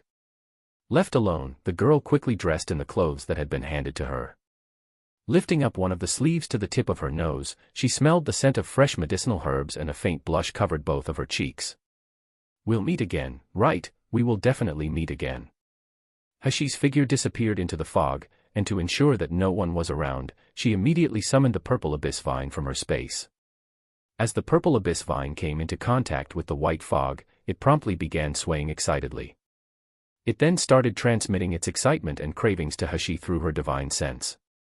However, Hashi didn't dare let it do as it pleased and refused to allow it to absorb more spiritual power. If it were to cause another whirlpool within the white fog, or directly touch the array, then she would be in big trouble. After appeasing the purple abyss vine and promising to give it some spiritual fire for it to eat when they entered the medicinal field, the purple abyss vine reluctantly calmed down. Hashi flicked her hands, and in a split second, several hundred purple shadows flew out, all of them instantly shooting in all directions of the white fog. This was the purple abyss vine's unique technique of dividing its body into thousands of vines, and it was the quickest way to search for the core and the eye of the array in this boundless white fog. Each of the purple abyss vine's subvines was connected to Hashi's divine sense. Unfortunately, this meant that each subvine was dramatically weakened compared to its usual strength, rendering it unable to attack. It also meant that if it was attacked, the damage would be relatively severe, and most of it would be inflicted on Hashi's divine sense. Soon, in as long as it takes to burn a stick of incense, and Hashi's complexion was becoming a little pale, the purple vine wrapped around her wrist began excitedly bouncing around. It was like it was eagerly trying to tell her about something. Finally, Hashi opened her eyes to reveal a sharp glint of purple swirling within their depths. In a split second, all of the purple abyss vine's subvines returned to Hashi's body as fast as sharp arrows. Excellent, she had found all 64 parts of the array's eye. Unfortunately, she couldn't find the core of the array, which would have made everything a lot easier. After all, the core of the array was the array's lifeline and foundation, so no matter what kind of array it was, they were typically concealed well to prevent it from being destroyed. It was normal that the purple abyss vine couldn't find it. However, with the exact location of the 64 parts of the array's eye, it wouldn't be too complicated for her to destroy it within a short time. A corner of Hashi's mouth stretched into a faint smile, and with a light tap of her foot, she disappeared from where she stood. The location of the first part of the array's eye was nearby, so Hashi arrived beside it very quickly. The white fog surrounding the part of the array's eye was apparently a lot thicker than other areas, which made the draining of spiritual power extremely powerful. Hashi's eyes focused, and the main part of the purple abyss vine sprang out, heading towards the center of the array's eye without any hesitation.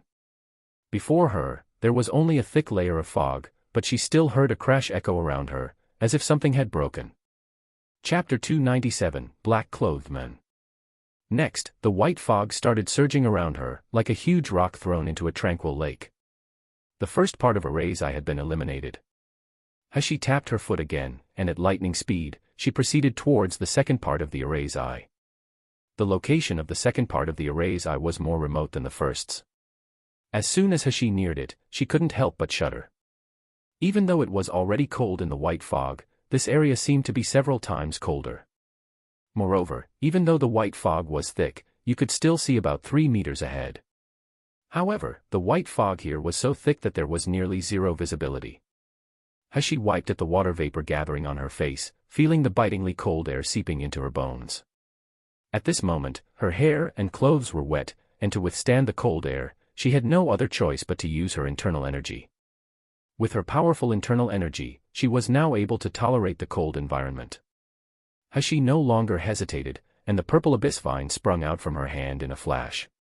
With a crash, the second part of the array's eye was broken within the white fog without mishap. Due to this, the rolling of the white fog became more violent, and its absorption of spiritual power increased to the point that it made all of Hashi's meridians tremble. She didn't dare stay any longer, so she turned around to leave.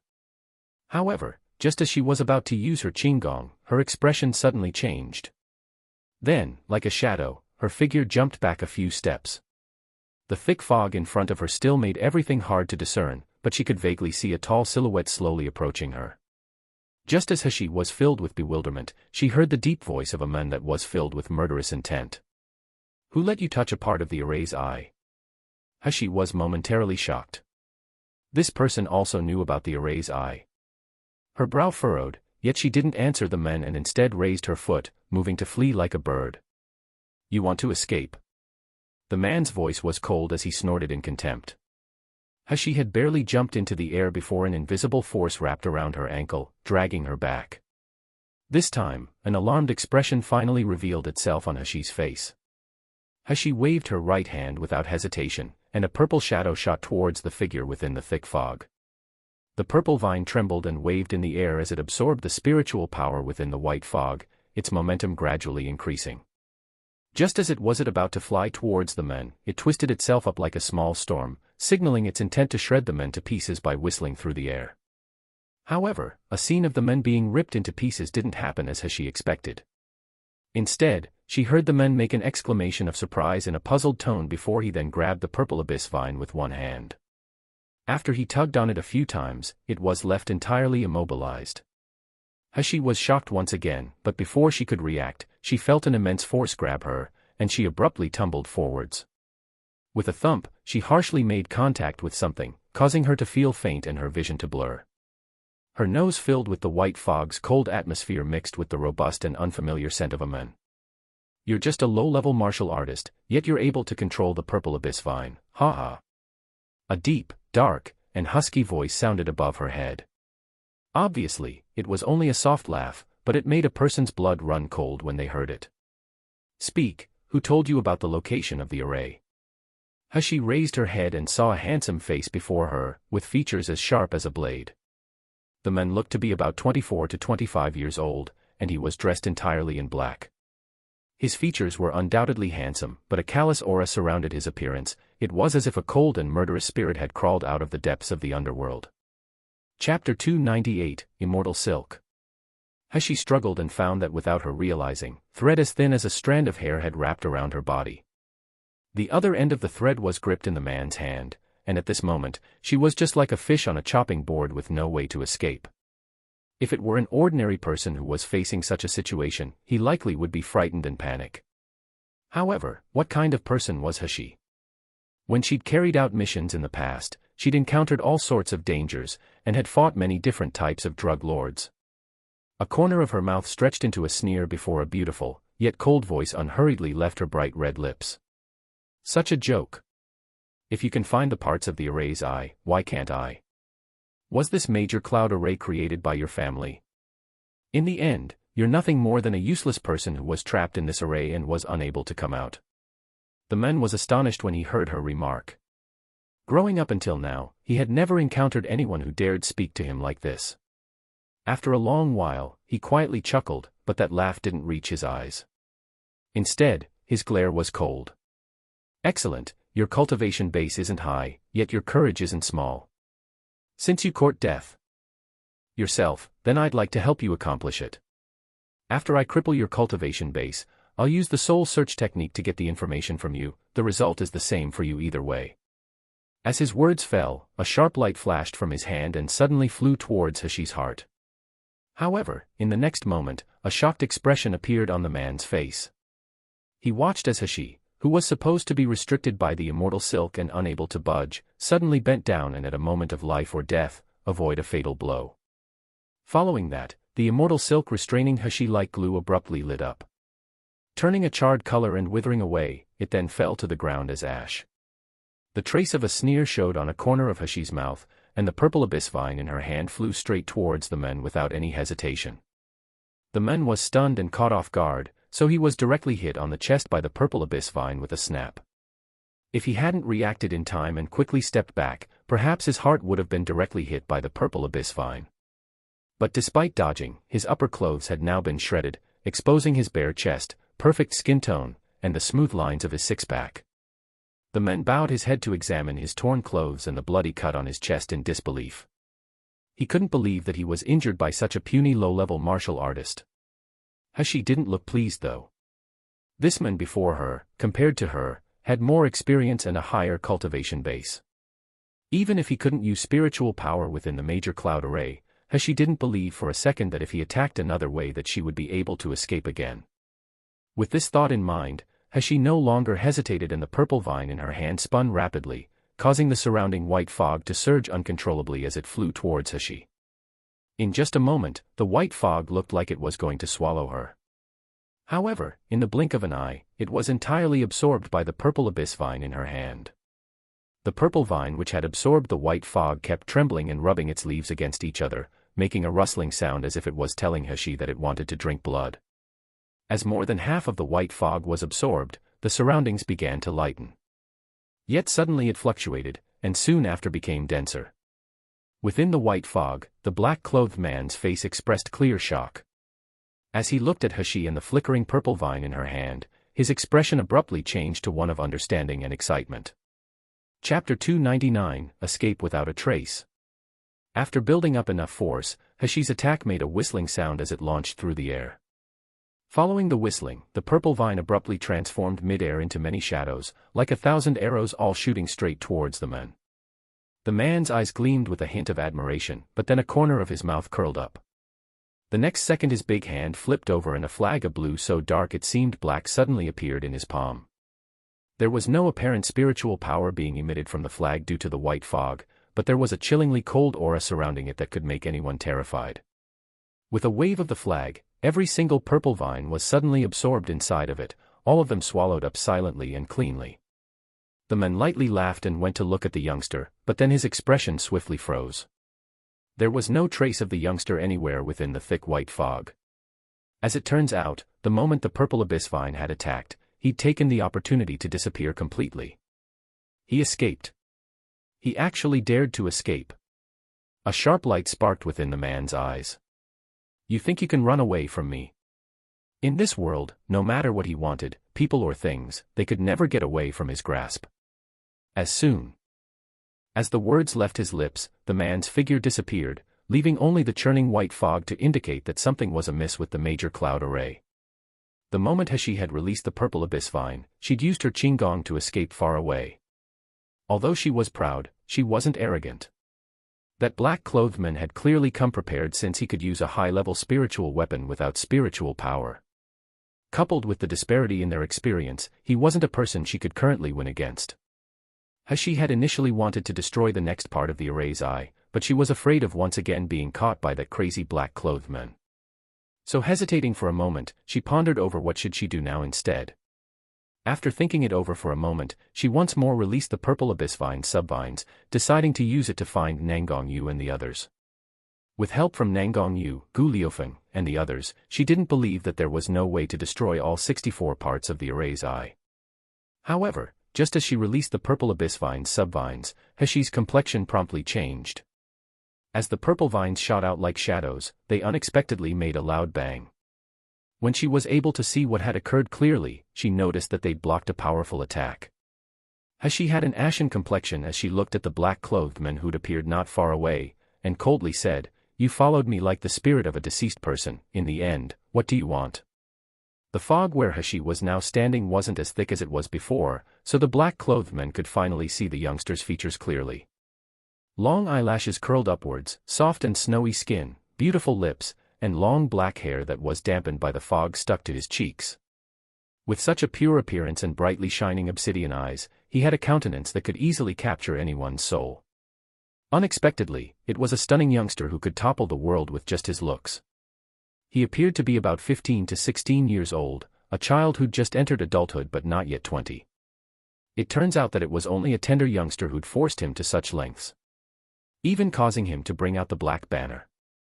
The coldness in the black-clothed man's eyes transformed into excitement, and crossing his arms in front of his chest he arrogantly said, "I can allow you to live, however, you have to become one of my people and obey my words. If you do, I can promise you that as long as you help me to destroy this major cloud array, in the future, you'll gain benefits that you never would have imagined having in this lifetime."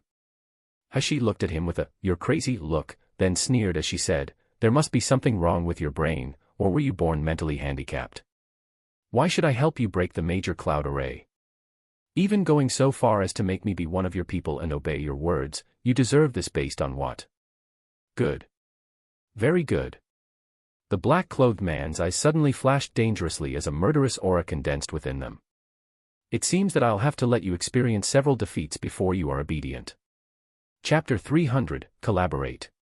After he spoke, the black flag suddenly flew out and enveloped the two figures, like a cloud covering the sun. There were no apparent spiritual power fluctuations, but the densely cold aura it emitted caused Hashi to be alarmed. She felt like she was being pressured by Mount Tai and found herself unable to breathe. While this was occurring, the black-clothed man smirked and approached Hashi. As he got closer, the black flag suddenly transformed into a black shadow and also headed towards Hashi. The purple abyss vine rapidly responded by springing out to fight with the black shadow. Following that, a dark golden blade appeared in the black-clothed man's hand and shot towards Hashi. A loud bang echoed through the white fog, causing it to start violently churning.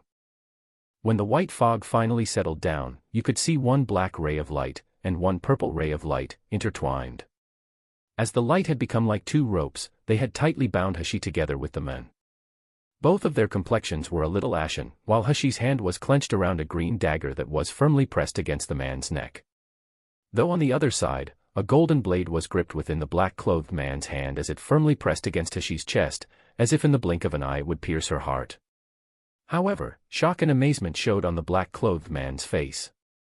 His hand holding the golden blade trembled as he was unsure whether to withdraw or not. He looked at the elegant youngster with shining eyes in bewilderment, taking quite a while before saying, You're a man. A coldness flashed in Hashi's eyes, and the dagger suddenly cut into the skin on the man's neck as she coldly said, This dagger is smeared with the highly deadly blood-sealing throat poison. Although it's useless against a high-level martial artist, in this white fog you're unable to use spiritual power, and due to this, you won't be able to expel the poison immediately. If you still insist on harassing me, I don't mind if neither of us wins. Feeling an itchy pain from the wound on his neck, the black-clothed man's expression became sterner and a trace of anger showed on his face. If you refuse to cooperate, do you really think that I don't have ways to deal with you?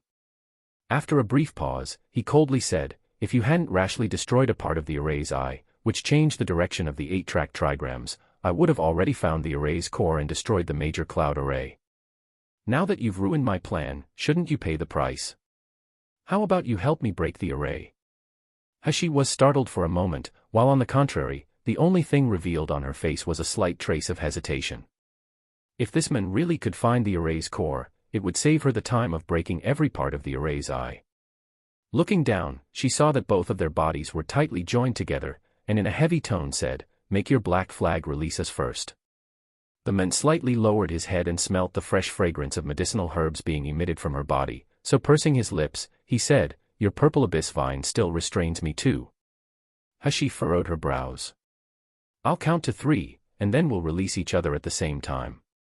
In a flash, the purple abyss vine, and the black flag, simultaneously retreated and flicked into the air.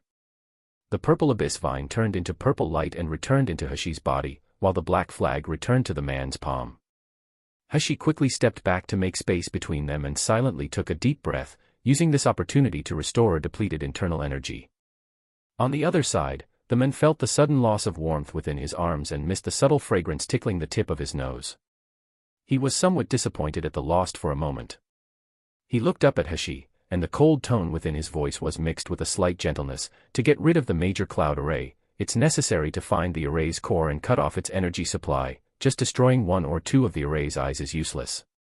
I have a way to find the array's core, however, there is a strong spiritual power barrier surrounding the array's core. As I can't use the technique within the white fog, wanting to break through the barrier uses a large amount of effort. But, if we were to use your purple abyss vine, it would be different. Chapter 301, Enemy on a Narrow Road. Hashi was shocked, but just as she was about to ask him how to find the array's core, her gaze suddenly focused on something in the distance. Almost at the same time, a happy voice traveled from within the white fog, Big brother, so as it turns out, you're here. We finally found you. When Hashi heard this voice, the look on her face abruptly changed and a murderous glint appeared in her eyes. That was the voice of Feng Lianying.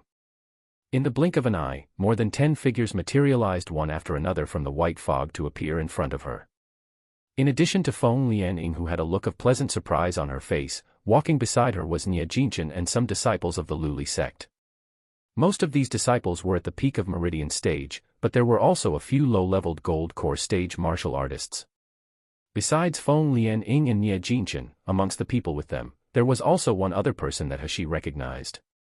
It was the third prince, Shangguan Rui, and his 2 gold core stage personal bodyguards that she'd met at the entrance of Hell King Manor. Hashi's face became very unsightly. She hadn't expected that the black-clothed man would actually be Feng Lianying's older brother. Not only that, but dealing with an enemy on a narrow road, in the midst of this white fog, she had unexpectedly bumped into this vicious white lotus, Feng Lianying. Sure enough, Feng Lianying's attention was so focused on the black-clothed man that she hadn't seen Hashi yet. But, as soon as she turned her head, her beautiful eyes couldn't help but widen before she instantly uttered a scream filled with anger and resentment. "Slut! Why are you here?" Hashi's hand clenched tightly around a vine of the purple abyss vine, while cold sweat seeped out of her palms. Although, on the surface, her face was expressionless as she sneeringly said, "Who is the slut that's calling someone a slut?" "Of course the slut is calling," Feng Lianying started saying before she realized what she'd said and stopped. She couldn't help but snarl as she took out her flying sword to stab at Hashi. But she'd forgotten that in this white fog she was unable to use spiritual power, rendering the flying sword just like an ordinary long sword. On top of that, she was just like a useless person without enough strength to even truss a chicken. Feng Lianying had only just managed to feebly thrust the flying sword forward before Hashi stopped it, and then without hesitation, lift her foot to fiercely kicked Feng Lianying's stomach. Feng Lianying screamed as she flew back like a kite with an abruptly snapped string before she then crashed down hard to the ground. With a deathly pale complexion, she covered her stomach and started to incessantly howl in pain. When Nie Jinchen saw that Feng Lianying was seriously injured, he was startled and filled with heartache. Quickly approaching her, he helped support her to sit up, and then stuffed a medicinal pill into her mouth. "Little sister Lianying, are you all right?" Feng Lianying clutched his wrist with her nails deeply embedding themselves into his flesh, and with a slightly hysterical voice said, "Kill him, kill that slut for me. I'll grind his bones into dust and scatter the powder." "Okay, okay. Little sister Lianying, rest assured, I will definitely take revenge for you." With that, Nie Jinchen suddenly stood up and bellowed towards the disciples of the Luli sect behind him, "Kill that stinky brat and dismember his body for me. Whoever ends up killing him, I will inform the clan head and recommend that they are allowed to become an inner sect disciple." After having said that, a green disc instantly appeared in his hand. At first, the disc didn't seem to be anything remarkable. Yet, when Nie Jinchen bit the tip of his tongue and allowed the blood to drip onto the disc, it suddenly lit up with a dazzlingly bright green light. The weapon that had initially lacked spiritual power fluctuations instantly absorbed a part of the spiritual power within the white fog and began to emit an intense aura. The elegant, yet frail-looking teenager stood alone in the white fog, and with the purple-colored vine in his hand shuddering slightly, a corner of his mouth curled up to form a stubborn sneer. Chapter 302, Big Brother. As 10 or so martial artists rushed towards her, Hashi was like a lone wolf being surrounded by a group of beasts. It was clear that in the next moment she would be torn to shreds, yet she didn't cower or show any signs of fear. The disc in Nie Jinchen's hand flew directly towards Hashi as he leapt into the air while roaring, "Go die." The disc gave him a brief burst of spiritual power, giving him the confidence to feel that he could dismember this vile bastard's body that had wounded his little sister Lianying. But immediately after yelling, a scene occurred that shocked him to the core. The moment that disc arrived before Hashi, it abruptly started trembling. Following that, a purple-colored shadow wrapped around it until it formed a ball. That purple shadow was, of course, a purple-colored vine and a 5th-ranked devil plant, the purple abyss vine. The purple abyss vine had been like an excited puppy as it dashed towards the disc, and in a short time, tightly wrapped its vines around it. Then, like a big mouth, the disc was swallowed whole. A crunching noise, similar to that of a chewing sound, came from the purple vine and mixed with a rustling sound caused by the purple vine swaying in excitement. In the deathly quiet fog, these sounds echoed in the surroundings and were particularly frightening. You. Nie Jinchen clutched his chest, which was in pain, and pointed to Hashi, asking with a trembling voice, "How can you use spiritual power within the white fog?" A smirk appeared in a corner of Hashi's mouth, and the purple vine in her hand suddenly transformed into a whip. Next, the whip fiercely slashed at the closest disciple of the Luli sect. That person was merely at the meridian stage, so being hit by the purple abyss vine's whip caused him to immediately wail in pain and fall to the ground, a bloody and gruesome wound visible on his body. Watching as Feng Lian-ing, the person who had bullied her in the secret territory, now trembled on the ground with blood flowing from a corner of her mouth, Hashi felt pleased in her heart. It seemed that this white fog wasn't entirely lacking in benefits. When Feng Lian-ing met Hashi's disdain-filled eyes, she was no longer able to bear it. So standing up, she at first staggered before she then rushed towards the black-clothed men, brokenly weeping, "Big brother, you must help me take revenge." The black-clothed man frowned, his expression gloomy and cold as he slowly asked, "You know him?" Feng Lian-ying's body was on the verge of collapsing as she gave him a sad and heartbroken look, and said in a trembling voice, "Big brother, that bastard is Shi. He cheated me and robbed me of my Zijin Palace inheritance. He also provoked the relationship between our Luli sect and Brother Yu. Obviously, he's a man, but he shamelessly seduced Brother Yu. Big brother, quickly kill that bastard for me." The eyes of the black-clothed man suddenly filled with frost. As his gaze fell on Hashi, he slowly stepped forward as he asked, "You seduced Nangong Yu?" Feng Lianing felt delighted in her heart. However, the expression on her face showed even more sadness and distress. "Big brother, the injuries to my body were caused by him. He also joined with Gu Liufeng of Shengde Hall to speak rudely to us of the Luli sect. They said that even though we were from the Feng family, we still wouldn't enter their eyes. I'm so angry it's unbearable and want to teach him a lesson. Who would have thought that Brother Yu, who has always loved me dearly, would be bewitched by such a bastard and wholeheartedly protect him? Such a lowly person who doesn't know shamelessness and is a vicious bastard like him. I will never allow him to live in this world. Big brother, please kill him for me." Nie Jinchen, who was standing to the side, quickly echoed what Feng Lianing had said with, "Young master, I personally saw Gu Liufeng injure little sister Lianing. At that time, Nangong Yu not only didn't help little sister Lianing, but he instead protected this loathsome brat. You must help seek justice for little sister Lianing." Chapter 303, Leave Nangong Yu. Even though it was a matter that had nothing to do with himself, Shangguan Rui couldn't help but interrupt as he stood off to the side. "I've seen this boy in Hell King Manor before, the servants there all treat him extremely respectfully. It may be assumed that his relationship with Hell King must be exceptionally intimate." Hearing Shangguan Rui's words, Feng Lianing grit her teeth out of jealousy. But when she turned her head and saw the black-clothed man's gloomy look, a delighted smile couldn't help but spread across her face. Big brother had also hoped that the Feng family could be connected by marriage to Hell King Manor, yet now this loathsome brat had inserted himself between her and Nangong Yu, destroying their relationship with Hell King Manor. How could Big brother not be angry? Even though she didn't know what trick that brat had used, it was clear that in this white fog, these people weren't his match. The only one who could kill him was her big brother, Feng Yunjing. That's right, the black-clothed man in front of her was the young master of the Feng family. Songming Kingdom's most powerful and feared man of the Feng family, Feng Yunjing. Although the Luli sect was one of the 4 major sects in the Miluo continent, in actuality, it was all because of the influence of the Feng family. In the Luli sect, Feng Lianing was capable of stirring up all sorts of trouble, and yet she could still be called the young head of the sect. But compared to her big brother, Feng Yunjing, in regards to terms of privilege or strength, it was like comparing clouds to mud. From a child until now, Feng Lianing had been afraid of this half-brother. Except for Nangong Yu, she had never seen a man as fearful and powerful as her big brother.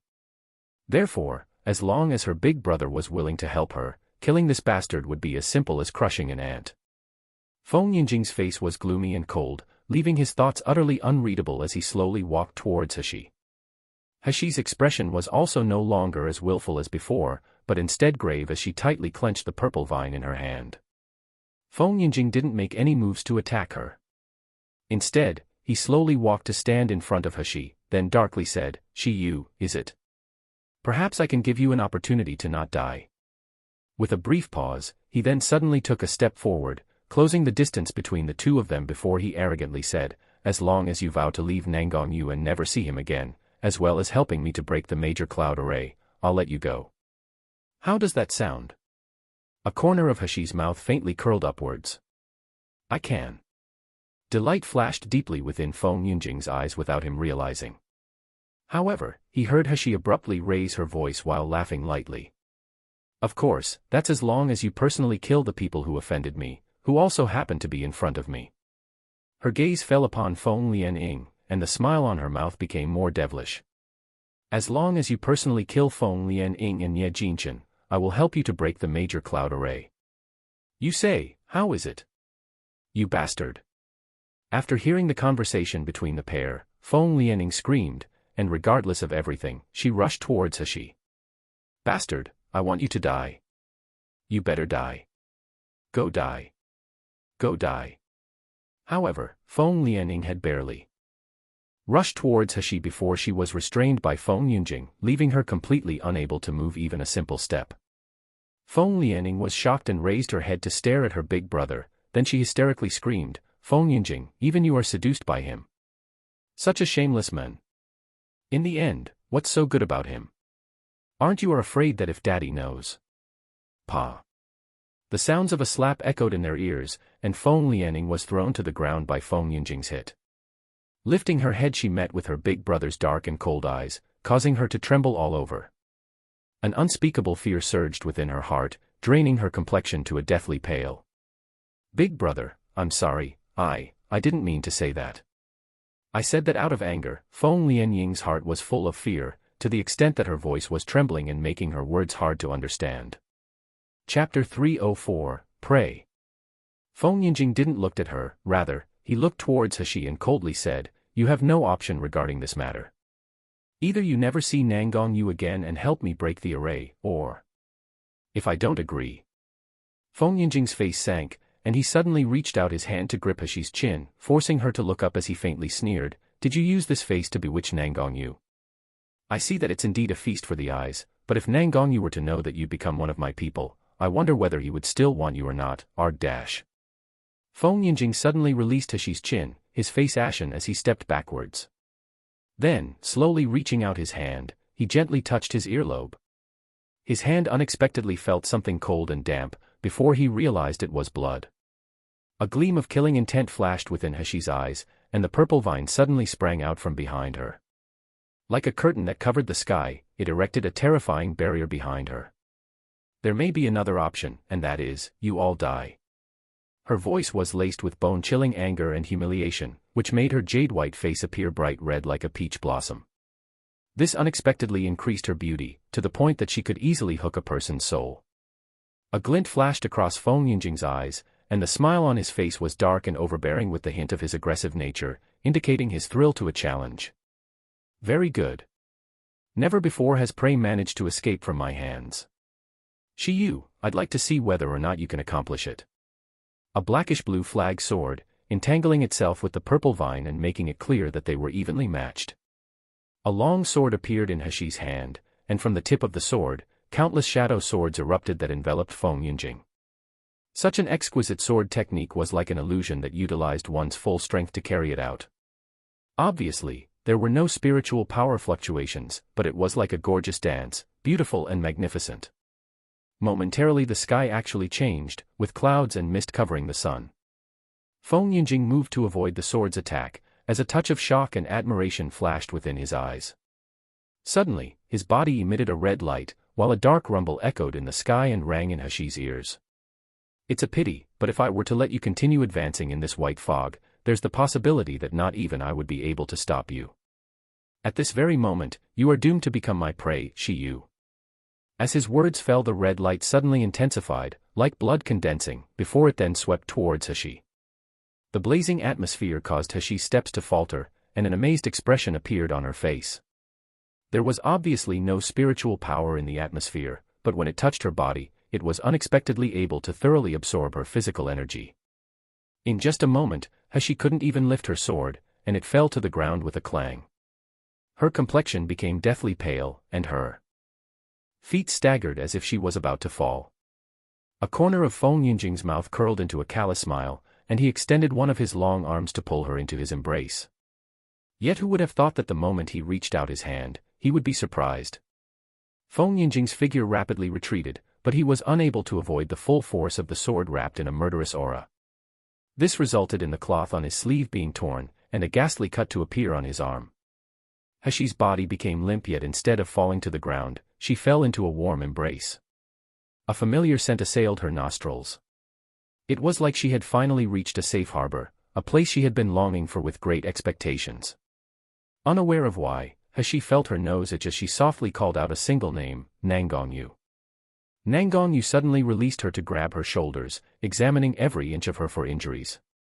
The palms that touched her body were scalding hot, and at this moment, they were shaking slightly, showing how frightened the owner of the hands was. Chapter 305, If it's unreasonable this king indulges him. Nangongyu, I'm all right. My power is just depleted, that's all. Momentarily, Hashi was unsure whether to laugh or cry. In front of so many people, in the end, until when was this guy going to continue touching her? In response to her, however, Nangongyu gathered her into his arms and tightly embraced her. Sheer. Fortunately you're all right. Fortunately, I found you, Sheer. Hashi felt extreme pain, like her bones were being crushed. This man was acting like he wanted to fuse her to himself, making her unable to breathe.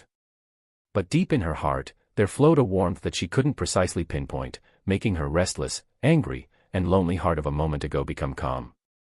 It wasn't until a good while later that Nangongyu finally loosened his hold on Hashi, then turned towards Feng Yunjing. Feng Yunjing's eyes narrowed slightly, a cold and dangerous light gleaming within them.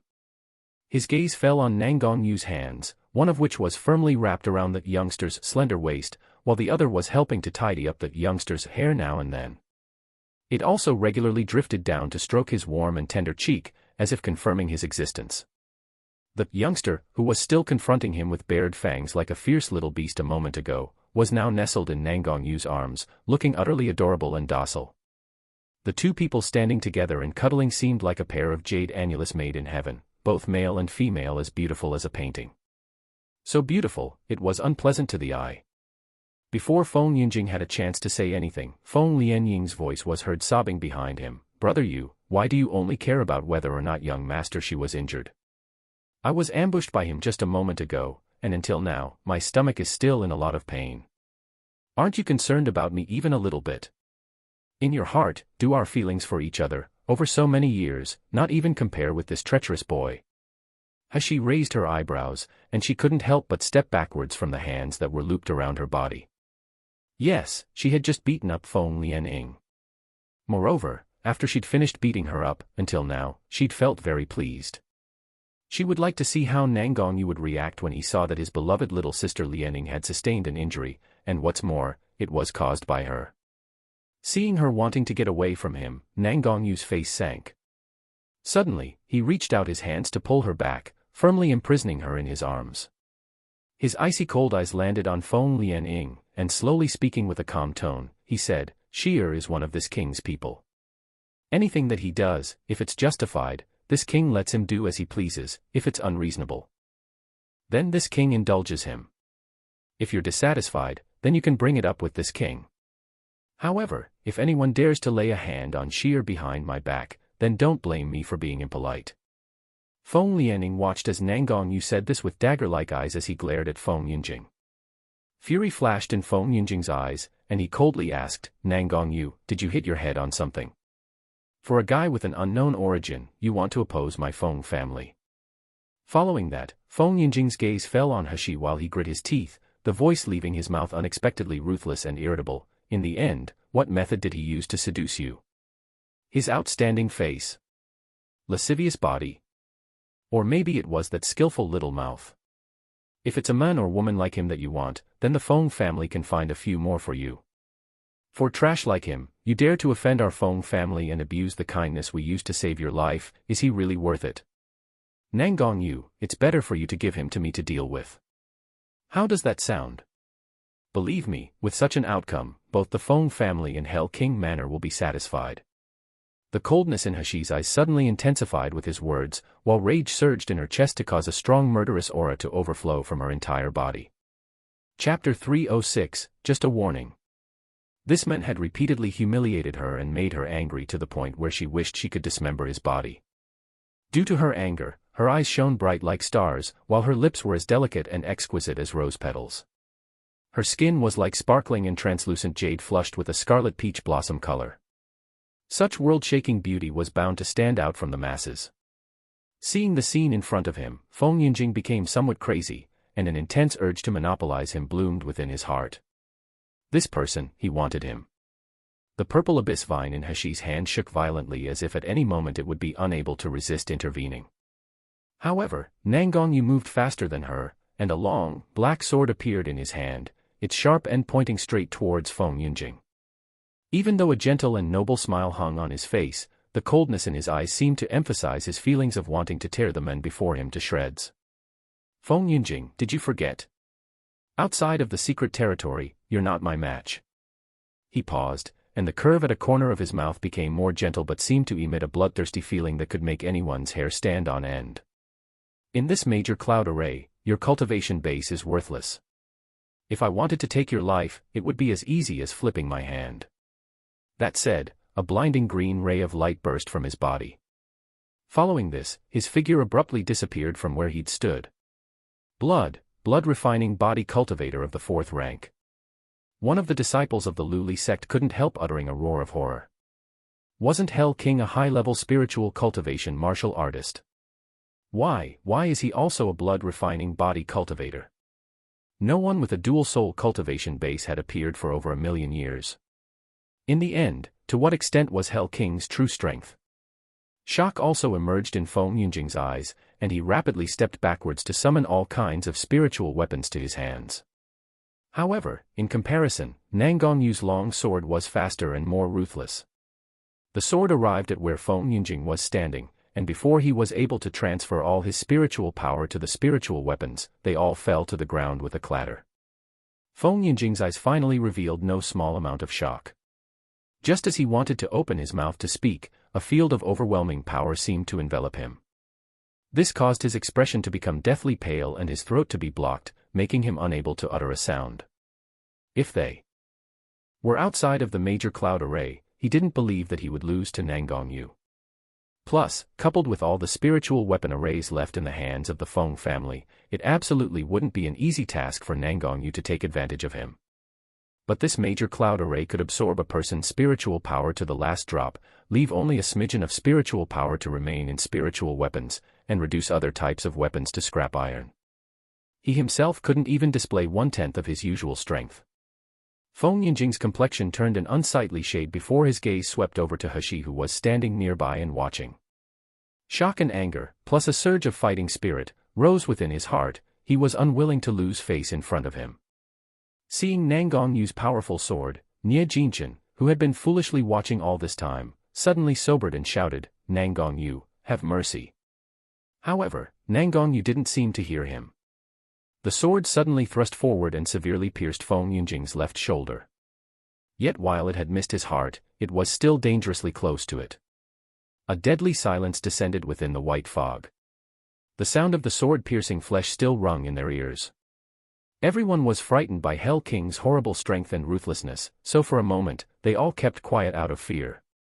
Nangongyu withdrew the black sword, and coldly said, "This time was just a warning, but next time, you won't be so lucky." Chapter 307, Rare Treasure. Big Brother. It was at this time that Feng Lianing finally returned to her senses and she rushed over to support Feng Yinjing, but her hatred-filled gaze locked onto Nangongyu. "Brother you, how could you be so heartless? For such a lowly person you even disregarded the kindness my Feng family has shown towards you." Xing. Once again unsheathing the sword, it was then pointed straight at Feng Lianing. The gleaming cold tip of the sword was less than a centimeter away from her throat and had even managed to cut the delicate skin, resulting in a subtle amount of pain. A corner of Nangongyu's mouth raised and he slowly said, "If it were not because of the kindness the Feng family had shown me, you all would have died in this white fog long ago. Even your bones would no longer exist." Feng Lianing still wanted to say something more, but when her eyes met with Nangongyu's dark and piercing ones, her breath suddenly caught in her throat. With her face becoming pale, she was momentarily unable to utter a single word. All the disciples of the Luli sect rushed over, worried about the condition of Feng Yinjing's injury. Feng Yinjing pushed them all away, his fathomless black eyes examining the wound on his chest. But when he raised his head once again, his face held no trace of ruthlessness, only calmness. Nanggongyu, is that person really that important to you? Nanggongyu slowly walked back to stand beside Hashi, and reaching out his hand, he gently kneaded her small hand. It wasn't until Hashi had ignored him by flinging his hand away that he'd coldly looked at Feng Yinjing, and faintly said, "She is my treasure, a rare treasure that no one is allowed to covet or touch. What do you think, is he important or not?" Hashi couldn't help rub at the goosebumps that had raised on her arms when she heard that. When had this guy learned to speak so disgustingly? However, she didn't realize that a corner of her mouth had lifted into a shallow curve. Feng Yinjing's gaze swept over Hashi's face, his eyes burning with anger and envy that quickly disappeared. His face was still without any trace of emotion. "Good. I can promise to let him off, as well as ignore your relationship with him for the time being. But, you have to let him use his purple abyss vine to help us break the major cloud array." That said, Feng Yinjing looked towards Hashi and slowly said, "As long as you agree to help us break the major cloud array and enter the medicinal field, I promise that all disciples of my Luli sect will not make a move against you while we're in the sealed dragon domain. How about it?" Feng Lianing couldn't help but shriek, "Big brother, why should we let him off?" However, as Feng Yinjing's sharp eyes glanced at her, Feng Lianing felt her voice tremble and she no longer dared to speak. Hashi frowned as she mentally weighed the advantages and disadvantages of entering the medicinal field with these people. Just at this moment, Gu Liufeng, Qing Long, Wu Yu, and the others rushed towards them. Once they saw that Hashi wasn't hurt, Gu Liufeng immediately hurried forward and happily said, "Little Yuer, it's good that you're all right." While saying that, his hand was reaching out to touch Hashi's shoulder. The next second, four piercingly cold eyes swept towards him, causing Gu Liufeng's hand to freeze midair. He didn't dare touch Hashi now. Nanggongyu pulled Hashi into his arms as he glared at Gu Liufeng in warning, before he then bowed his head towards Hashi and said, "You should agree. Inside the medicinal field, if there's anything that you want, I will help you to get it." Although Nanggongyu had confidence regarding his profound cultivation base, if the Luli sect really focused their attention on Hashi, then after they left the secret territory, Hashi would be in danger at every turn. Hashi was slightly startled, but she immediately realized the outcome of the situation if she refused. She turned to Feng Yinjing and indifferently said, "Okay, I can help you to break the major cloud array, but we'll be doing it my way." Feng Yinjing was surprised. "Your way?" Chapter 308, 100 Herb Mist. "Correct." Hashi laughed faintly. "No need to spend time finding the array's core again, because as long as we directly find all 64 parts of the array's eye inside the major cloud array and break them together within a short time, that will suffice." Surprise flashed within Feng Yinjing's eyes, but before he could speak, Nie Jinchen had already exclaimed, "Don't speak nonsense.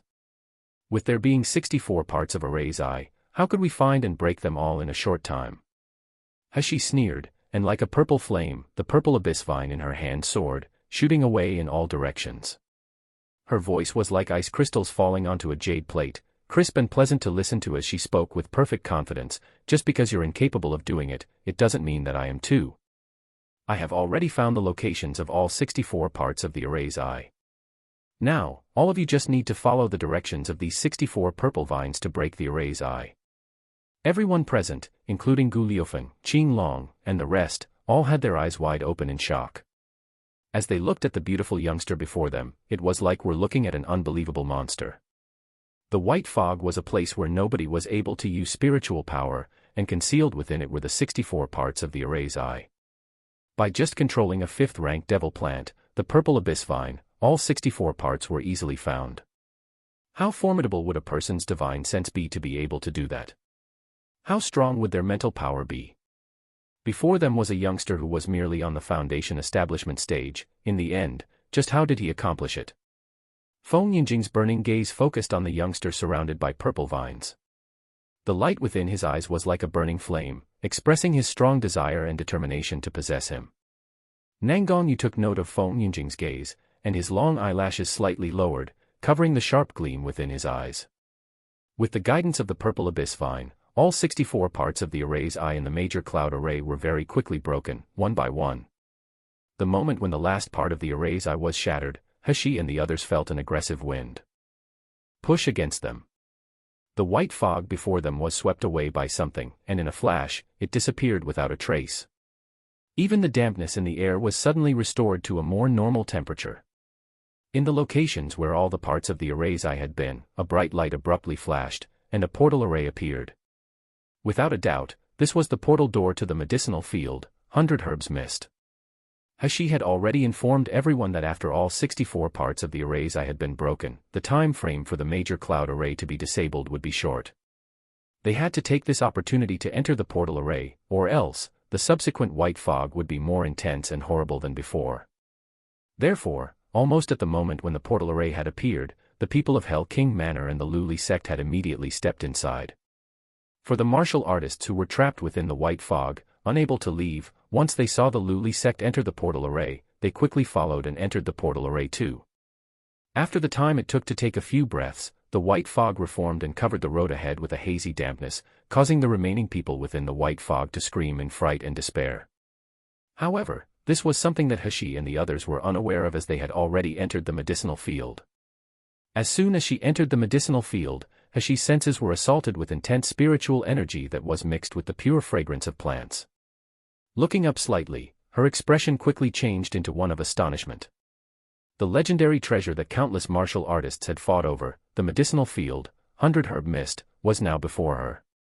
The medicinal field was really too large. Stretching out in all directions, it was almost impossible to see the edges.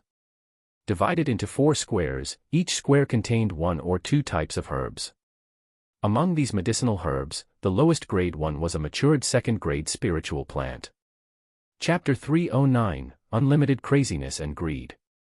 The side of the medicinal field near where everyone stood, there were rare 4th-grade and 5th-grade spiritual plants.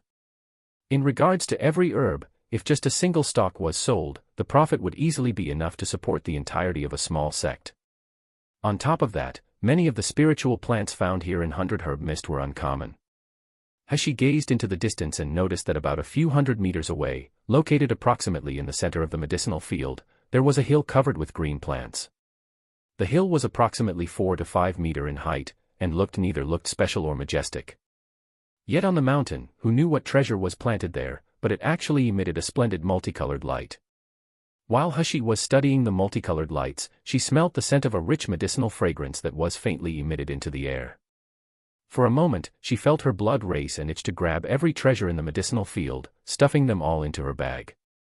However, such a burning desire lasted only a moment before she immediately became clear-headed and slightly frowned. This medicinal field, it seemed a bit odd. Whether it was because of the extremely expensive spiritual plants inside the medicinal field, or the intoxicating medicinal fragrance permeating the air, but the martial artists in the area seemed seriously out of sorts. Just then, from the side, there came the sound of everyone inhaling deep breaths before the sounds of exclamation and excitement reached Hashi's ears. Heavens! This is 100 Herb Mist. I'm not dreaming. I thought that I'd be trapped in the white fog forever and would die in there. I didn't expect to get in here. I'm so blessed that I must be going to die soon. Hurry up. Quickly take everything. These medicinal herbs belong to our Xianyi sect. When we bring these back with us, we'll make a fortune, ha ha ha. Hashi turned her head and saw a group of people with their eyes blood red. It looked like they'd lost all reason. They were all staring at the medicinal field with fixed gazes, while their eyes were slowly becoming more bloodshot and glinted with unlimited craziness and greed. The next moment, it was unknown who, but someone suddenly shouted, "Quickly take everything."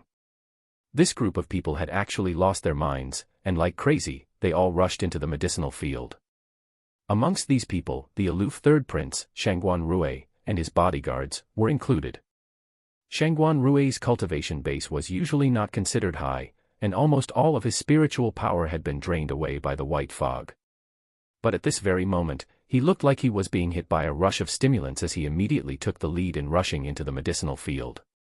His hands that were pulling at the herbs were continually trembling, and his mouth kept muttering, "Jin Ling seed, Tian Yuan fruit.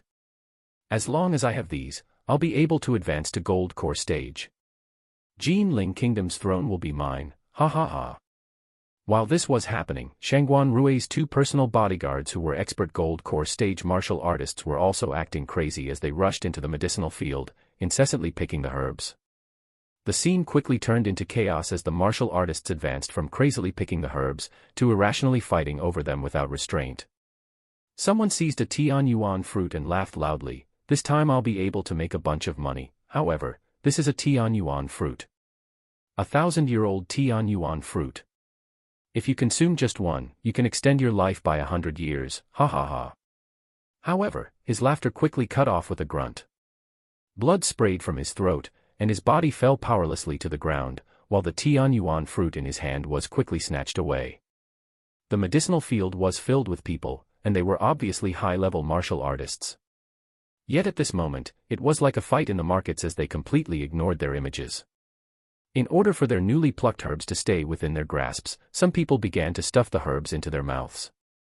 The high-level spiritual plants were covered with mud and blood, and as they were swallowed, it seemed to make those that ate them become more excitable and crazy. Chapter 310, Wait and See. In just a moment, the initially well-organized medicinal field was reduced to chaos. The air that had been permeated with the smell of medicinal herbs was now being replaced by the coppery/metallic stench of blood. Shortly, some of the best high-grade spiritual plants would be devoured by these insane martial artists. One of the bodyguards who had followed from Hell King Manor couldn't help but be anxious as he asked, "Young Master Shi, aren't we going to join in?" Seeing that the high-grade herbs in the medicinal field were going to be utterly ruined soon, they were getting somewhat restless. Hashi shook her head. "This medicinal field is obviously weird, you need to be careful." It was reasonable to say that these martial artists who could enter the Greenwood realm, and manage to survive in the white fog, were absolutely not lacking in carefulness. However, as soon as they entered the medicinal field, they seemed to have lost all reason. Typically, their first priority after leaving the white fog with no spiritual power would have been to restore their spiritual power by meditation, while being aware of the possibility of other people attacking them. Even if they really wanted to collect medicinal herbs, they would have first fully prepared themselves. Otherwise, even if they got the herb they wanted, it would be snatched away by someone. Not to mention, these martial artists were directly stuffing the medicinal herbs into their mouths. Consuming the medicinal herbs this way would result in the effect reaching less than 1/10 of its potential, and instead, it could precipitate harmful impurities entering the body. Even if these people were greedy, it was impossible for them to make such a stupid choice. Unless, they'd all lost their minds. With this thought, Hashi's eyes couldn't help but scrutinize the area. It didn't need to be said, but Nanggong Yu, Gu Liufeng, and the others in their group, calmly watched the chaotic scene before them as if they were watching a farce. Feng Yinjing and Feng Lianing were also both standing there majestically and motionlessly, showing that they hadn't lost their minds in the slightest. Even the disciples of the Luli sect remained in place, although they looked impatient, they didn't dare act rashly. Of course, it wasn't only these two groups of people who didn't lose all reason. Whether they were a martial artist on Meridian's stage or Gold Core stage, those with strong resolutions had avoided being enthralled by the medicinal field. Only, although they weren't frenzied, they still had anxious looks on their faces. "Young Master Shi, even if this medicinal field is peculiar, if we don't do something soon, all the 5th-grade spiritual plants will be ruined. Our Hell King Manor has plenty of attention-focusing pills that can clear the mind and calm the soul. As long as we take one we won't become insane, so isn't it better for us to pick the herbs?" Another guard was finally unable to endure it any longer, and he said a bit urgently. Hashi, however, still shook her head. "We'll wait to see if any changes occur first." That guard couldn't help but to shift his eyes and look at Nanggong Yu. Seeing that Nanggong Yu had no intentions to refute Hashi whatsoever, his face revealed a somewhat irritable look. Hashi had barely finished speaking when Feng Yinjing heard Feng Lianing contemptuously say, "It's just a mere mind confusion, yet you're scared and want to withdraw first." She then gently looked at Nanggong Yu and said, "Brother Yu, I have assembling soul fragrance that was given to me by my master, it's the nemesis of mind confusion. In a moment, I'll light the assembling soul fragrance, and you guys can immediately go pick the herbs. I promise you won't lose your minds." Then, a small finger-length stick of red incense appeared in her hand. With her white dress fluttering in the breeze and a pale pink silk veil covering her face, the contrast with her beautiful eyes was stunning. At this moment, the incense was lit, and a light smoke rose in spirals to curl around everyone, quickly clearing the minds of those who had lost all reason. Chapter 311, The Safest Place. Everyone now had a relaxed expression on their face, and they were looking at Feng Lianing with gazes of admiration and gratefulness. All the martial artists in the medicinal field who had been killing each other and devouring the medicinal herbs gradually began to sober, each of them revealing a horrified and confused expression. Abruptly, there were sudden exclamations from the people that had sobered, so it was all thanks to Luli Sek's Ice Lotus Fairy. It's no wonder that she had such methods to easily dispel the mind confusion. Ice Lotus Fairy is indeed a person with a virtuous heart like in the legends. Everyone in the medicinal field can escape calamity today thanks to the help of such a fairy. The praises coming from all the people made a haughty and arrogant expression appear on Feng Lianying's face. But when she looked at Nangong Yu, her eyes became gentle and watery. It's just a minor accomplishment, nothing worth mentioning. To be able to help everyone is Lian Ying's privilege. Brother Yu, quickly go pick the spiritual plants in the medicinal field. Many of spiritual plants here are rare, so maybe even your illness will be able to benefit greatly. For the martial artists who had now become cleared-headed and were waiting outside the medicinal field, once they heard her words, some of them couldn't endure any longer, and they rushed back into the medicinal field. This act caused the anxiety of Hell King Manor's bodyguards to increase. Even Wu Yu was eager to move forward and pick herbs in the medicinal field. However, Hashi held out a hand to stop them. Hold on. This medicinal field is rather complicated, you shouldn't act rashly. Feng Lianing mockingly laughed at Hashi. Isn't young Master Shi too cautious? 100 Herb Mist is in Greenwood Realm, however, it was personally created and planted by Zijin's master.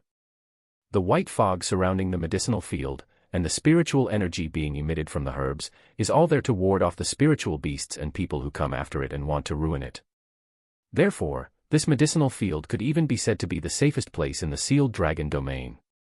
As for that mind confusion, Feng Lianing shook her head in disdain, then sneeringly said, Young Master Shi is too ignorant and inexperienced, so, therefore, you might not understand. There are 2 types of herbs in the medicinal field, and once they mature, their fragrances will mix to create mind confusion and confuse a person's mind. But this kind of mind confusion is only effective on martial artists that are of gold core stage and below, and those who are mentally weak. It's not intentionally targeting us. I didn't expect that just a mere mind confusion scent would actually frighten young Master Shi. Hee hee. At this moment, Nia Jinchen walked forward to stand beside Feng Lianing and followed up her remarks by snidely saying, Little sister Lian Ling, he's only a low-level martial artist who comes from a small place, it's only natural that he hasn't seen the world yet. There's no need for you to lower yourself for such a person. After that, he looked up at Nangong Yu. Nangong, it's unlikely that you'll believe that kid over Lian Ying's judgment, right? Don't forget, she's a 6th-rank doctor. Nangong Yu slightly narrowed his eyes. There was cold malice contained within his eyes, and yet the expression on his face was indifferent as he smiled lightly and said, I came to this medicinal field for Shier's sake. Since Shier said that it was unnecessary to pick them, it's fine if I don't touch any of these herbs. Then, his cold gaze swept over the bodyguards around him. Whatever young Master Shi says goes. If anyone dares question it, you better get lost from the major cloud array. As soon as he finished speaking, the bodyguards of Hell King Manor immediately shut their mouths in fear. While Feng Lianing, on the other hand, was seething with anger. Nia Jinchen saw that her face was purple with rage, and he couldn't help but feel distressed. Clenching his teeth, he said, Little sister Lianing, you don't have to bother about this group of cowards.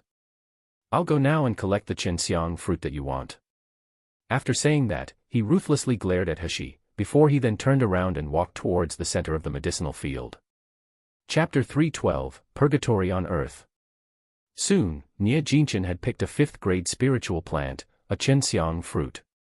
While walking back, he aimed a provocative grin towards Hashi and the others. However, before Nia Jinchen could leave the medicinal field, he suddenly heard a shrill scream coming from behind him. Nia Jinchen instinctively turned his head around and saw the shadows of 2 people emerge from the depths of the medicinal field. Specifically, the hill which was exuding the colorful rays of light. When the 2 people neared Nia Jinchen, and he could clearly see their appearances, he immediately released a cry of, ah. It was unknown when, but the faces of the pair had been covered with blood blisters. The largest of the blood blisters were the size of grapes, while the smallest ones were the size of a woman's pinky nail. The blood blisters were squished together, some were purple, while some were dark red. Because they were so densely packed together on her face, it made a person want to vomit at first glance. Their eyes were bloodshot, and as they ran, their hands uncontrollably scratched at their faces.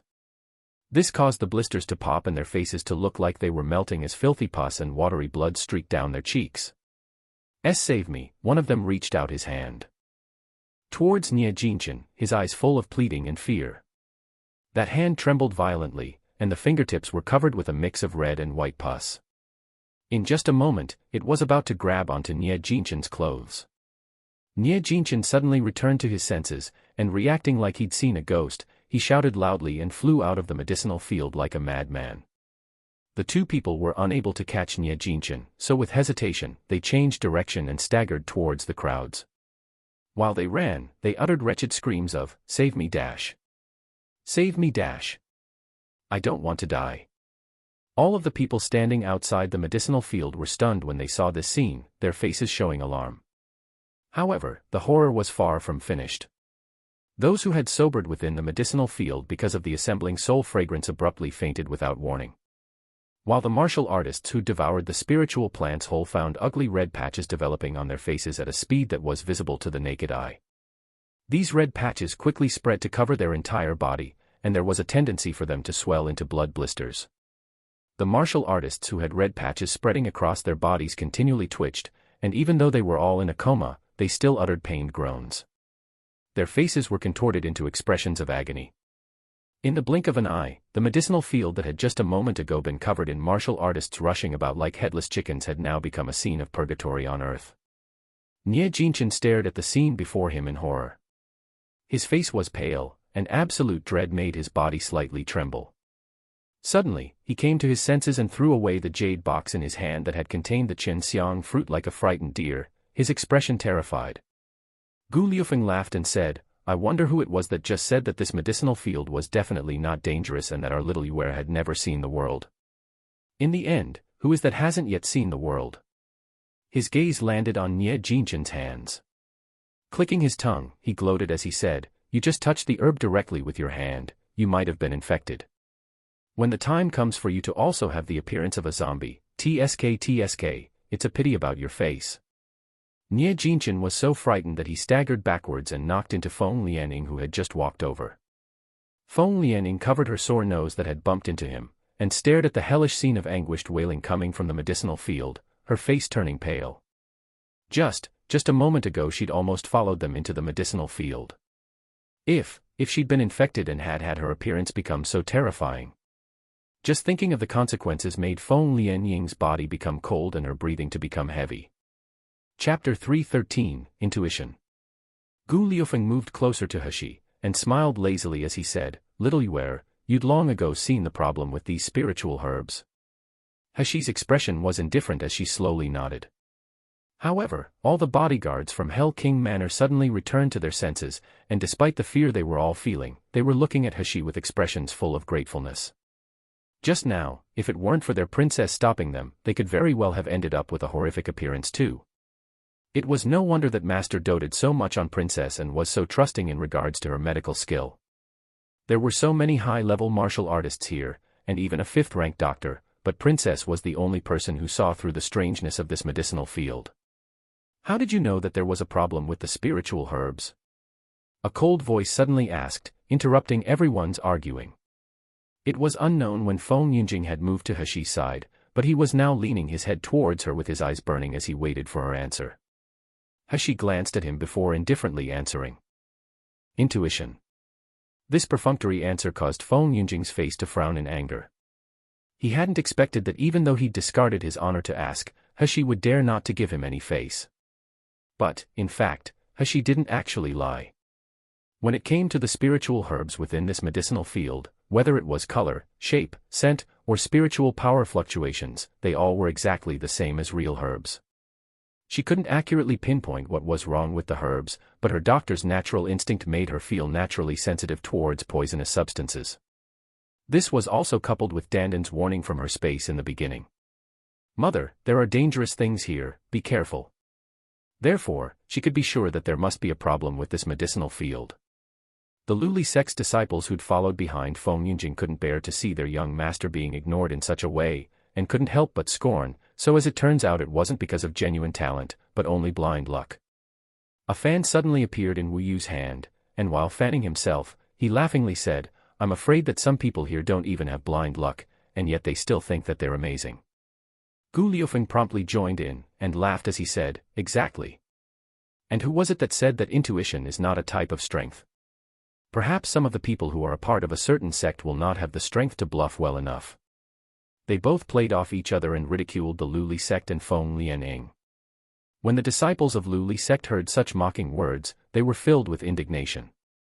Nie Jinchen was even more incensed and started cursing, "Gu Liufeng, don't King pretend to know what's best. Do any of you have the qualifications to slander little sister Lian Ying and the Lu Li sect?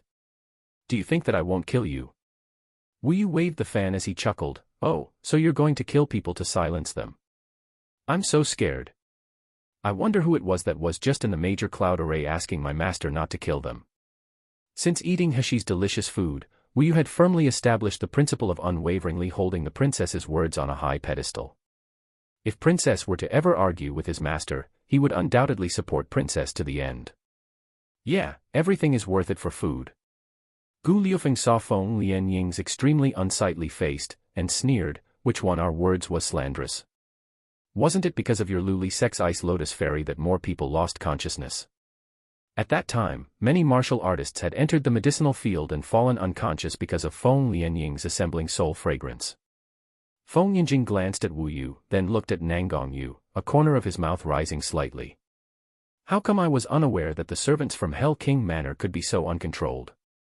Chapter 314, Ice Lotus Fairy, Save Me. Nangong Yu's expression was indifferent, and he carelessly said, "He's new and still doesn't understand the rules. Yunjing, you don't have to bother about him." At this moment, Wu Yu was disguised as an ordinary bodyguard, but where was there a bodyguard who had enough guts to provoke the Feng family? This, together with Nangong Yu's cold attitude, Feng Yinjing clearly understood that he was being lied to. Wu Yu wanted to say something more, but Qing Long stepped forward and lightly pressed his hand down on Wu Yu's shoulder, shaking his head at him. Now was not the time to cause trouble with the Lu Li sect. Otherwise, all of their master's previous work would be ruined. Wu Yu curled his lip as he closed his mouth and didn't say anything further. At this moment, the two men who had appeared with blood blisters and pus dripping down their bodies started crawling away from the medicinal field. As soon as they saw Feng Lianying, their eyes lit up, and they staggered towards her. Wherever they went, the other martial artists avoided them as if they were poisonous snakes. Feng Lianying also wanted to run away, but because of her fear, her feet failed to move. "Ice Lotus Fairy, save us!" Wretched shouts resounded throughout the medicinal field. The two men plopped to the ground to kneel in front of Feng Lianying, hissing in pain as they yelled, "I'm the master of the Murong family, Murong Zhangfeng. My Murong family has always been on peaceful terms with the Lu Li sect. I beg you, please save us." As soon as the words left his mouth, everyone couldn't help but be surprised. These two people covered in blood blisters who couldn't be recognized unexpectedly turned out to be the master of the Murong family, Murong Zhangfeng, someone from one of the four major families of Yanjing City. The other was Murong Zhangfeng's father, the elder of Murong Manor, Murong Hai, Yanjing City's famous third-rank doctor. These two people suddenly threw themselves before Feng Lianying, their fingers stretching to touch her delicate hand. Their pus and blood-covered hands already clutching her snow-white clothes. Feng Lianying was so terrified that her complexion lost all color, turning a sickly pale as she stepped back several paces. Her eyes were full of horror and disgust. Feng Yinjing, who was watching from the side, frowned when he heard the two people reveal their identities, and asked, "How did you end up like this?" Seeing that the person questioning them was the young master of the Feng family, Feng Yinjing, how could they dare to delay answering? Enduring the acute pain racking their bodies and the fear in their hearts, they quickly told the whole story. It turned out that the Murong family had been the first people to enter the medicinal field through the major cloud array.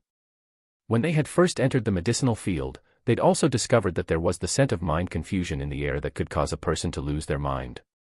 However, the Murong family had Murong Hai with them, a third-rank doctor. Therefore, they were naturally unafraid of such a trifling poison. As soon as the mind confusion scent had been removed, they began to collect the herbs within the field.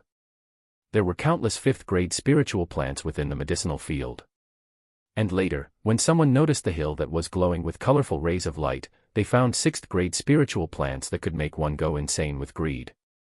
But just as the Morong family were ecstatic, people from their group began to faint and become feverish. No matter how much Morong Hai examined them, he couldn't discover why they'd fallen unconscious. What's worse, was that the red rash began to spread on the faces of the unconscious people. The red rash grew at a speed that was visible to the naked eye before they then turned into giant blood blisters. These blood blisters growing on their bodies were extremely itchy.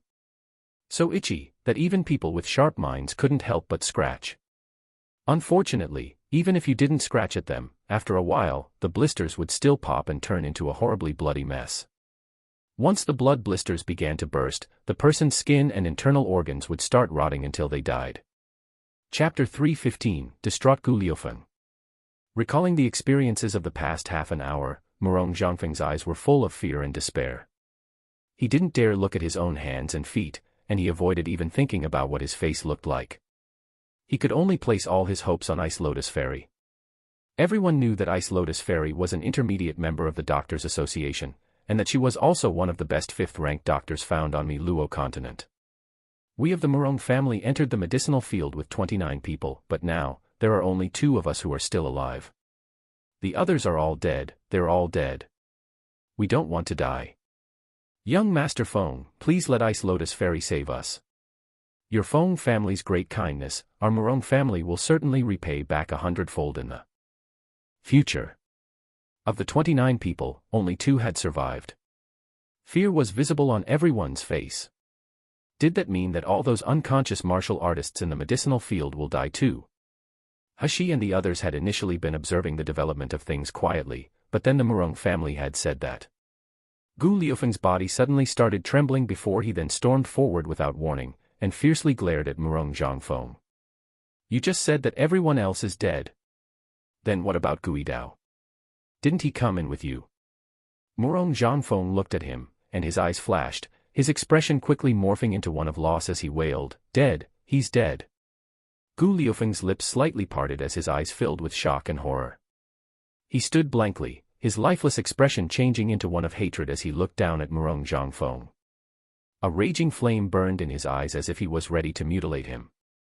Abruptly, he turned around and rushed towards the medicinal field. Fortunately, Wu Yu's hands moved faster, and he rushed over and grabbed him. Are you crazy?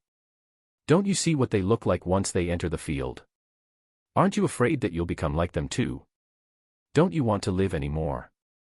Don't bother about me. Gu Liufeng roared like a trapped beast, his body violently struggling. I have to save him. Whether I live or die has nothing to do with you. Gu Liufeng was a peak gold core stage martial artist, so in regards to his power, he was still higher than Wu Yu. How would Wu Yu be able to stop him? So, letting go, he watched as Gu Liufeng recklessly charged towards the medicinal field. Seeing that Gu Liufeng had lost his mind, Hashi frowned. Although she had only known Gu Liufeng for a short time, he had always been calm, graceful, and relaxed. She had never seen such a distraught Gu Liufeng before. It seemed that this Gui Dao was extremely important to him. Hashi pulled on Nangong Yu's sleeve, whispered a few words in his ear, and then slipped him a small bottle of medicine. A corner of Nangong Yu's mouth twitched, reluctance written all over his face. Sheer, you're so concerned about that kid, yet I haven't seen you be that good to me. Seeing Hashi glaring at him, he could only ignore his jealousy. Leaning close to Hashi's ear, he softly whispered, I can listen to your words and help him. However, you have to reward me later, Sheer. Without waiting for Hashi to respond, his figure had already disappeared. While Gu Liufeng, who had just reached the edge of the medicinal field, suddenly felt pressure like Mount Tai pressing down on him. Just as he was about to fight against it, Nangong Yu suddenly reached out and poured the medicine from the bottle into Gu Liufeng's slightly parted mouth. Spiritual energy began to swiftly fill the air, and the medicine instantly spread throughout his body. Gu Liufeng felt his eyes blurring before he then lost consciousness. Chapter 3:16, Last Hope. Nangong Yu grabbed Gu Liufeng's collar and dragged him back like a small chicken, throwing him in front of Hashi. Then, leaning close to her, he softly whispered, Reward. Hashi remained silent. Looking over, she saw him with his face turned to the side and staring at her with a look which explicitly demanded that she kisses him. He immediately turned away.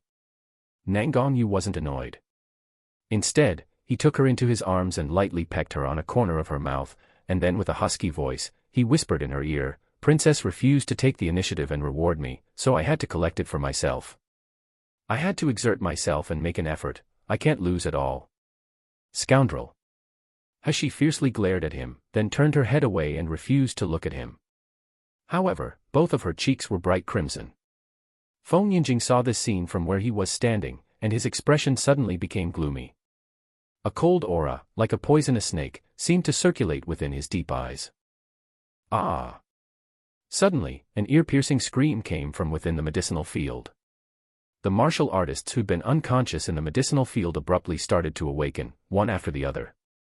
But the red rash on everyone's faces had morphed into red and purple blood blisters, some people's blisters seeming to grow faster than others. In a moment, the blood blisters continued to swell, and then pop. Next, yellow-red blood flowed down their bodies. Their appearances were even more horrible than the evil spirits that crawled out of hell. The faces of everyone standing outside the medicinal field were full of fear, and they quickly rushed backwards. Some of those who had small guts and a weak tolerance had already started wailing while rushing to the side and vomiting. The medicinal field before their eyes was like a scene of hell on earth. Abruptly, a person whose whole body was decaying, his original appearance unrecognizable, rushed while stumbling towards Feng Lianying. He kneeled down in front of Feng Lianying, hissing and wailing, "Ice Lotus Fairy, save me. I'm Shangguan Rui. You can break the mind confusion scent, you must have a way to heal us. You're also the direct disciple of Thousand Venom Valley's master. No one in the world can save us except for you. I'm begging you."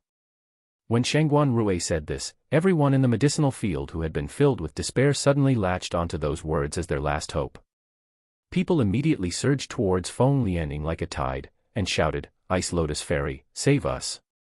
These people were currently unaware of how horrible their appearances were at this moment. Moreover, even after having been alive for so many years, none of them had ever seen such a terrible illness before. Now, they all had the appearances of zombies. It was almost like they'd been sentenced to the death penalty. However, while no one really wanted to die, they also didn't want to live as they were either. As long as there was a glimmer of hope, they would hang on to it at all costs. What's more, who in all of Miluo continent didn't know of Ice Lotus Fairy's reputation?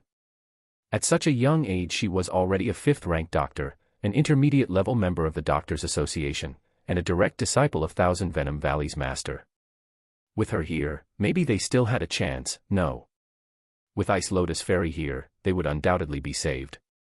Feng Lianying saw all of their sinister and disgusting faces, and the fear and loathing in her heart reached extreme levels. She felt like the air was filled with a fishy smell, making her itch to kick these nauseating people away. However, it was at this moment that Wu Yu waved his fan, and raised his voice as he said, "Everyone can rest assured, Ice Lotus Fairy has the heart of a bodhisattva, kind and charitable. When everyone is suffering so terribly, how could she just bear watching? Not to mention, her medical skills are excellent, and she has a crucial position in the Doctors' Association. Naturally, she can find a way to heal you. If even this cannot be done, wouldn't she be ruining her name as Ice Lotus Fairy?" Chapter 317, Recognized Medical Genius. As soon as these words were said, the eyes of those who were kneeling on the ground and begging Feng Lianying revealed their hope. Feng Lianying's face was still pale, and her heart was full of disgust as she looked at these people. However, Wu Yu's words filled her with a high sense of vanity. That's right, she was a rare medical genius that appears once every few centuries in Miluo continent. Whether it was in alchemy or healing, she was much better than the unskilled trash who relied on treacherous methods to profit once or twice. Although these martial artists were disgusting, most of them had extraordinary backgrounds. If she could cure these people in full view of everyone, her prestige in Miluo continent and her position in her family would be significantly enhanced. And in the end, brother, you would clearly know who was truly outstanding and deserving of matching him. Feng Lianying's gaze couldn't help but look at Nangang Yu, yet he didn't see her at all. Instead, he bent his head and spoke with He, acting as if there was nobody else present.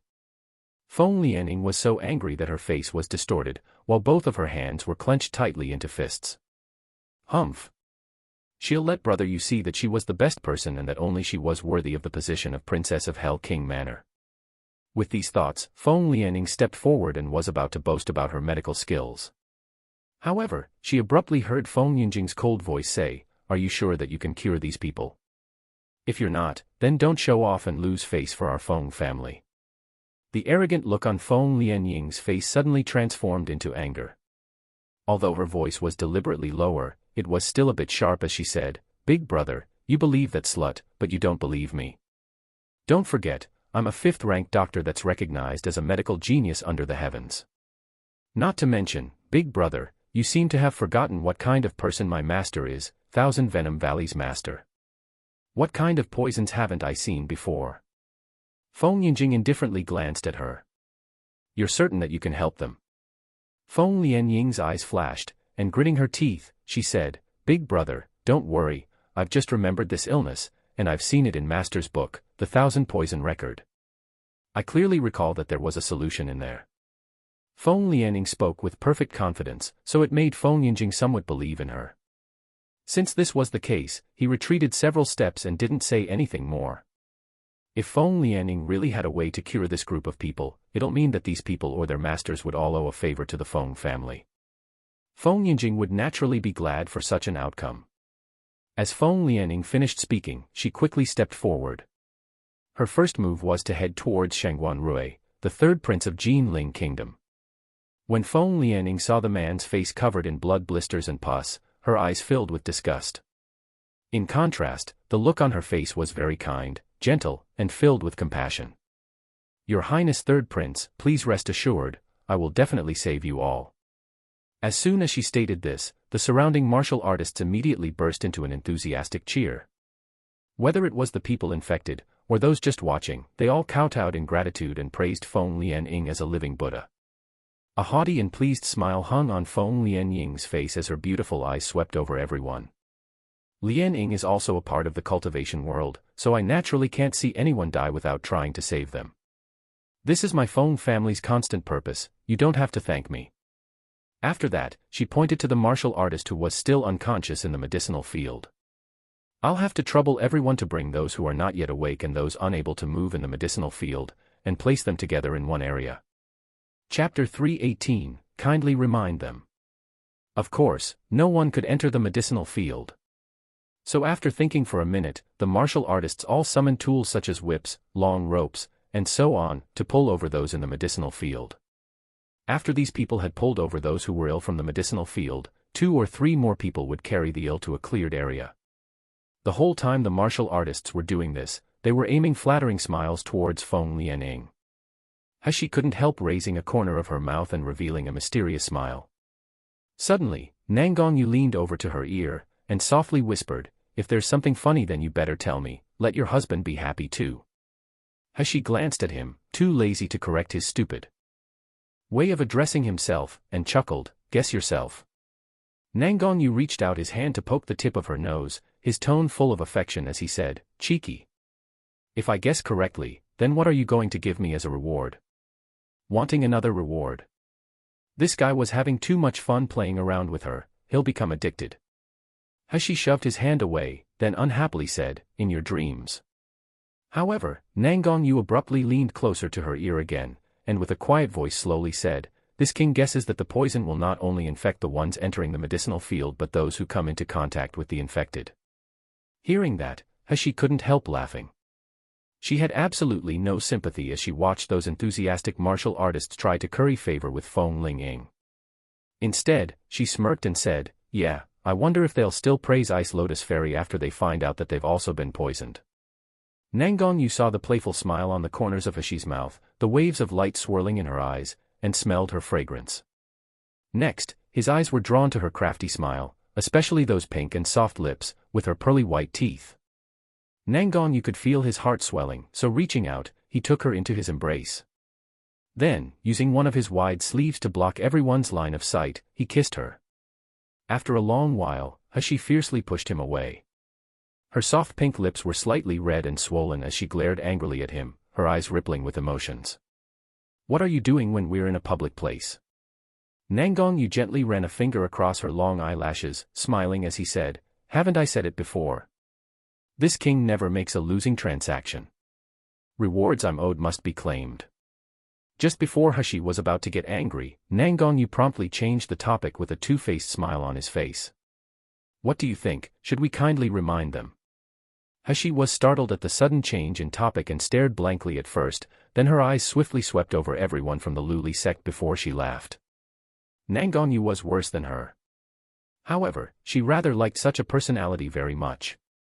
Under Nangongyu's gaze, Wu Yu quickly started blabbering non-stop. He shouted at the group of people who were carrying the sick people, "Tisk tsk, that blackish blood is so disgusting. Since you've all touched it directly, aren't you afraid your bodies will stink too?" One of them, following Feng Lianying's instructions, and meticulously taking care of their clothes, immediately raised his head and answered back sarcastically, "Saving a life is more important than one's belongings. Ice Lotus Fairy doesn't hesitate to use her spiritual power and her precious medicinal pills to save them, but yet you actually still care about being dirty. If you have a heart of stone like this when seeing those who are about to die, and have no inclination to save them, it's simply not worth you living in this world."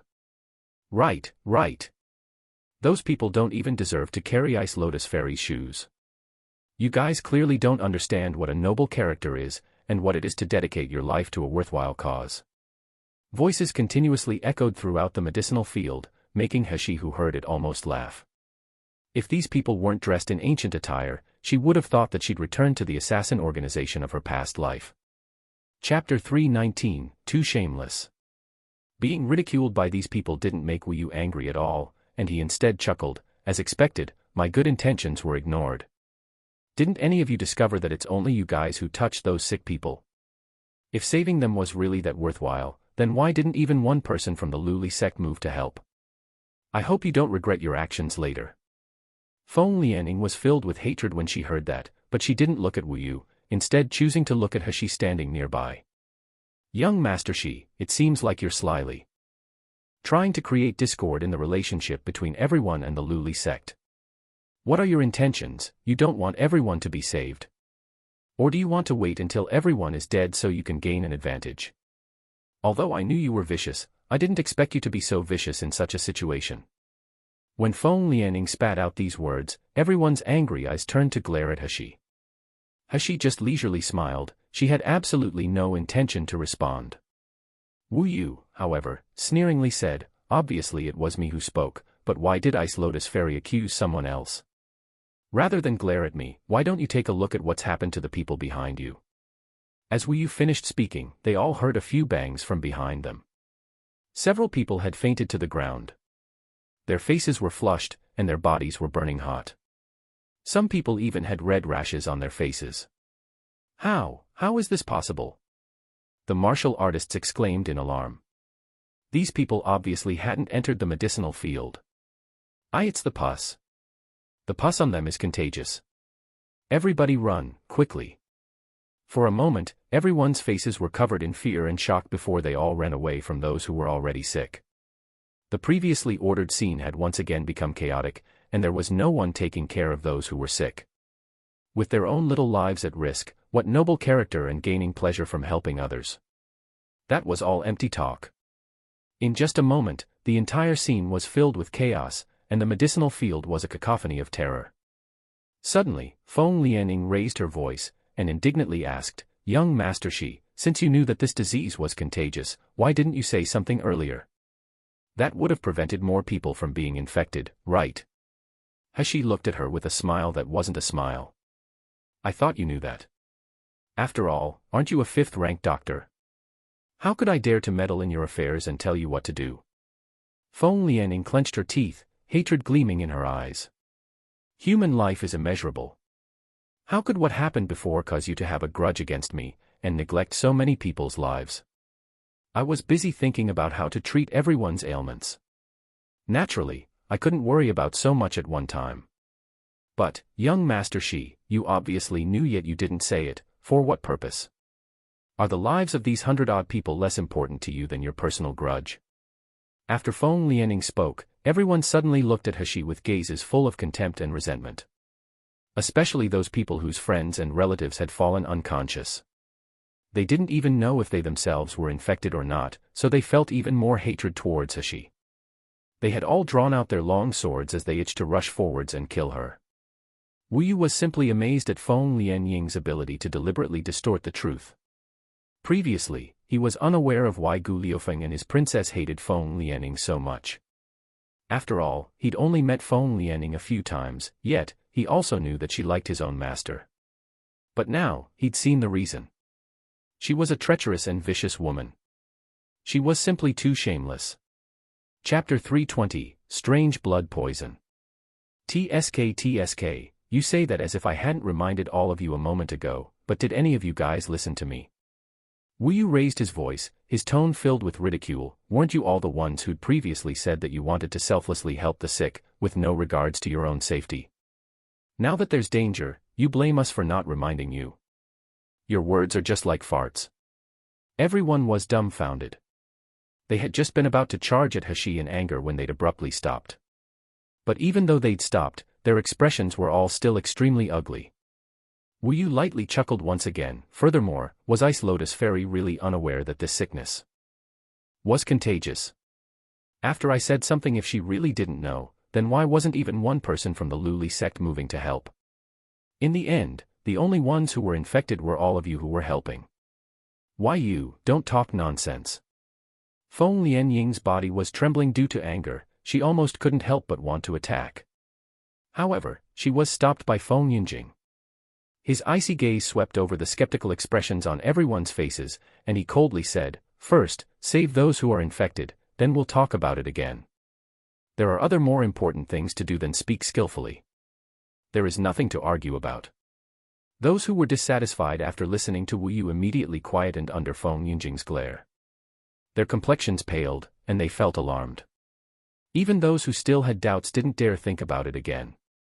This was the power and prestige of a young master from the Feng family, and the spiritual pressure of a nascent soul-stage martial artist. Feng Lianying took a deep breath, her face regaining its refined and noble look before she slowly walked up to Shangguan Rui.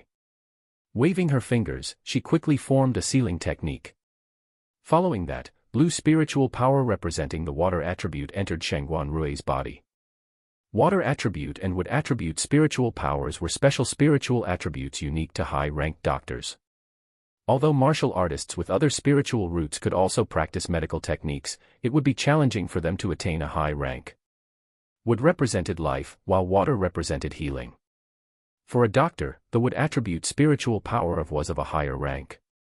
However, when those with the water attribute wanted to advance a doctor rank, it was twice as hard when compared to those with a wood attribute. When everyone saw Feng Lianying's ball of water spiritual power, they couldn't help but gasp in surprise. Although her water attribute spiritual power wasn't of the highest rank, you could tell from its rich spiritual power that it was extremely pure.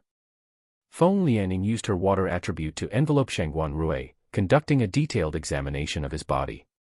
Then, a flash of understanding lit up her eyes and a corner of her mouth raised in a proud smile.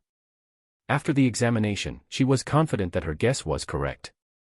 What these people were suffering from was a strange poison recorded in her master's book, the Thousand Poison Record. Her fingers waved once more, and the people watching were dazzled as the spiritual power that had entered Shangguan Rui's body returned to Feng Lianying.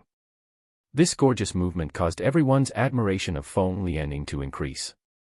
Their eyes were brimming with hope and expectation as they looked at her. After Feng Lianying retrieved her spiritual power, she revealed a confident smile and slowly said, "I have a diagnosis of your condition. It's a poison called intoxicated blood, which is an incredibly rare and strange poison. It normally only appears in the desert of the far north, so I don't know why it would appear in 100 herb mist. However, please rest assured that I already know what the cure to this poison is. The antidote is a 5 elements blood coagulation pill made from purple monkey flowers, pomegranate fire fruit, and dragon grass. The herbs needed for this kind of medicine are extremely unique and hard to find in the world. Fortunately, I have plenty 5 elements blood coagulation pills refined by my master, so I'm now able to detoxify the poison in everyone's bodies."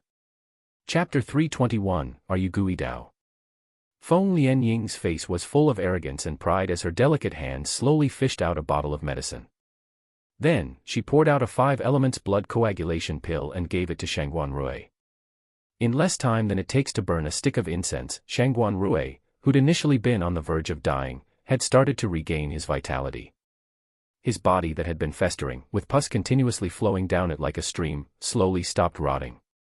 Even the pus-filled wounds started closing. Shangguan Rui's face was filled with joy. He had miraculously managed to return from death's door. Kneeling in front of Feng Lianying, he said with a trembling voice, I feel my spiritual power gradually coming back, and the burning-like pain in my internal organs is also slowly disappearing. Ice Lotus Fairy, your medical skills are really unparalleled. I, Shangguan Rui, will never forget your kindness. As he uttered those words, an enthusiastic cheer burst forth from the crowd. One by one, they all yelled, Ice Lotus Fairy, and they gazed at her like they were looking at a goddess delivering salvation. They were all filled with admiration and gratefulness. When He saw this scene before her, she couldn't help but laugh lightly at Nangong Yu's side. Look at how your little sister Lianying is worshipped. It seems like she still has an infatuation with you too. All this time, she hasn't once forgotten to cast flirtatious glances towards you, yet you aren't moved at all. Such a heartless little girl. Nangong Yu reached out his hand and pinched her elegant little nose, unhappily saying, Who's my little sister Lianying? In this world, there's only a Nailan He who's mine, understand? In the future, if you say something incorrectly again, then don't blame this king for punishing you. He's face was bright red as she swat his misbehaving hand away, and she wanted to pay him back. Suddenly, she heard an exclamation from a Hell King Manor bodyguard. Master, young Master Shi. Look at that, it looks like someone is approaching. From the direction of the hill, there were two silhouettes unexpectedly staggering towards them. The faces of these two men were also covered in blood blisters. It was a horrible sight to behold. One of them hadn't even made it out of the medicinal field before he fell to the ground and howled with grief, never to get up again. The other men ran out of the medicinal field while swaying from side to side, incessantly shouting, Help!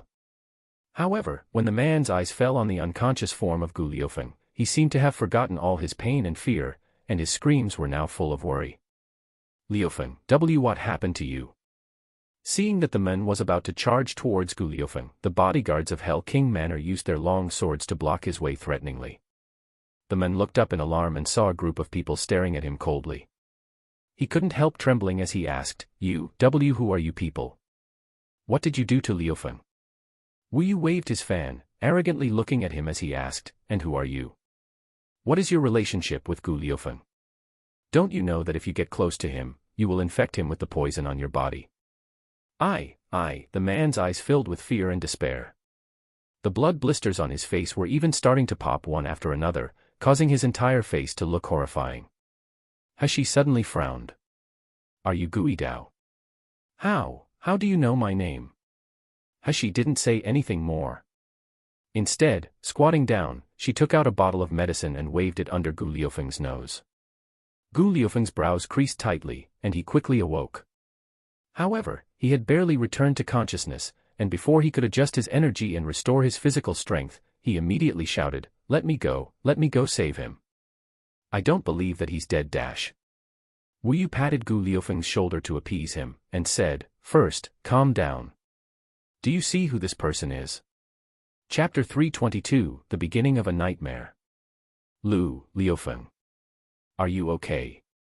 Gui Dao's voice was hoarse, and he kept releasing painful groans. Fortunately, you're all right, at least, there's someone who'll take care of Yulan. Gu Liufeng looked at the man lying on the ground, barely able to recognize his face. After staring blankly for a few minutes, he finally whispered back, your uncle. You didn't die. As he said that, Gu Liufeng went to rush towards him, only to be stopped by He. Don't touch him, you'll be infected. Hearing that his poison really was contagious to Gu Liufeng, Gui Dao propped himself up with his hand on the ground and moved backward several steps before he cried sorrowfully, Liufeng, uncle is already past the point of helping, don't come over. In the future, take good care of your mother, and live well. Uncle, don't talk nonsense, Gu Liufeng suddenly raised his voice. You've just been poisoned by an insignificant and strange poison, why would you die? Didn't I tell you to leave Murong Zhangfeng and them behind when you entered the secret territory, and to wait for me in Greenwood Realm? Why didn't you listen to me, and instead followed them into Hundred Herb Mist? Gui Dao's eyes were somewhat blank before they then filled with fear and pain. In the end, he just lightly sighed, and said, "I was in too much of a rush." Gu Yidao's younger sister, Gu Yolan, who was also Gu Liufeng's mother, was seriously ill. After having received treatment for so many years, she still showed no signs of recovery. Instead, she was gradually reaching her limit. Gu Liufeng and Gu Yidao were desperate and had decided to take a chance on the secret territory of the Sealed Dragon Domain. After all, the owner of the Sealed Dragon Domain, Master Zijin, was once a person with an outstanding reputation regarding his medical skills. Furthermore, 100 Herb Mist was filled with high-level spiritual plants rare to Miluo continent. Gu Yidao was a gold core stage martial artist, and a bodyguard of Murong Manor. This, together with a map of the secret territory he had in his possession that was handed down from generation to generation, he was able to enter 100 Herb Mist through the major cloud array. After arriving at Greenwood Realm, Gu Yidao hadn't been able to wait until Gu Liufeng arrived, and had followed the Murong family into the medicinal field. Once they all saw the endless amount of high-level spiritual plants in the medicinal field, they were nearly overcome with madness. However, some of the people who couldn't help but consume those herbs found that afterwards, their bodies were covered in a strange red rash. Gu Yidao gazed at the medicinal field, the expression in his eyes becoming one of terror and anger. Back then, half of the 29 people we came in with showed symptoms of being poisoned. But at that time, no one panicked because we had Murong Hai with us, a third-rank doctor. He gave everyone an elixir, and after taking the medicine, everyone's temperature quickly went down. On top of that, the red rashes disappeared without a trace. We all thought that that was the end of our trouble, but who would have thought that it was just the beginning of our nightmare? Gu Yidao clenched his teeth, then continued, "Not long after taking the medicine, the martial artists who'd originally had the red rashes suddenly began to bleed from the 7 apertures, one, of their faces. Eventually, their bodies were completely rotten, until they were nothing but pools of blood. Unfortunately, our nightmare was far from over. After half of them had died, the rest of us, besides Murong Hai and Murong Zhangfeng, also started to experience the symptoms of a fever. Now, it's definite that we were infected due to coming into contact with those who were poisoned." When Gu Yidao said that, an extremely pained expression crossed his face, and his body twitched violently. The blood blisters on his face were festering with a speed visible to the naked eye, while black and yellow bloody pus leaked out from his body. His current appearance was horrendous. This appearance was due to Gu Yidao suffering from the final stages of the poison. Soon, he would meet with a violent death. 1. Both eyes, both nostrils, both ears, and the mouth. Chapter 323, Ridicule. However, he continuously kept shouting at Gu Liufeng, "Don't come near me, live well, Liufeng, live well."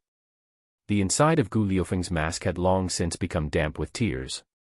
Regardless of everything, he still wanted to shake off Wu Yu and rush over to his uncle. However, He was faster than him and scattered a handful of white powder into the air. The white powder landed on Gu Yidao's body, and soon, it was absorbed into his flesh. Though the wounds showed no change, Gu Yidao's painful wailing silenced, and his body stopped twitching. He looked at Gu Liufeng, and indifferently said, "This powder can only temporarily stop the poison from invading his heart, it won't last long." Gu Liufeng stared blankly at He, then he suddenly fell to his knees. "Yu, can you save him? As long as you save him, my life is yours." He's expression was somewhat grave, and while her voice came out indifferently cold like normal, it had a slight calming effect. "Even if I can save him, my method of healing people is different compared to other doctors. Moreover, it's extremely likely that your uncle will suffer from a great amount of pain. Even then, do you still want me to save him?" But before Gu Liufeng could answer, a soft voice interrupted. "Young Master Gu, I hope you won't take offense, but you can take one of my 5 elements blood coagulation pills for your uncle." Gu Liufeng turned around and saw Feng Lianying looking back at him with a smile spread across her face. Feng Lianying's expression was filled with arrogance as if she was enjoying watching other people's misfortune. Slightly raising her chin, she said, "Previously, it was young Master Gu who injured me, but it was only because she bewitched you. I believe that it wasn't intentional. As long as you're willing to sincerely repent, I will naturally save your uncle's life. After all, saving a life is the noble thing to do, and on top of that, I don't want to see you heartbroken. How does that sound?" Standing beside Feng Lianying, Nie Jinchen couldn't help but laugh as he said, "Gu Liufeng, you can't really think that everyone has little sister Lian Ying's strength and will be capable of saving your uncle's life, right? Don't make the wrong choice and cause harm to your uncle, you'll regret it all your life. If you have any self-consciousness left, then obediently come here and apologize by kowtowing to little sister Lian Ying. After that, we will kindly help you. How about it? Feng Lianing glanced at Nie Jingchen, as if she was trying to censure him, then slowly said, maybe young master she really does have a way to cure people. Although he's just on foundation establishment stage and doesn't have a doctor's rank. Nie Jingchen burst into laughter and said, as if that waste has a way to cure people, he's just talking rubbish. Now that he sees that you, little sister Lian Ying, have the limelight, he's unsatisfied. There's no need for you to defend such a vicious person. That's right. How can trash that would be so daring as to deceive everyone be compared with Ice Lotus Fairy? This young master, if you really want to save your uncle, you'd better come and apologize to Ice Lotus Fairy. Really, all kinds of trash are daring to impersonate being a doctor nowadays. This kind of person is simply not even worthy of carrying Ice Lotus Fairy's shoes. One after another, comments were shouted through the medicinal field. Everyone was ridiculing He for overestimating her capabilities. He stopped Nangong Yu, who was filled with rage and ready to teach them a lesson, and coldly laughed as she whispered in his ear. Nangong Yu stared blankly. Then, following that, he poked the tip of her nose and laughed with an indulging expression on his face. At this moment, Feng Lianing saw the interaction between the two of them, and her face twisted in fury. After a few deep breaths, she managed to restrain her rage, and said, "Young Master Gu, have you thought it over? In just a few minutes it'll be too difficult to save your uncle. Chapter 324, I believe in you. Or, will you kill your uncle for your selfishness?" Gu Liufen closed his eyes, and when they opened again, they were calm and tranquil. "I've made my decision." Nie Jingchen laughed and said, "Since you've thought about it, why don't you hurry up and kowtow to little sister Lian Ying, acknowledging your mistake?" However, before Nie Jingchen could finish speaking, Gu Liufeng had already stood up. Then, looking straight at He, he slowly said, "Please, cure my uncle." He raised an eyebrow, and a glint of surprise flashed in her eyes. "Have you properly considered everything? I don't have a doctor's rank, and I'm not a member of the Doctors' Association." Without the slightest hesitation, Gu Liufeng responded, "I believe in you." Looking at this scene, Nie Jingchen's words of humiliation and ridicule seemed to be stuck in his throat. His entire face was flushed red, and it was a long while before he exclaimed, "Gu Liufeng, are you insane? You actually believe that lying stinky brat who doesn't have any achievements? After you cause your uncle's death, you'll regret this decision." The faces of the other people in the medicinal field were all showing their disapproval, and they gazed at Gu Liufeng like they were looking at an idiot. This man would rather reject Ice Lotus Fairy, a 5th-rank doctor, and instead chose to believe a boy only on foundation establishment stage. Seeing the resolute gaze of Gu Liufeng, a corner of He's mouth lifted into a slight smirk. "In that case, then I need you go into the medicinal field to pick up some herbs such as purple monkey flower, pomegranate fire fruit, and dragon grass." As soon as she said this, everyone was in an uproar. My God, did I just hear it correctly? Did he just say to pick herbs from the medicinal field? Doesn't he know those herbs are poisonous and that whoever eats them will die? This is what saving people looks like. It's clearly wanting to kill people. Not to mention, the herbs he just named are the same ones as Ice Lotus Fairy. This clearly means that he doesn't understand anything. He's just copying the diagnosis and prescription of Ice Lotus Fairy. This guy is just too shameless. The surrounding was filled with noise, yet He's expression didn't change in the slightest. She merely watched Gu Liufeng with a relaxed gaze. Gu Liufeng looked at his uncle, who was now unconscious yet still groaning, and clenched his teeth as he said, "Okay, I'll go." Insane. This guy must be insane. Entering the medicinal field is equal to courting death. Did that beautiful boy deceive him? How could he make such a decision? I know about the one who wears the mask. He's the boss of Xingda Hall, young Master Gu. With his shrewd intelligence, how could he unequivocally believe the boy's words yet not believe in Ice Lotus Fairy to help?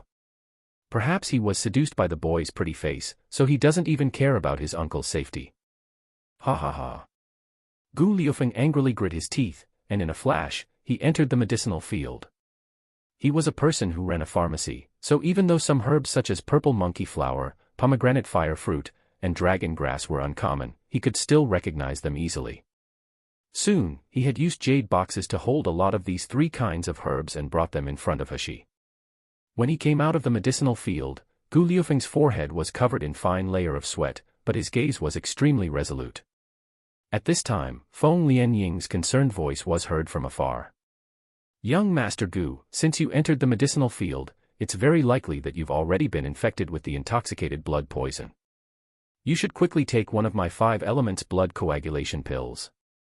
I don't want you to kowtow and admit your mistake, I just hope that you and your uncle stay alive. After all, we're doctors, we must have benevolent hearts and be charitable in deeds. How could I act like young Master Shi, and treat a patient's life as a trifling matter in order to show off? Chapter 325, Domineering Behavior.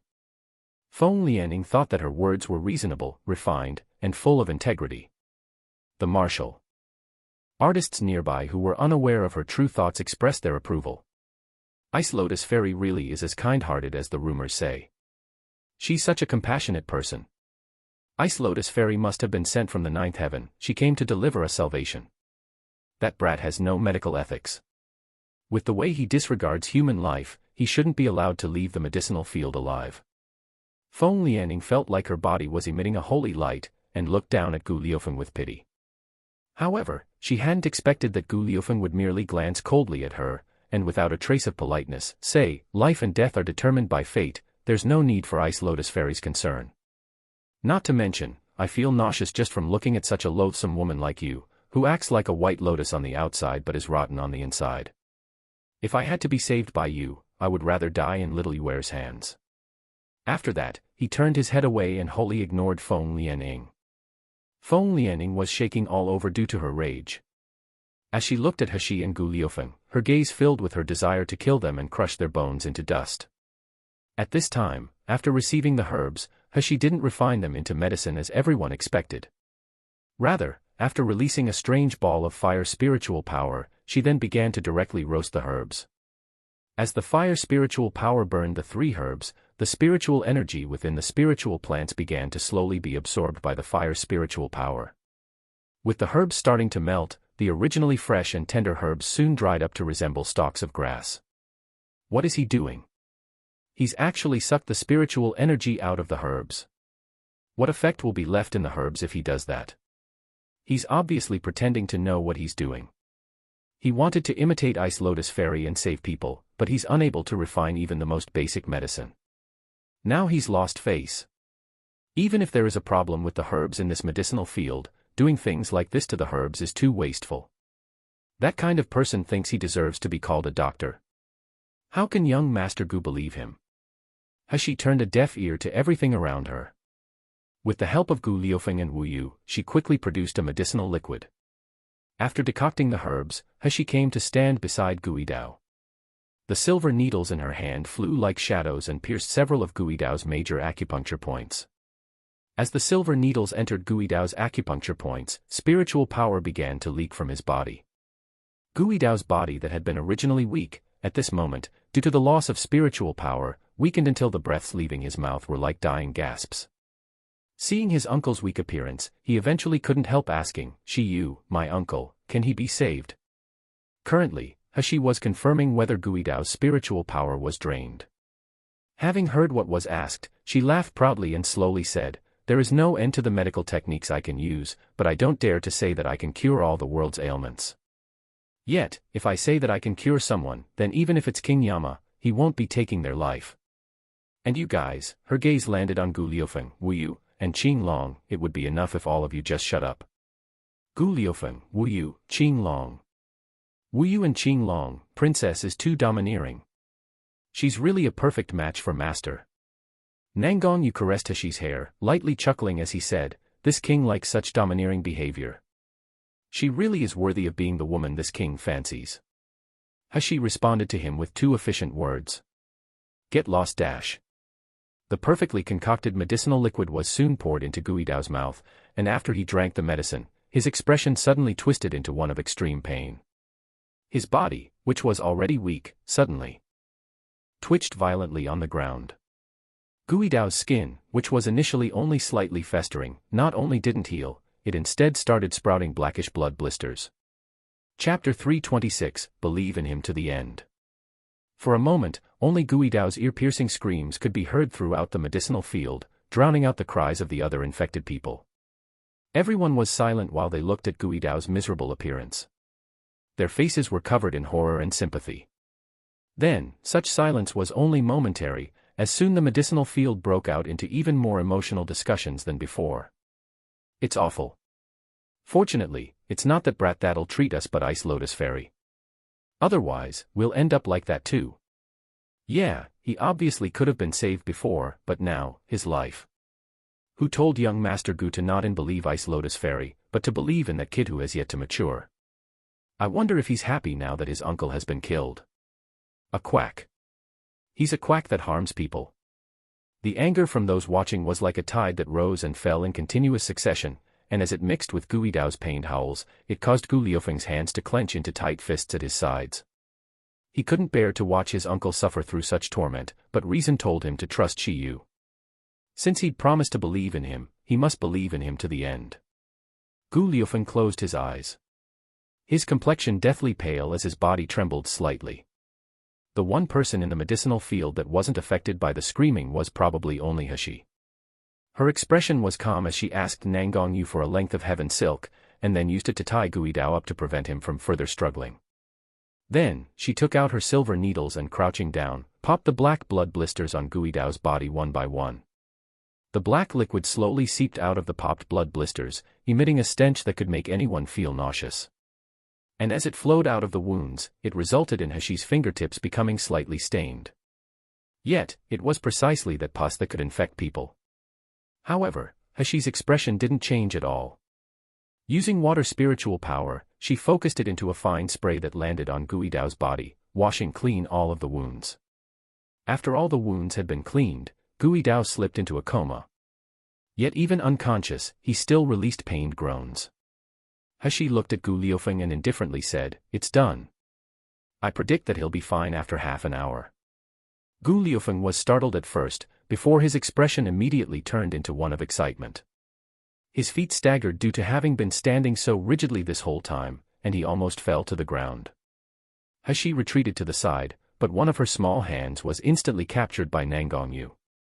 Before Hashi could react, Nangong Yu grabbed her hand and gently pressed the back of it against his lips, and that was precisely the area that had been stained with Guidao's blood.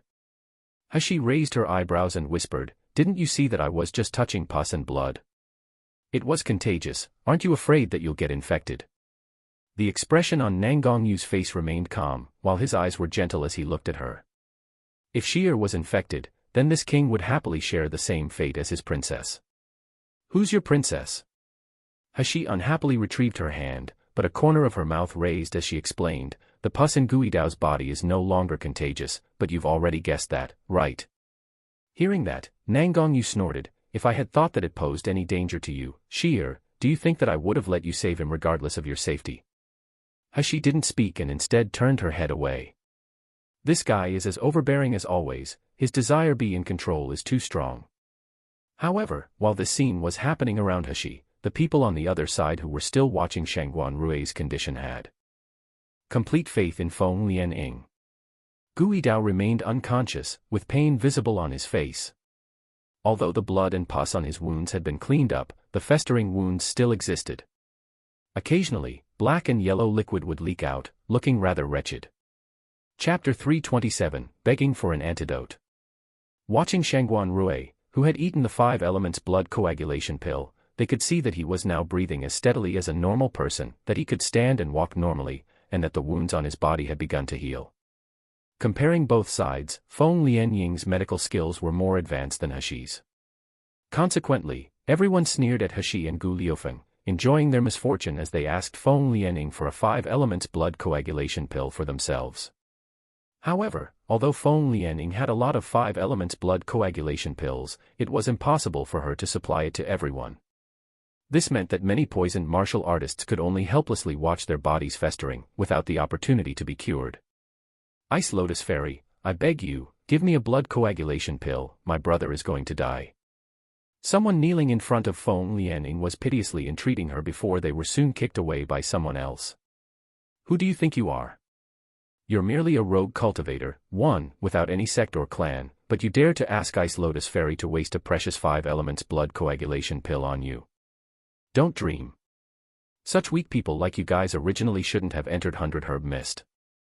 Now that you've come here to die, blame your own bad fate, don't blame others. That's right, if low martial artists like you guys are going to die then just die, why fight over medicinal pills with us? Ice Lotus Fairy, I am the disciple of Black Ice Clan's great elder, from Hao country. We, the Black Ice Clan, and the Luli sect, have always been on good terms. Please give me the antidote. Feng Lianing looked at the person who was currently kneeling at her feet and trying to win her favor as they begged for an antidote, and the pride on her face couldn't be concealed. This kind of worship and the feeling of holding someone else's life in the palm of your hand was wonderful. There were only 2 bottles of 5 elements blood coagulation pills in her hands, so naturally, she couldn't assign them to those who had no sect or clan. They were of no assistance to the Feng family or her reputation. Soon, all of the 5 elements blood coagulation pills had been divided, with most of them being given to the children of influential families or the elite disciples of large sections. While those who didn't manage to receive the medicine were forcibly banished to the side by disciples of the Luli sect, to prevent the infection from spreading. Those people huddled together, the excitement on their faces had long since disappeared to be replaced with despair. Someone couldn't help shouting, Ice Lotus Fairy, don't you have any compassion in your heart that allows you to take pity on our lives? Why are you only saving powerful people, but ignoring us? Exactly. You're unworthy of your name, you faker. So if the martial artists who are children of influential families are worth saving, don't tell me, our lives are unworthy. Wah, who will save my father? However, those people's curses and protests were halted by a fierce attack technique from the disciples of the Luli sect. If anyone dares to slender Ice Lotus Fairy again, I'll let him die now. Since all of you are in this condition, just blame yourselves for overestimating your capabilities and having delusions of getting your hands on the herbs in the medicinal field. As you've all fallen to such a state, you only have yourselves to blame. These people's hearts were full of desperation, but unfortunately, they were powerless to do anything. They could only silently bear the ridicule from the children of influential families, and watch as one by one, they took a 5 elements blood coagulation pill from Ice Lotus Fairy's hand, while they could only wait to die. However, just when those people had all received a 5 elements blood coagulation pill and were about to swallow them, a sudden scream was heard. Shangguan Rui, standing behind Feng Lianing, was releasing an ear-piercing scream. It looked like Shangguan Rui's face that had already healed, at this moment, was being squeezed by a force from inside of his body, making his entire face continuously distort and deform. Chapter 328, Exploded. Shangguan Rui's face was filled with fright and pain, and his body kept rolling about on the ground. The blood blisters that had already disappeared were now reappearing extremely fast. However, it was far from over. When everyone was at a loss of what to do, a loud bang was suddenly heard from Shangguan Rui as his body unexpectedly exploded. Black pus and blood splattered everywhere, and even 2 disciples of the Luli sect weren't spared. It was too late for them to flee and they ended up splashed with blood. After the explosion, everyone looked at the place where Shangguan Rui had been reclining. Finding that there was no dead body or bones, just a large pool of blood. The most terrible thing was that the blood seemed to be alive as it struggled to squirm towards the crowd. For a moment, everyone was shocked by the incredible scene before their eyes. It was only after a long while that someone finally screamed, their expression one of horror as they ran away. When the blood neared where Hashi and the others were, a man in black clothes slowly stepped forward with an indifferent expression on his face. Opening a porcelain bottle he held in his hand, he then poured a medicinal liquid onto the blood. The blood violently bubbled, and with an almost pained sound, it seemed to want to flee. This medicinal liquid was like the blood's nemesis, it desperately wanted to escape, but it was powerless to do anything. After a short time, the blood disappeared in a plume of steam. Everyone stared blankly at the scene. They just couldn't believe their own eyes. Shangguan Rui, he actually exploded. Moreover, he turned into a pool of blood. What did that mean? Did it mean that the 5 elements blood coagulation pill was ineffective at curing Shangguan Rui, and had killed him instead? That meant that Ice Lotus Fairy was incapable of treating those infected with poison. Instead, the 5 elements blood coagulation pill that everyone had been fighting over just moments before was actually a poison that would kill them. Arg. Some of the martial artists let out terrified screams as they started throwing the pill, which had been so hard to get, as far away from them as possible like a hot potato. However, several of them who'd already swallowed a 5 elements blood coagulation pill went completely pale, and with their bodies twitching, they dug their fingers down their throats to vomit the pill out. Since they'd swallowed a 5 elements blood coagulation pill, then didn't that mean they would become like Shangguan Rui and ultimately turn into a pool of blood after suffering a violent death? No dash. That was impossible dash. They didn't want to die. Feng Lianying, didn't you say that the 5 elements blood coagulation pill would definitely cure us? Then what on earth happened to Shangguan Rui? You vicious woman, you lied to get me to take a 5 elements blood coagulation pill. If I die, my master will never let you go. What Ice Lotus Fairy? She's nothing but a swindler posing as a medical genius, Pa. Feng Lianying, if my senior brother dies, my Ling Shao sect will refuse to ever be allies with you. Feng Lianying's face had currently turned a horrid shade of green and purple. She couldn't at all believe what had just happened. Shangguan Rui had actually died. Impossible. It was simply impossible. Her diagnosis, her medicine, how could any of it be wrong? It must be that Shangguan Rui was infected by another poison, right? That's right, the problem must have come from Shangguan Rui himself. With this thought, Feng Lianying suddenly shouted, the problem isn't my medical skills, and my diagnosis wasn't wrong. This was just an unexpected tragedy caused by Shangguan Rui's own problem. If you don't believe me, try it again. The next person won't suffer from such a situation. Chapter 329, Mad, the 5 elements blood coagulation pill is definitely the cure for intoxicated blood poison. However, how could any of those people still believe her, and they indignantly shouted, you want us to try again? Do you want us to end up as miserable as Shangguan Rui? Keep dreaming.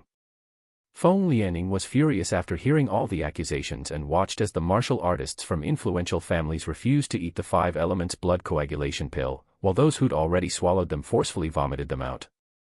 Feng Lianying suddenly took out an additional 3 pills that she'd hidden inside her sleeve for bargaining with in the future.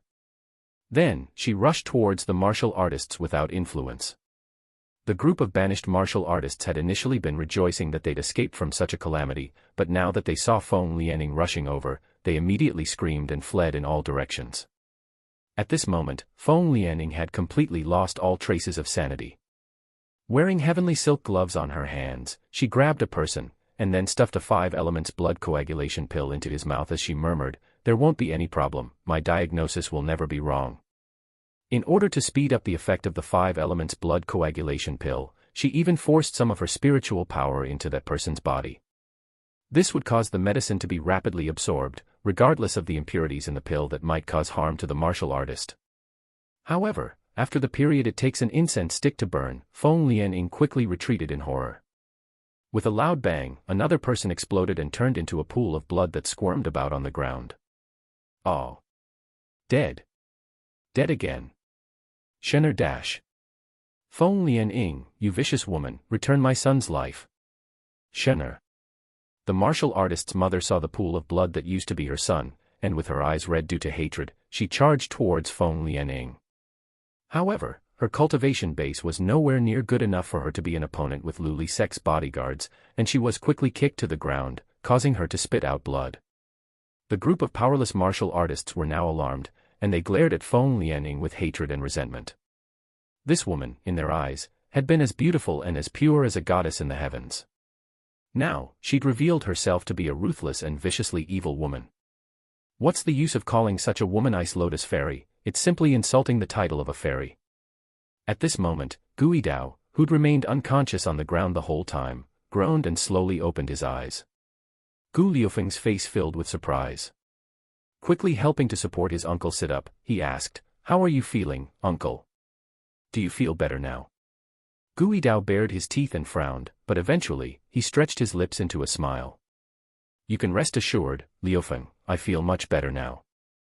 As she crouched down and grabbed his wrist to take his pulse before nodding. The poison in your body has been completely expelled, while your wounds are no longer weeping pus. You can now use your spiritual power to assist in healing your wounds. Sure enough, Gui Dao's wounds were now only leaking healthy red blood, whereas previously they'd been oozing a black-yellow liquid. Gui Dao bit his lip, as though he was suffering from pain, and he slowly began to circulate his spiritual power to nourish the wounds on his body. A moment later, the wounds that had slowly been trickling blood dried up.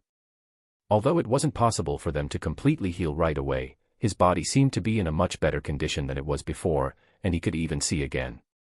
Gui Dao looked at the wounds he'd sustained that were no longer bleeding.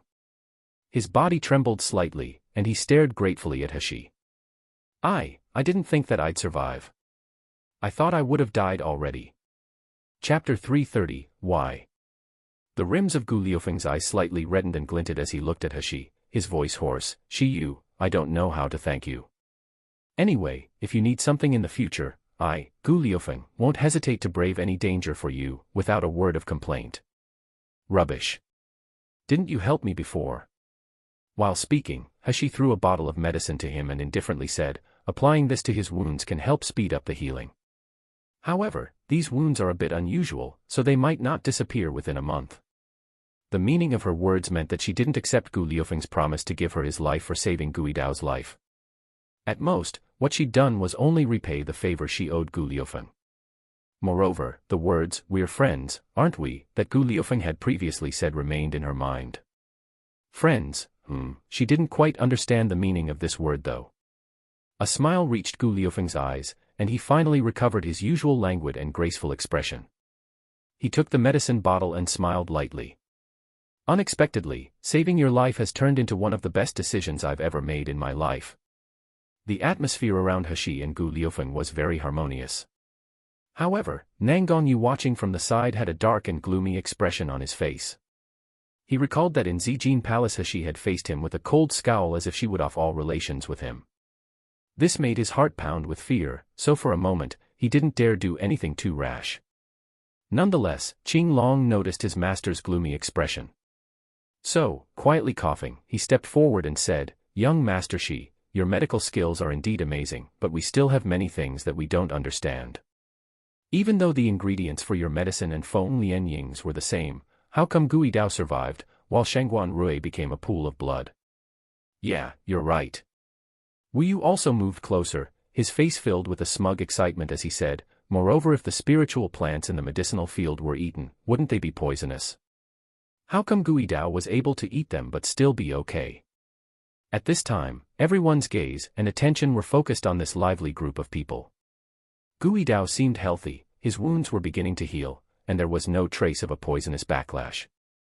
They were so shocked that their eyes were almost popping out of their sockets. This Foundation establishment stage boy had actually managed to cure this strange poison.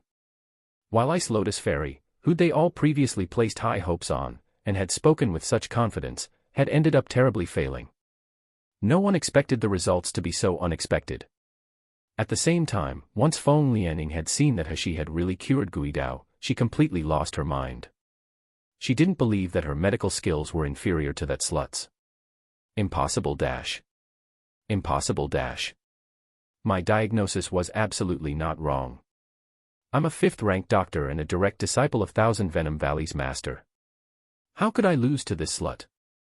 Give me the pill, and I'll find someone to try the medicine again. I will never admit defeat. Hysterical yelling like a maniac echoed around Thousand Herb Mist, and everyone looked at the woman's sinister expression, feeling nothing but disgust and hatred.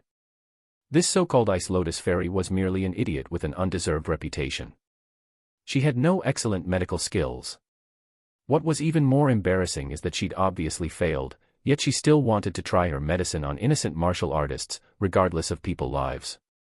She was really too shameful and malicious.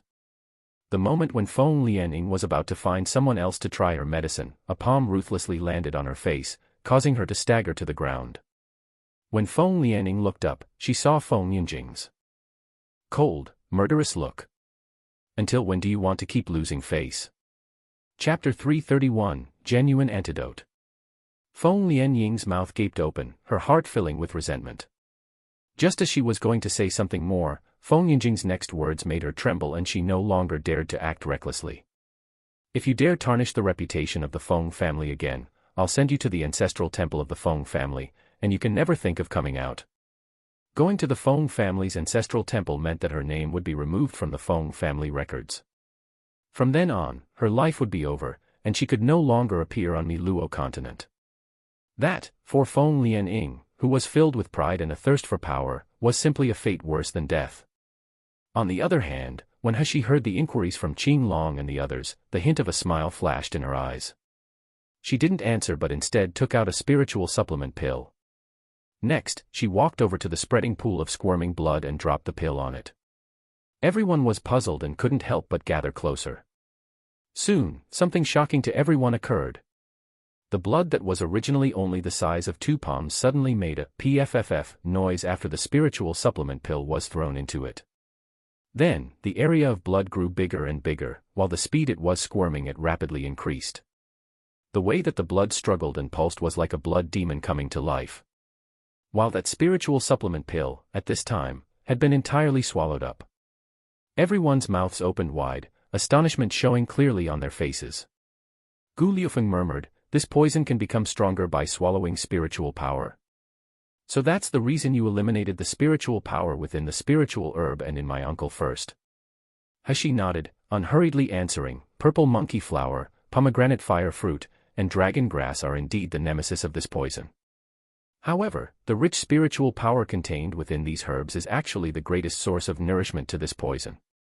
Which means the herbs that were originally ready to detoxify the poison not only didn't work but instead made the poison absorb the spiritual power and become stronger. In fact, He had read about it in the overflowing cauldron pill scripture, that this poison was indeed the blood-intoxicated poison, and that purple monkey flower, pomegranate fire fruit, and dragon grass were the antidote.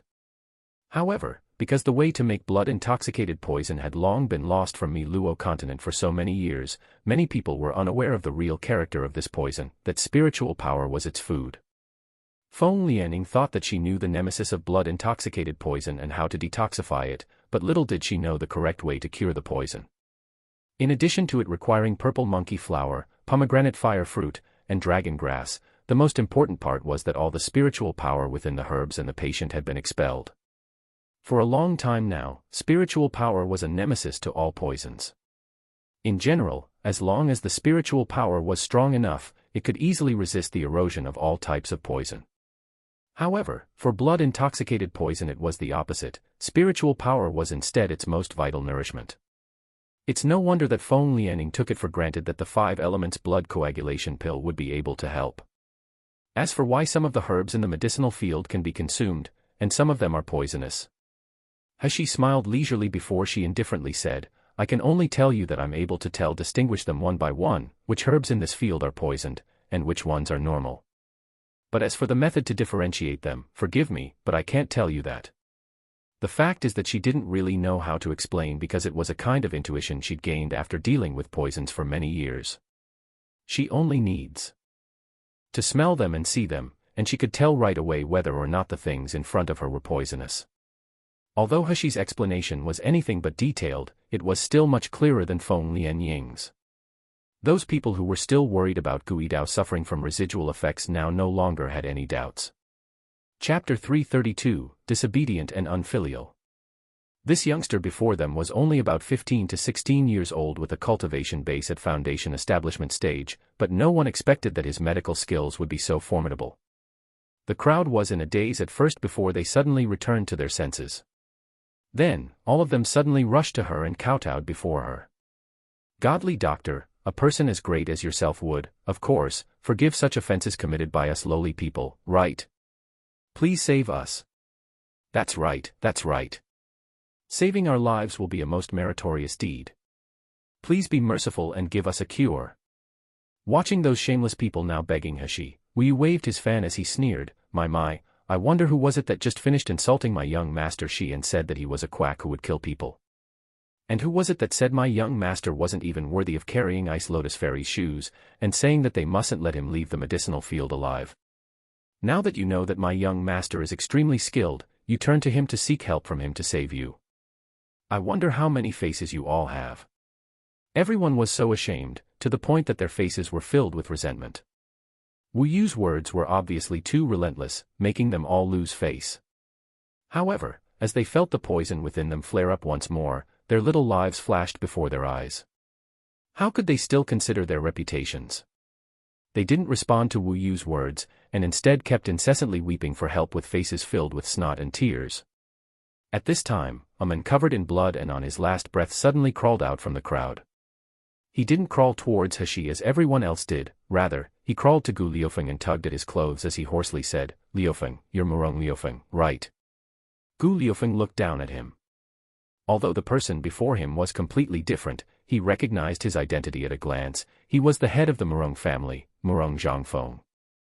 Gu Liufeng narrowed his eyes, and suddenly, a blade appeared in his hand, and he quickly cut off the corner of his clothes that was being pulled by Murong Zhongfeng. Then, he coldly asked, "Who are you? Do I know you? Don't pretend. I heard all your conversations with Gui Dao." Although Murong Zhongfeng had tried to lower his voice as much as possible, his extreme anger still made his voice sharper. "You're a disobedient and unfilial bastard. Obviously, you're offspring of the Murong family, yet these past few years you've actually been colluding with strangers to attack Murong family's medicinal hall. You bastard, Murong Feng is your father. The Murong family is also a place where you were born and raised, but you actually dare to bite the hand that feeds you. Don't you fear retribution for what you've done?" Gu Liufeng's face was covered with a mask, so the only things visible were his cold eyes and the slight smirk hanging on a corner of his mouth. "You people from the Murong family are devoid of consciences and unafraid of retribution for your bad deeds. So, why would I be afraid? You dash. You dash. You are indeed Murong Liufeng. You bastard." Murong Zhongfeng was so enraged that he suddenly raised his voice and continuously bellowed, "You're the same as that shameless mother of yours, nothing but cruel and unscrupulous. We of the Murong family raised you for nothing."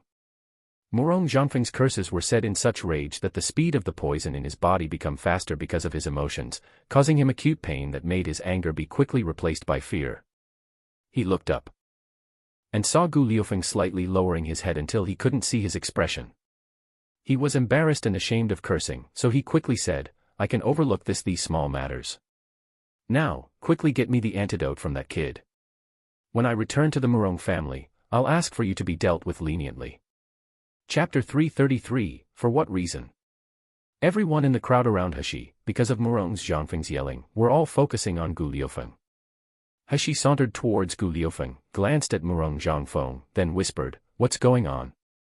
As soon as she'd finished asking, she noticed that his body was trembling slightly and his hands hanging by his sides were clenched into fists.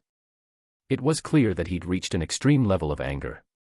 And when Murong Zhongfeng saw He, surprise flashed on his face before he shouted, "Genius Dr. Shi, I'm the head of the Murong family, Murong Zhongfeng.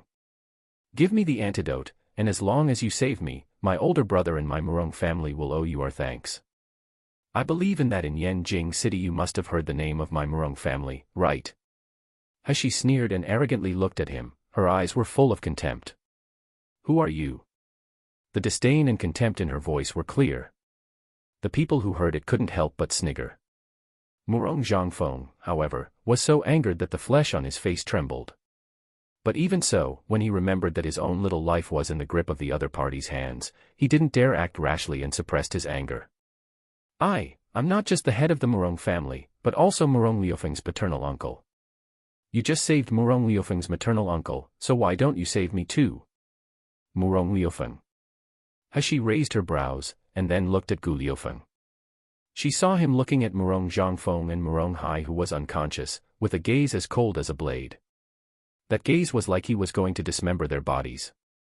The crowd who'd been begging suddenly started gossiping. "Isn't the man who's wearing the mask young Master Gu, the owner of Xingde Hall, Gu Liufeng? Why did the head of the Murong family call him Murong Liufeng? Is he a member of the Murong family?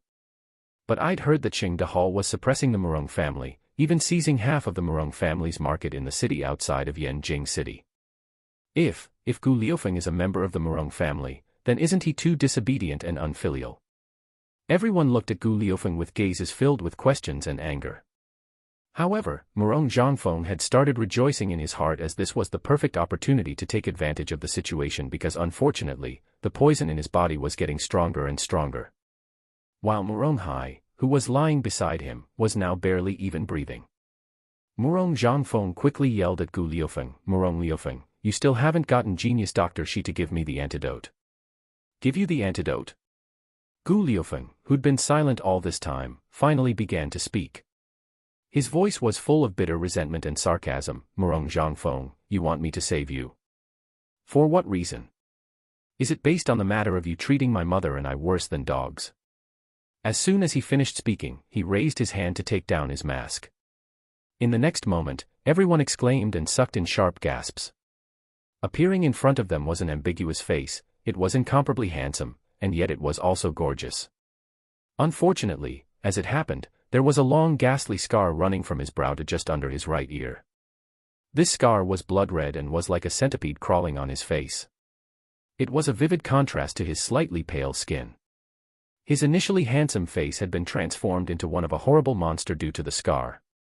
Although it was only a single scar, with the hatred reflected in Gu Liufeng's eyes, and Murong Zhangfeng's eyes that avoided looking at the scar, everyone could easily tell that the Murong family must have treated Gu Liufeng and his mother exceptionally poorly. Please click me for the future of Ko. Chapter 334. Thank you. Murong Zhangfeng's guilty conscience was soon taken over by his heartlessness and selfishness. You unworthy offspring. Your mother was nothing more than a concubine and you are nothing more but a bastard.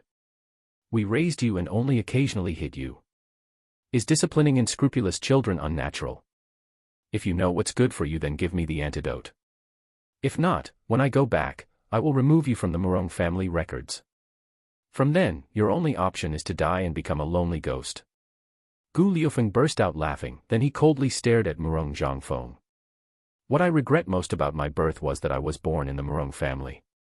If you can remove me from the Murong family, then I will have to thank you.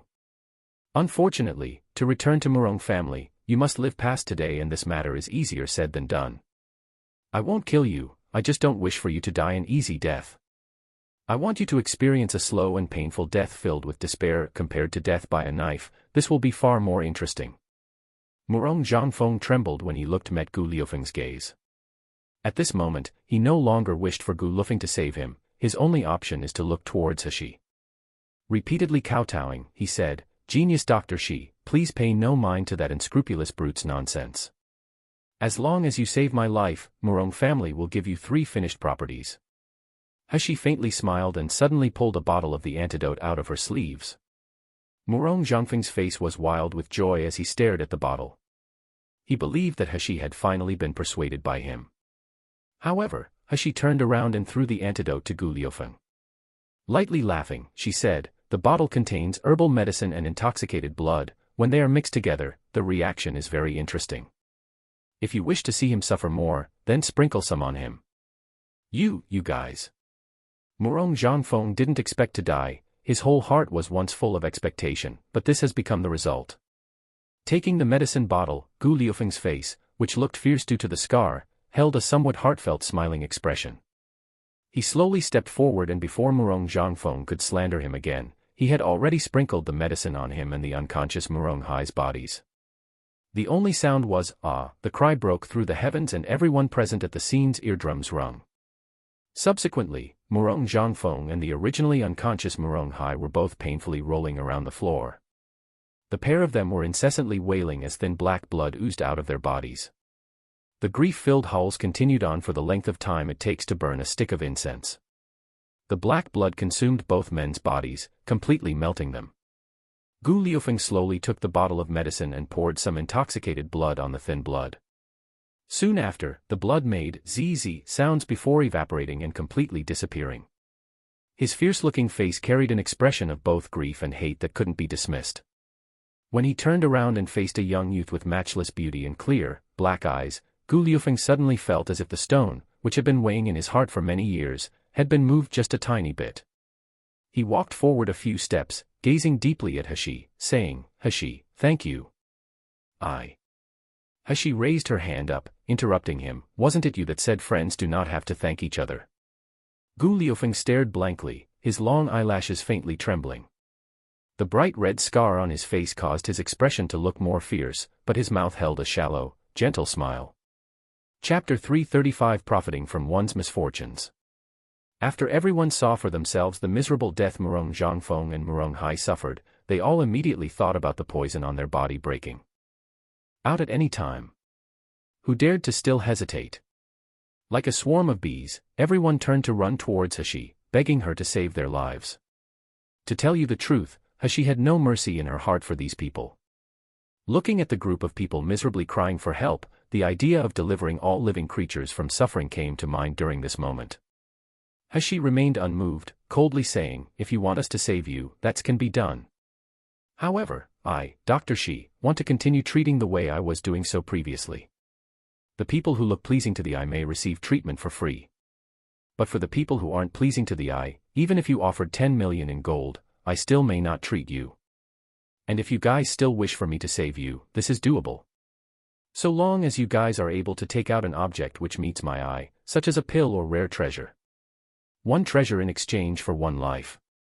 If not, then don't speak." Immediately after Hashi said these words, everyone looked at each other in dismay and nobody made a sound for a long time. After a while, somebody couldn't help themselves and lowly said a sentence, "Isn't it a doctor's job to save people? How? How can you act so snobbish?" Hashi looked unhurried as Wu Yu already stepped forward, while waving a fan, and sneered, "Ice Lotus Fairy isn't snobbish. She's willing to treat you guys for free. Why don't you go ask her to treat you then?" Once these words were spoken, everyone's complexions immediately paled and nobody dared to speak anymore. Just then, the Ice Lotus Fairy really did agree to treat everybody free of charge, but what was the result? They saw the two bodies explode, becoming a puddle of blood.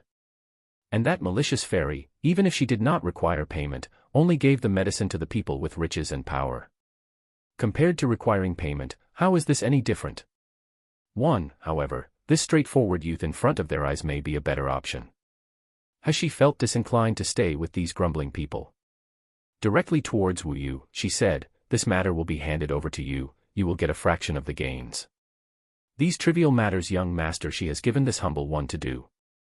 Not waiting for Hashi to finish speaking, Wu Yu's eyes already brightened up and excitedly said, "As long as you let me try some more of your delicious food, I wouldn't even hesitate to go through water and tread on fire."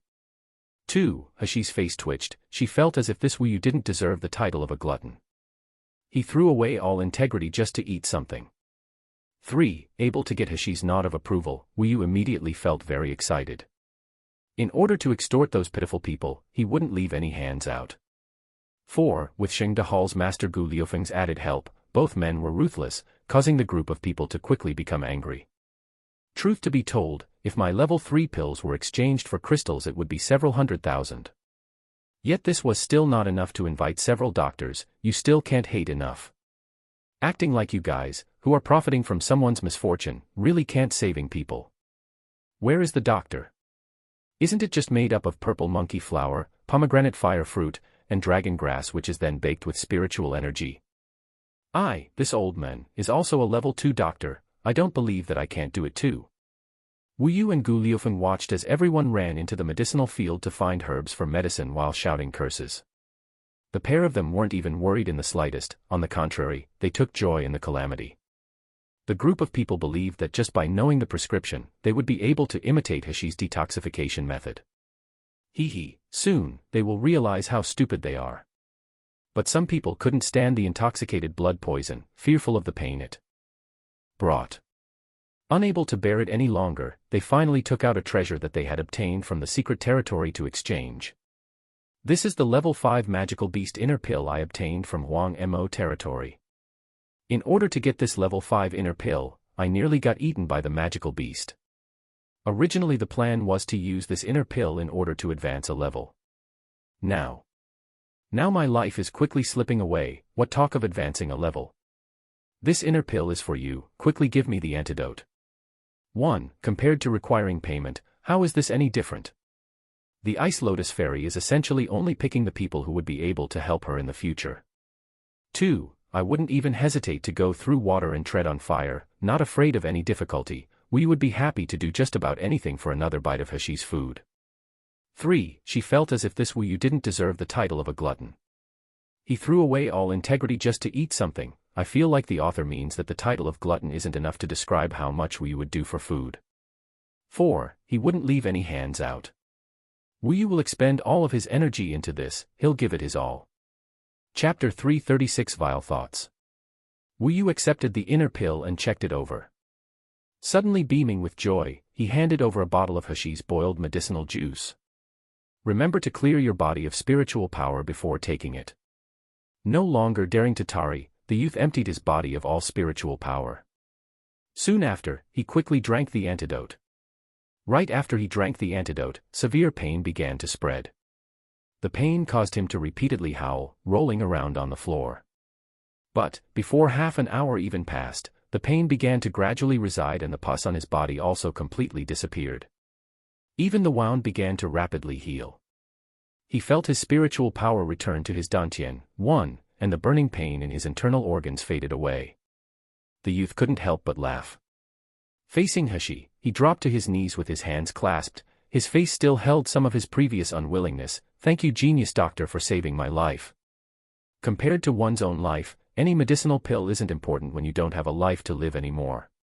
At this moment, the people who entered the medicinal field to collect herbal medicine in order to imitate Hashi's refining method to make the boiled medicinal juice, shockingly discovered that the moment their spiritual energy touched the originally green herbal medicine, it would immediately turn into ashes. It was much harder to accomplish than Hashi's effortless demonstration suggested. Now, everybody had no other way out. Additionally, people were already able to obtain the antidote after exchanging their treasure. Who dared to still hesitate? One after another, they took out their treasures to exchange with Hashi. From far away, Feng Lianing clenched her fists. She watched Hashi's stars gathering around the moon appearance, too, and bit down on her teeth until they made ge sounds. Suddenly, she heard the sound of clunking and her well-taken care of little finger's fingernail broke in half as she felt a burst of pain. Why? Why? Why have I been beaten by such a low-lying waste? How many years have I spent cultivating? My teacher is the master of Thousand Poison Valley. My hard-earned reputation suddenly brought upon this result. I don't accept this. I'm not reconciled. Heaven is unfair, I must make that slut pay the price. Feng Lianying's voice was coarse, completely opposite to her usual sweet and dainty sound, and her whole face was even more terrifying. Nie Jinchen worriedly supported her, softly saying, Lianing Mei, 3, don't be angry, it's bad for your body to be angry over trash. Nie Jinchen didn't even get to finish speaking before Feng Lianing swung her hand up and ruthlessly slapped his face. Shrieking, get lost. Who do you think you are? Who let you touch me? Don't think I know your vile thoughts towards me. You only covet my status and good looks. Pa. I don't even dare look at what status you have. Merely someone with no family background, just a disciple of Luli sect. Are you worthy of me? Can you match up with Big Brother you? Get lost. Go far away. Putting a hand over his face, Nie Jinchen was in disbelief. His face got scratched by Feng Lianying's fingernails, leaving traces of blood. To the side, disciples of the Luli sect watched the pair. His expression was full of pity and joy over another person's calamity. All the admiration and ties of friendship in his heart transformed into embarrassment and hate. Nie Jinchen bowed his head, tightly clenching his fist. He didn't utter another word. The brightness in his eyes dulled a bit. Feng Yinjing saw the whole moment between Feng Lianying and Nie Jinchen and coldly laughed. Silly woman, simply wasted Feng family's cultivation from these past few years.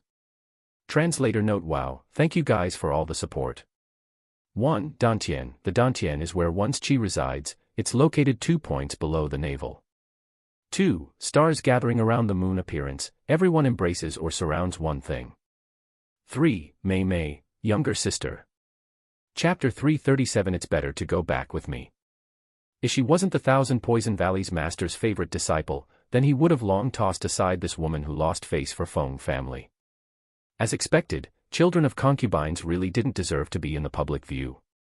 Feng Yinjing lightly swung his arms and lowly spoke to a trusted confidant on the side. Looks like this grassland doesn't have the stuff we need. Prepare to leave here immediately. Yes, young master. The trusted confidant answered, bowing. However, looking to the side at the Luli sect disciples who had been knocked unconscious by the intoxicated blood poison, he couldn't help but ask, "Young master, what do we do with these two people?" Originally the Luli sect disciples stayed far away and nobody got infected. But unfortunately, Feng Lianing allowed Shangguan Rui to take the 5 elements blood coagulation pill. As a result, Shangguan Rui exploded in front of everyone and 2 of Luli sect's disciples who were caught off guard were touched by a little bit of the pus. Sure enough, they got infected as well. Feng Yunjin's eyes were ice cold, lacking any emotions. "Leave them here to die on their own." Suddenly his heart moved, he consciously checked, looking towards his treasured Hashi. The youth was like a painting, the skin was the color of snow, their eyes were full of bright stars. The bright red lips were lifted on either corner. The youth had unparalleled seductiveness. As Feng Yunjin's eyes looked on, he suddenly turned to walk towards the youth. Right at this moment, Hashi was also checking over the treasure Wu Yu and Gu Liufeng were handing over. Every speck was the same, her heart blossomed with joy. These indeed were level 5 magical beast inner pills.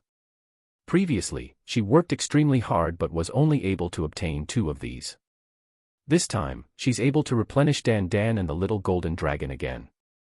Furthermore, 12 level 4 books which could be used to save the lives of groups people. Really couldn't be better. Unexpectedly, there was also a flying skill book which was able to increase speed.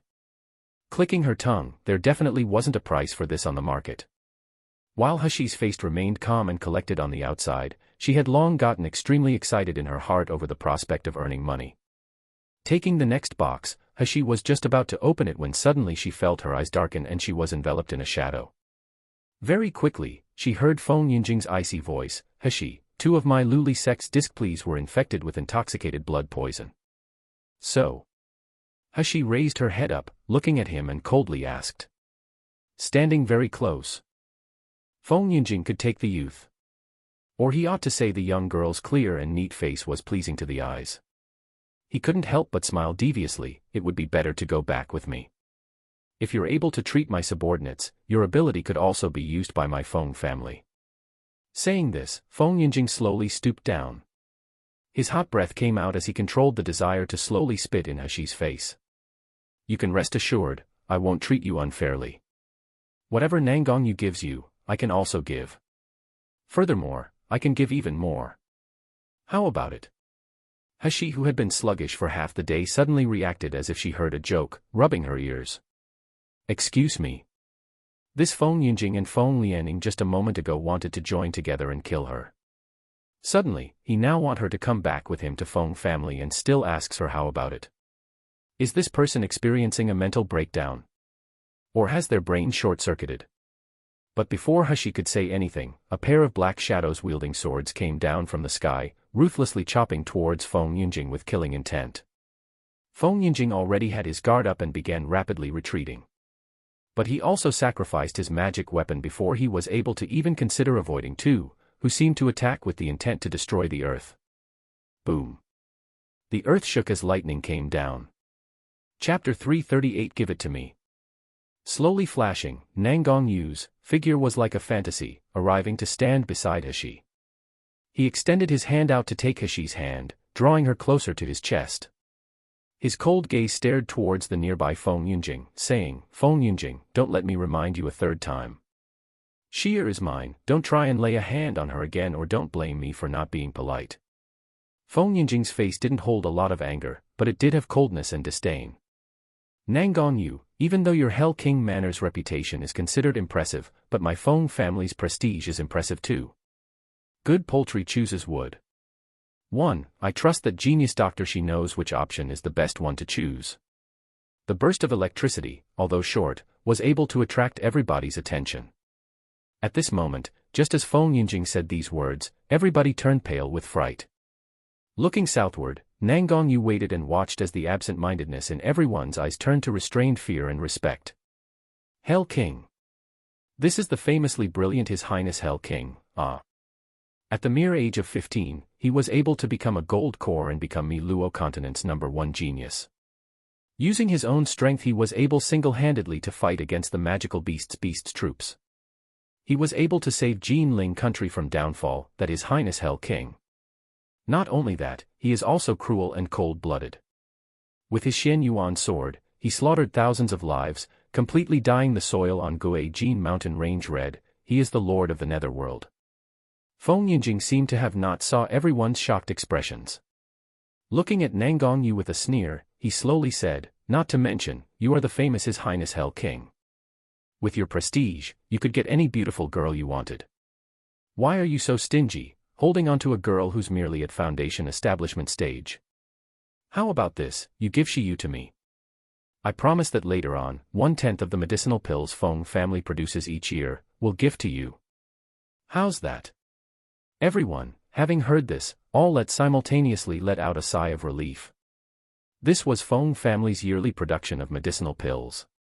Saying these pills are priceless still wouldn't be considered too much. Who didn't know that Feng family had a Grand Master level refining pharmacist? In the entirety of Miluo continent, the amount of Grand Master level refining pharmacists were like feathers of a phoenix. 2. Each year, only 12 medicinal pills were produced and sold. Each of these medicinal pills were priceless and couldn't be bought with money. Everyone couldn't help but look towards Hell King. In their minds, although the foundation establishment stage youngster was a natural talent and had some skills, how could she compare to Feng family's medicinal pills? They thought, as long as Hell King's brain hadn't malfunctioned, he wouldn't refuse. However, Nangong Yu's expression was extremely chilly. He seemed extremely angry, comparable to a gunpowder barrel which was ready to burst at any given time. He looked coldly at Feng Yunjing, slowly raising the black sword he was holding in his hand. The sword's killing intent sent a shiver up everyone's spines. "Feng Yunjing, if you wish to court death, then I don't mind helping you." Feng Yunjing narrowed his eyes and swept them over Nangong Yu and Hashi. Faintly smiling, he said, "This was merely a suggestion. Nangong, even if you don't agree, you don't have to get so angry. You can go back and think this over. The promises I made today are forever valid. If you change your mind, you can find me at any time." Finished speaking, he looked towards Hashi and the blazing light in his eyes flashed away. "Shiyu, Feng family's doors are always open for you. You can also come find me at any time." Finished speaking, he threw out a dark red wooden tablet before turning around to leave without stopping. 1. Good poultry chooses wood, has a similar idea to a talented person chooses a patron of integrity or a fine bird chooses the best tree to nest in. 2. Feathers of a phoenix, metaphor for precious and rare things. Table of Contents. Chapter 339 Plan Ahead. Hashi picked up the wooden tablet, turning it around in her hands to look at the entire thing. This was actually the token to Feng family's outer door, and its level was quite high too. Non-inner core disciples aren't allowed to block it. Not bad. This really was going to the Feng family to kill someone for his property. 1. An indispensable move, Hashi beamed, storing the command tablet in her space.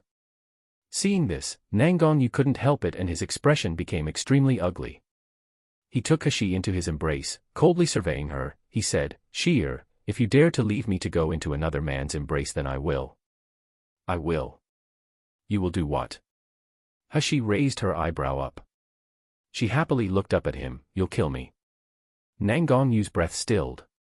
He felt as if this person was both crafty and beautiful, allowing him to love and hate her.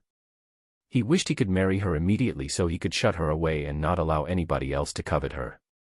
But the reasonable part of his mind told him, Sheer was different.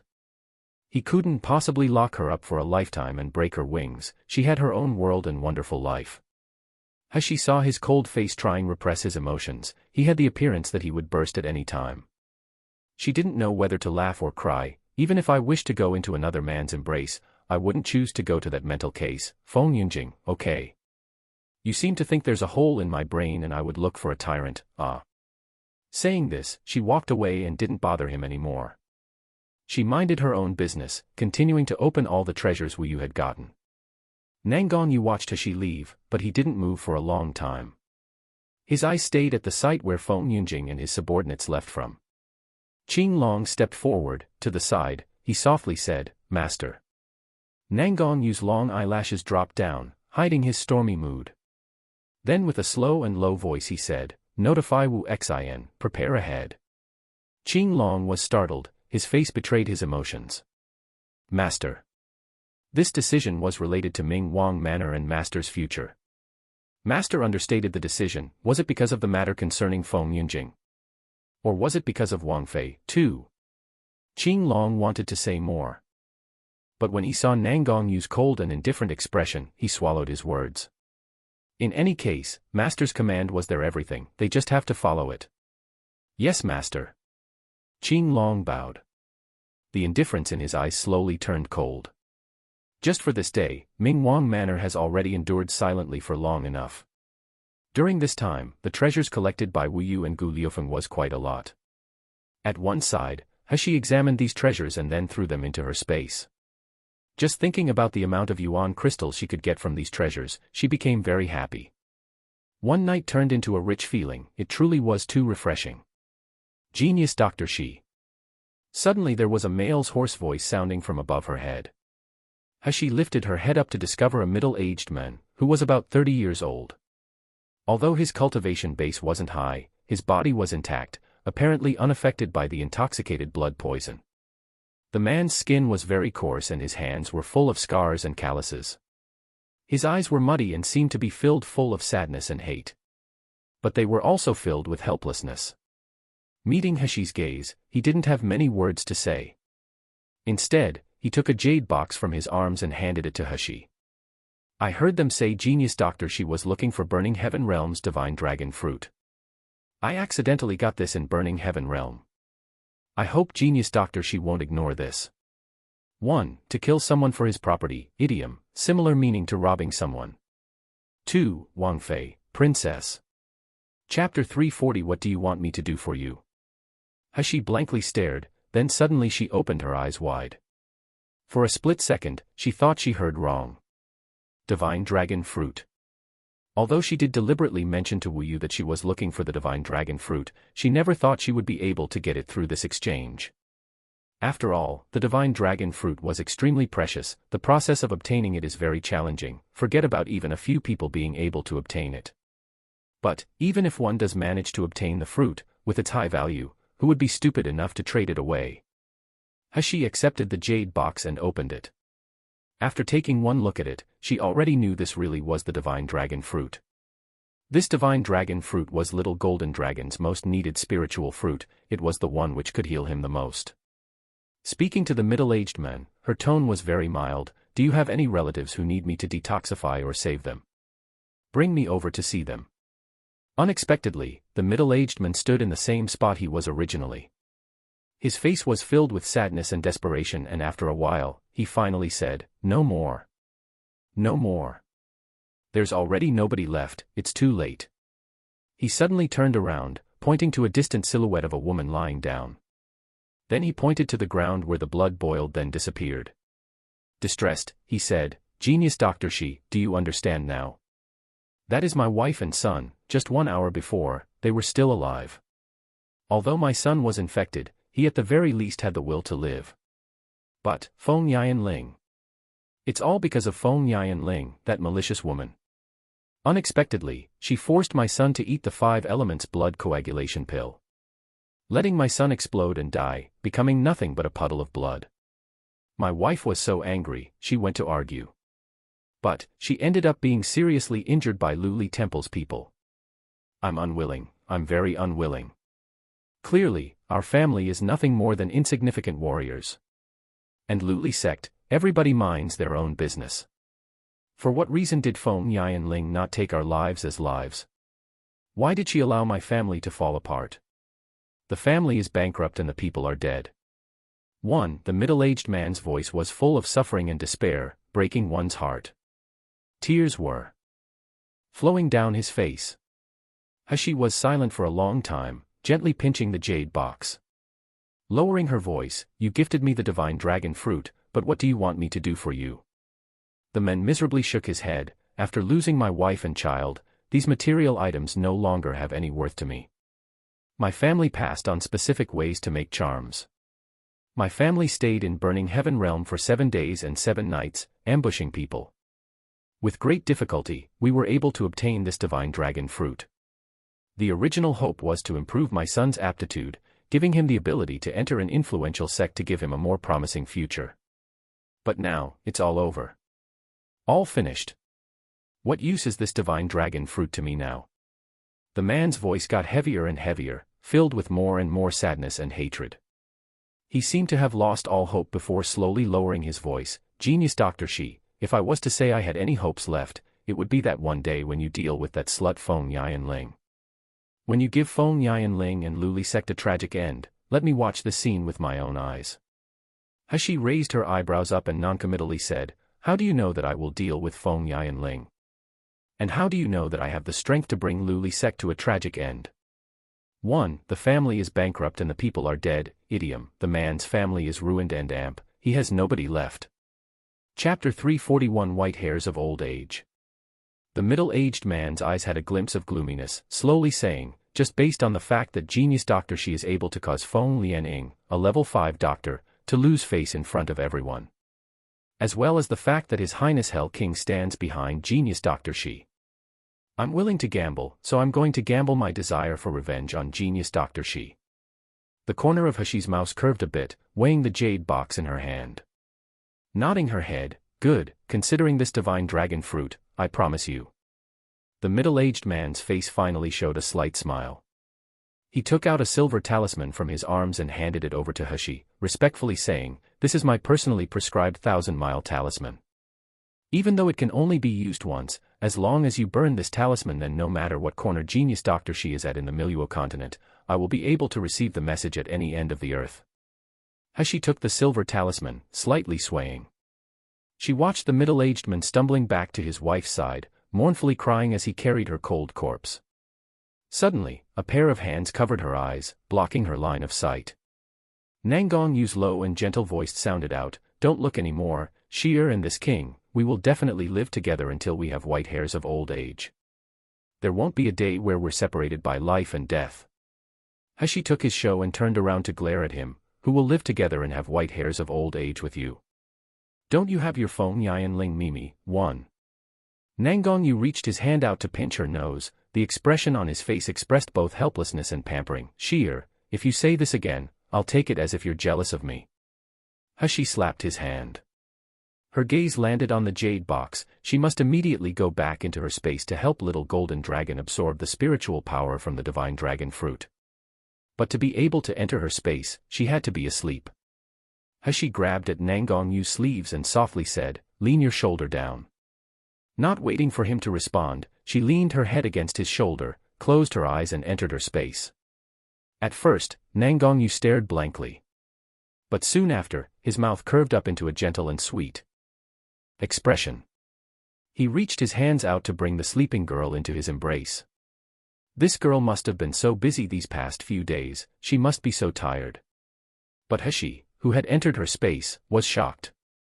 In the entirety of her space, she couldn't spot Dan Dan's figure. She didn't even know where the purple abyss vine ran off to, it only left a small purple trunk in front of the spot Hashi was standing at. Hashi yelled for Dan Dan several times, however, she didn't receive any response. This scared Hashi so much, her complexion changed. It wasn't until purple abyss vine linked to her again that she let out a sigh of relief. Afterwards, she didn't know whether to laugh or cry. Her space created a screen, the screen showed a vast medicinal field. Inside the vast medicinal field there was a pink pig and the purple abyss vine happily traveling back. Having gotten their location, the pair immediately ate a green spiritual plant, completely devouring it. However, her space didn't have any high-level spiritual plants in it. But the strange thing was that when she was just recently outside, she didn't find any changes in the medicinal field. Through the help of the purple abyss vine, Hashi was able to establish a connection to her own small spoiled chow hound. Dan Dan, didn't you say there were terrifying things inside this medicinal field, causing you to be very afraid? Dan Dan was just eating to his heart's content, and when he heard Hashi's question, he couldn't answer truthfully. After a while, he was finally full and started giggling. 1. Mimi, younger sister, in this situation Feng Yanling is not his blood-related sister. Chapter 342 Eating while packing leftovers. Mother, the food here tastes good. Even though it's black and smelly, when I eat it, Dan Dan feels as if it tastes very good. The strength that bad woman destroyed is all back too. Black and smelly.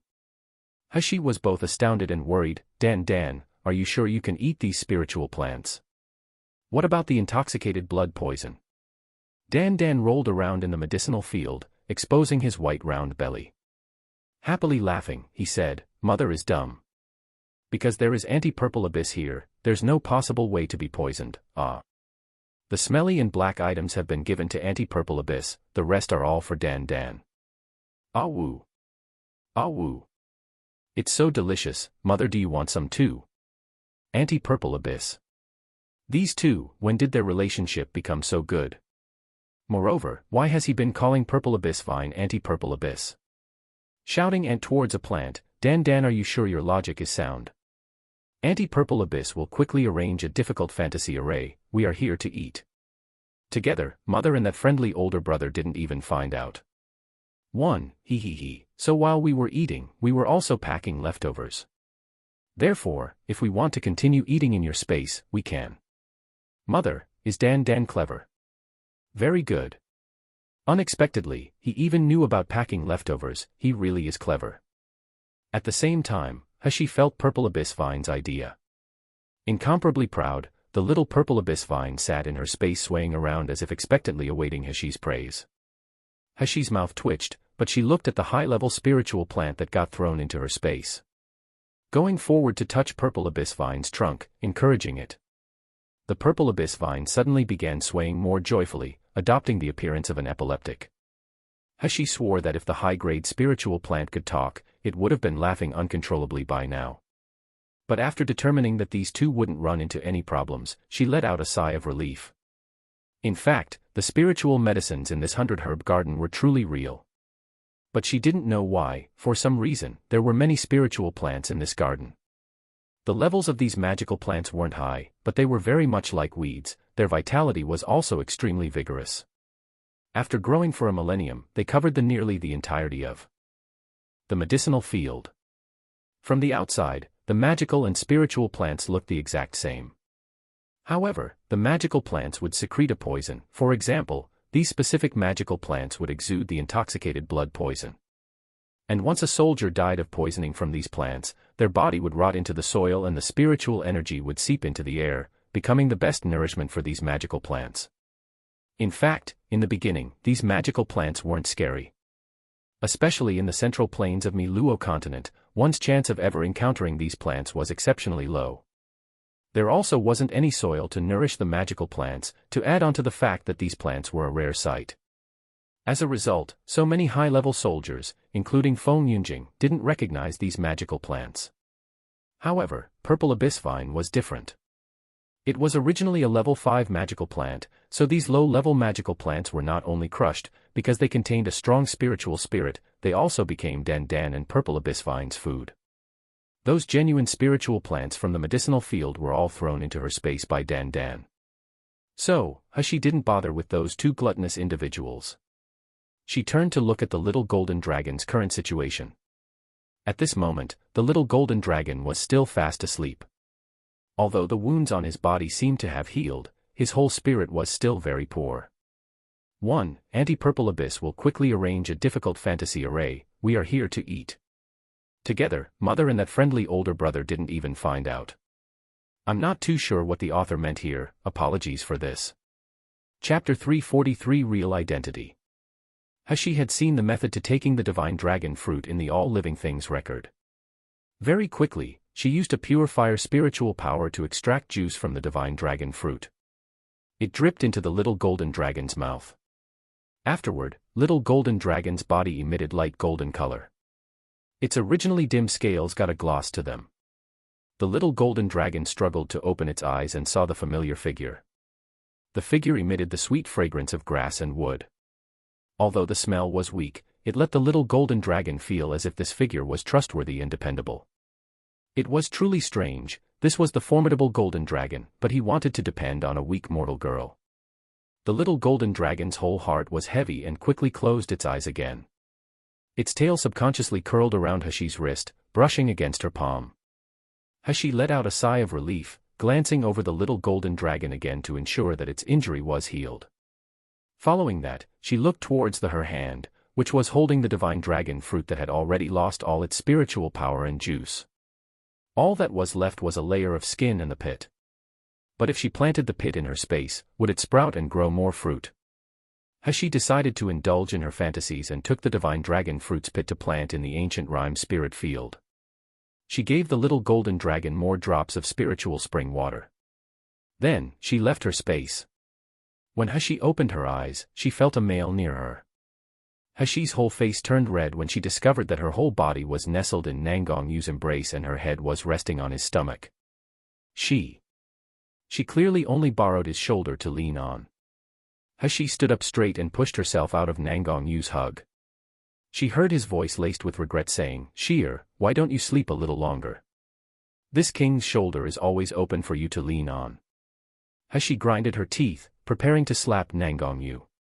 But suddenly, a body began to rot, emitting a foul smell. A man from the crowd came out, running towards Hashi and throwing himself at her. Without needing Nangong Yu's command, Hell King Manor's bodyguards quickly came forward to block the men. However, the men refused to let this stop him. Repeatedly crying, his hoarse voice rang. "Out, Shi-Yu, I know your real identity. I know who you are. As long as you save me, I'll tell you your true identity." Nangong Yu's eyebrows furrowed. The man's yelling caught a lot of the surrounding people's attention. He quickly covered them with a void spiritual barrier, keeping everyone's prying ears out. He looked at this man, whose face was completely covered in blood, making people unable to make out his true facial features. Then, he coldly said, "Who are you? If you want the antidote, why don't you just take out a talisman to exchange for it?" The man shivered under Nangong Yu's gaze, his voice trembled, "Your Highness Hell King, please spare this humble one's life. I am the elder of Nailan family, Nailan Yenming." Hearing these words, Nangong Yu's eyebrows jumped up. Without speaking, he and Hashi both looked towards each other. Hashi's expression was somewhat grave. Nowadays, her appearance was completely different from Nailan Hashi's. Although this was someone from Nailan family, they still shouldn't be able to recognize her. But Nailan Yenming said he recognized her. Nailan Yenming didn't see the change in Hashi and Nangong Yu's complexions, but he still sucked in a breath. "I already exchanged my talisman for the antidote, but it still wasn't enough to completely get rid of the poison in my body. The antidote wasn't able to completely detoxify the poison." Hashi's eyebrows raised. "What were you doing previously?" Nailan Yenming's eyes flashed. However, his life was on the line, so he didn't dare to conceal anything and began to immediately explain the situation. Chapter 344 Nailan Yenming. Chapter 344 Nailan Yenming. As it turns out, Nailan Yenming originally entered the sealed dragon domain's secret territory with many life-saving pills gifted from Nailan Jingza. One of these pills was the famous 9 unequal wrongs pill. This pill would be able to save someone, no matter how serious the poison. And if the poison couldn't be completely relieved, it would at least delay the spread of the poison. It's due to this pill that Nailan Jingza was able to enter the Doctors' Association as a rank 3 doctor. The Doctors' Association only allowed rank 4 doctors in, and each Doctors' Association member had a unique and unmatched skill. With Nailan Jingza's ability, he wouldn't be eligible to enter the Doctors' Association. Actually, Nailan Yenming entered the medicinal field at the same time as Hashi's group. When the mist was cleared, many martial artists seized the opportunity to enter the medicinal field, and Nailan Yenming was one of them. In the beginning, Nailan Yenming didn't enter the medicinal field, so he didn't get poisoned. However, he wanted to curry favor with the Feng family, and ultimately entered. In the end, he wasn't careful enough and touched some of the pus. Once he got affected by this strange intoxicated blood poison, he immediately ate his 9 unequal wrongs pill, believing that the poison wouldn't be able to kill him. Unfortunately, he found out that after eating his 9 unequal wrongs pill, it didn't detoxify the poison. On the other hand, it seemed to cause the poison to rot his body much faster than others. Adding on to the fact that Feng Lianing was unable to treat people using her 5 elements blood coagulation pill, Nailan Yenming thought he was utterly screwed. However, he didn't expect a youngster, at only foundation establishment stage, named Shi would be able to successfully detoxify people. It wasn't until this moment that Nailan Yenming started to take a closer look at Hashi, and the more he looked, the more shocked he became. Because the appearance of the godly doctor named Shi was uncannily similar to that person. And that person's medical skills was also exceptional, exactly the same as the ones this person in front of him had. Nalan family also obtained some of that person's medicinal inheritance, which was the only reason it was able to reach the status it had today. The more Nalan Yenming thought, the more scared he became and the more excited he became. If he was able to bring this youngster back to Nalan family, then Nalan Manor's glory would be around the corner. But because Hell King supported Shi Yu, Nalan Yenming didn't dare to act blindly without thinking. However, he didn't expect that because he had taken the 9 unequal wrongs pill, even though he took the antidote, the poison didn't completely improve like everyone else. Although it delayed the poison taking his life, the poison was still spreading in his body. Seeing that he was going to meet a violent death soon, he disregarded Hell King's power and rushed towards Hashi. Contrary to one might think, after hearing that Nalan Yenming took the 9 unequal wrongs pill, Hashi immediately knew what had happened. Although the 9 unequal wrongs pill contained detoxification qualities, it also had large quantities of spiritual power, which happened to be what nourished the intoxicated blood poison in Nalan Yenming's body. So naturally, her antidote wasn't enough to completely detoxify Nalan Yenming. Hashi squinted her eyes at the kneeling blood men and slowly said, "You said you knew my real identity. What do you mean?" Nalan Yenming suddenly became lively again, hurriedly taking out a scroll from his storage ring to hand to Hashi. Hashi slowly unrolled the scroll, and as the picture slowly unfolded, a beautiful woman in palace clothing came into view. Chapter 345 Third Young Master Nalan Ziyun. At this time, Wu Yu and Gulu Feng both walked up and stood behind Hashi, but when they saw the woman in the scroll's appearance, they sucked in a cold breath. This woman's phoenix eyes, perfect and jade-like skin resembled Jiutian Xuannu, one, as if she, Jiutian Xuannu, had come back down to the secular world. But what was the most shocking was that this woman's appearance was 78% the same as Hashi's. Looking closely at Hashi, people could almost image Hashi in woman's clothing. Gu Lufeng's eyes held enthusiasm and shock, but he quickly pushed his feelings away, forcibly suppressing his throbbing heart. Wu Yu couldn't help but exclaim out in surprise, "This isn't his family's Wang Fei, right?" He looked at Nangong Yu, then at Hashi and saw that his master's facial expression remained unperturbed. Not only that, his tender eyes never once stopped looking at Hashi. Hashi already knew that the woman in the scroll was this body's mother, and Ling Yue. However, Hashi looked towards Nalan Yenming and indifferently asked, "Who is this?" Nalan Yenming said at once, "You. You first must save me. As long as you save my life, I'll tell you everything you want to know." Hashi sneered at him, looking at him condescendingly. "I don't accept your deal." Finished speaking, Hashi turned and began to walk away. Seeing her carefree appearance, Nalan Yenming panicked. He hurriedly walked 2 steps forward, loudly saying, "I'll talk. I'll talk. This isn't Ling Yue. She is the concubine of the current head of Nalan family, Nalan Jingzhu." Slowing down, Nalan Yenming lowered his voice and with a dignified look, he slowly said, "And you're most likely the child that Nalan family lost more than 10 years before, Nalan Ziyun." Hashi's heart was slightly moved but her face remained unmoved. She sneered, "Nalan Ziyun. Do you take me as a 3-year-old child, thinking you'll fool me so easily? In all of Yanjing City, who doesn't know that Nalan Manor's third young master, Nalan Ziyun, was sent off to become a disciple of a large sex master? If I am Nalan Ziyun, then who was the person sent away to the large sect?" Nalan Yenming's eyes were anxious, his eyes showing his internal struggle. However, he kept insisting, "You must believe me. You truly are Nalan Ziyun. You are my Nalan family's child. If not, then how could your appearance so closely resemble Ling Yue's?" Hashi merely sneered, "In this world, how many people look alike? This is just some insignificant picture, yet you want me to believe your lies. Do you take me as an idiot?" Nalan Yenming felt the poison in his body seem to worsen. Seeing that Hashi didn't believe him, he felt both fear and hate. He thought, just wait for this stinky boy to return to Nalan family. He must torture this youngster, only then can he eliminate today's humiliation. However, he didn't dare to show his resentment on his face. After hesitating for a while, he had no other choice but to clench his teeth and neutrally say, "I'm sure that you are Nalan family's third young master, Nalan Ziyun. Because that other Nalan Ziyun is a fake, brought in by Nalan Jingza in order to replace that missing child." Apart from Nailan Jingza, only I and the third elder know of this matter. As Nailan Yenming said this, he was also rolling around on the floor due to the pain.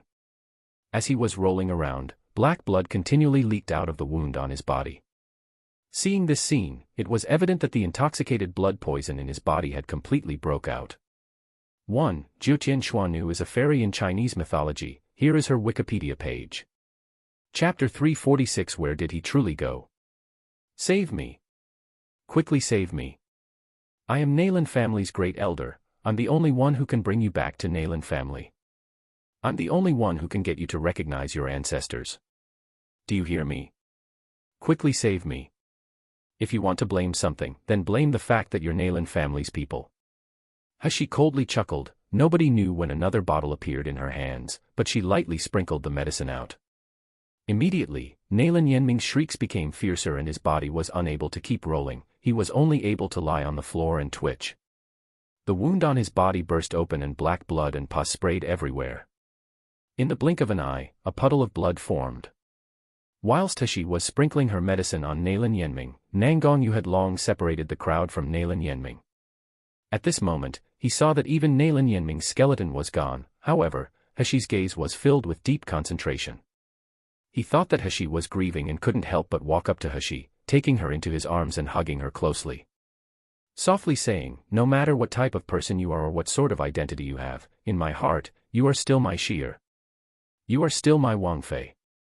Hashi was distracted for a while. By the time she realized that this fellow was comforting her, she couldn't help but feel as if it's simultaneously somewhat funny and moving.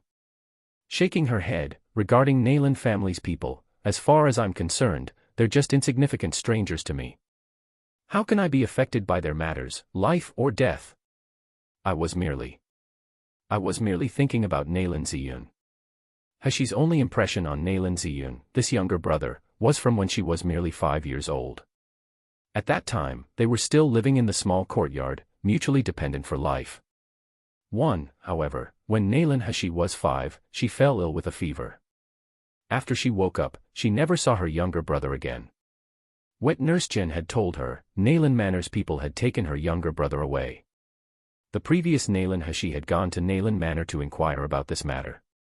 But it was never disclosed to her that her younger brother wasn't even in Nailan Manor anymore. In fact, he was sent away to study in a sect. Time flies and in the blink of an eye, 10 or so odd years had passed. Nailan Hashi had already given up on seeing her little brother again. However, that doesn't mean she doesn't miss him. This was actually one of Nailan Hashi's last desires before she died. She wishes to confirm that her younger brother has lived well. Now Nailan Yenming told her that the third young master, Nailan Ziyun, studying at the sect was fake. Then where did he truly go? Even if Nailan Ziyun died at the age of 5, nobody would have pursued the matter. Why did Nailan Jingza still bring out a fake Nailan Ziyun? After listening to Hashi's words, he knew that she wasn't grieving and Nangongyu let out a breath. Lightly stroking her hair, "You can rest assured. I'll send people to go investigate Nailan Ziyun." Hashi nodded her head and was just about to speak when she suddenly heard the sound of something plopping coming from within the medicinal field. Soon after, a flash of purple also appeared. Dan and the purple abyss vine, who were originally wreaking havoc inside the medicinal field, had returned into her space. Hashi didn't enter the space and could only watch as Dan's whole body was enveloped in a spiritual aura. His small stomach was perfectly round and he seemed to have finally eaten enough. Hashi suddenly felt as if she didn't know whether to laugh or cry, scolding him, "Little chowhound." But before she could put her heart down, purple abyss vine energetically came up and its anxious thoughts were felt by Hashi. The purple abyss vine was apparently very uneasy and fretful. However, it had no way to clearly express what it felt uneasy about. Hashi was puzzled when suddenly a strong wave of spiritual force burst out from inside the medicinal field. 1. Mutually dependent for life, to rely on one another for survival. Translator note: Nangongyu is too cute. And another double release. Chapter 347 Completely healed. Immediately after, a dazzling white light beam descended from the sky. Along with the beam came an immense force of spiritual power pushing down on the medicinal field. When the beam of light made contact, it quickly spread. In the blink of an eye, it covered every inch of the ground in the medicinal field. To add on to that, All the warriors standing in the middle of the light beam seemed to be isolated from everyone else. They seemed to have become invisible, nobody could see or hear them anymore. Everyone couldn't help but panic. Most of all, this group of people who just experienced the impact of intoxicated blood poison. At this moment, their hearts were filled with fear of the unknown. Nangong Yu's response quickly covered He and Qing Long with his void spiritual barrier. Wu Yu waited for everyone else to be enveloped. However, just as he was about to pull He into his embrace, a green beam quickly shot towards He. For a moment, He didn't even process what had happened. She only felt a boom in her head, and following that, everything in front of her eyes changed. After returning back to her soul, He found herself in both an unfamiliar yet familiar place. She said it was familiar because this was the place she had met the little golden dragon and lifted its seal. She said it was unfamiliar because this originally dusky and narrow space had undergone some large changes. The whole space had become gold and jade in glorious splendor, too. There were countless night pearls hanging from the ceiling, giving off a soft yet bright light. Originally, there were fuzzy mirrors all around, but now, they all seemed clear. The mirror showed the scene inside the secret territory, including Nangong Yu and everyone else's images. However, currently, the images in the mirror were all frozen, as if time had completely stopped in the secret territory. There was suspicion in He's heart. She secretly thought, could it be that because the little golden dragon ate the divine dragon fruit and woke up, bringing her back to his original nest? At this moment, she heard the little golden dragon's old and decrepit voice. Woman, at least one can say you have a good heart. You know that Benzong, 3, got such an injury in order to save you, so you obtained the divine dragon fruit for Benzong. At least Benzong's efforts in Zijin Palace weren't wasted. After that was said, a very small gold dragon sitting on a pink cloud came down in front of He. It seems that the little golden dragon had completely healed by now, the golden scales on his body were glistening. Along with his body's originally thumb-sized width got wider. However, the cotton candy-like pink cloud he was riding on, when matched with his tiny body, didn't match the fact that he was the noble and mighty golden dragon. He restrained herself from smiling. At least your scales resemble a dragon's now, unlike before when someone could have mistaken you as a snake. The little golden dragon suddenly became angry at He, pointing at her and cursing incessantly. He suddenly got rid of her teasing tone. No matter what, thank you for protecting Dan at Zijin Palace, and thank you for protecting me too. The little golden dragon's scolding stopped and coldly snorted. This still isn't good enough. He didn't mind his arrogant character and changed the subject. As long as you're good, then it's good. Why did you suddenly bring me back to this room? What of this matter of me bringing you back? Having heard what was said, the little golden dragon raised its voice. It's clearly you who triggered the secret territory's restriction, starting the transfer of the secret territory's controlling right. 1. After returning back to her soul, in this case, He didn't actually leave her soul, she just returned from La La Land. 2. Gold and jade in glorious splendor, a dazzling sight. 3. Benzong, literally translates as the senior. Chapter 348 Heaven-Defying Luck. The little golden dragon's words alarmed He. The secret territory's controlling right. How could this be? After becoming the descendant of Zijin Palace, the sealed dragon territory was already considered hers. But, the information left by the original master of Zijin Palace did pass on information saying that obtaining the controlling right over the secret territory wasn't an easy task. Even if the secret territory closes, she still may not obtain it. He originally didn't hold much hope. When she was in the 100 Herb Mist, she clearly didn't do much. So how did she still obtain the controlling right to the secret territory? The little golden dragon raised his head, groaning. Even if I don't want to admit it, but you, woman, still have some abilities. Although you can't be compared to my previous master, but to let me reluctantly admit this to you isn't an impossible thing. Having said this, the little golden dragon pointed at the floor and lowered its voice. If you want to obtain control over sealed dragon domain's secret territory, then, first, you must have remarkable talent and willpower. You were already verified when you inherited the Zijin Palace. Second, you need to go through and collect the 5 heavenly spiritual treasures from Greenwood Realm, Water Moon Realm, Burning Heaven Realm, Ice Snow Realm, and Desolate Desert Realm in order to prove that you've mastered the strength of the secret territory. Originally, this is extremely hard to accomplish. However, who could have thought that you saved so many people and by an accident arising from many causes, 1. You managed to get all 5 of the secret territory's heavenly spiritual treasures. However, having just these treasures isn't enough. You have to be able to condense enough spiritual power to touch the secret territory's restriction barrier. In fact, this can only be done by gold core stage and above martial artists. However, due to the fact that, just now, Dan and your purple abyss vine ate so many magical plants, it was just enough to touch the secret territory's restriction barrier. Although the little golden dragon was disoriented at the time, due to his contract with Hashi, he was still able to clearly see everything outside the space. Even he had to sigh, this little girl has a formidable amount of strength and potential. In addition, she also had luck that defied the heavens. Requirements which were supposed to be difficult to accomplish was, unexpectedly, easily attained by her. Thinking up to here, the little golden dragon coldly snorted and flew higher up. Keeping his arrogant character, he coldly said, and of course, the most important point is that you must be able to become the master Benson has genuinely approved of. That means that I must willingly enter a life and death blood contract with you, which can't be reversed, not the originally dispensable contract we had. By becoming Benson's genuine master, to obtain my whole heart's willing approval, only then can you become the secret territory's true master. As soon as the little golden dragon said this, it swooped down, and when it neared the side of Hashi's neck, it firmly bit down. For a while Hashi didn't see anything, she didn't have enough time to dodge, she only felt the pain in her neck. Soon after, a gold-colored beam enveloped both her and the little golden dragon. Moments later, the golden beam scattered and the wound on Hashi's neck disappeared without a trace. However, the golden mark of a dragon appeared on the hollow of her palm. This golden mark was completely different from the gold lines she received when she and the little golden dragon initially drew their contract. This mark was incomparably clear, it seemed to have gone deep into her flesh. It also held a faint feeling of great power.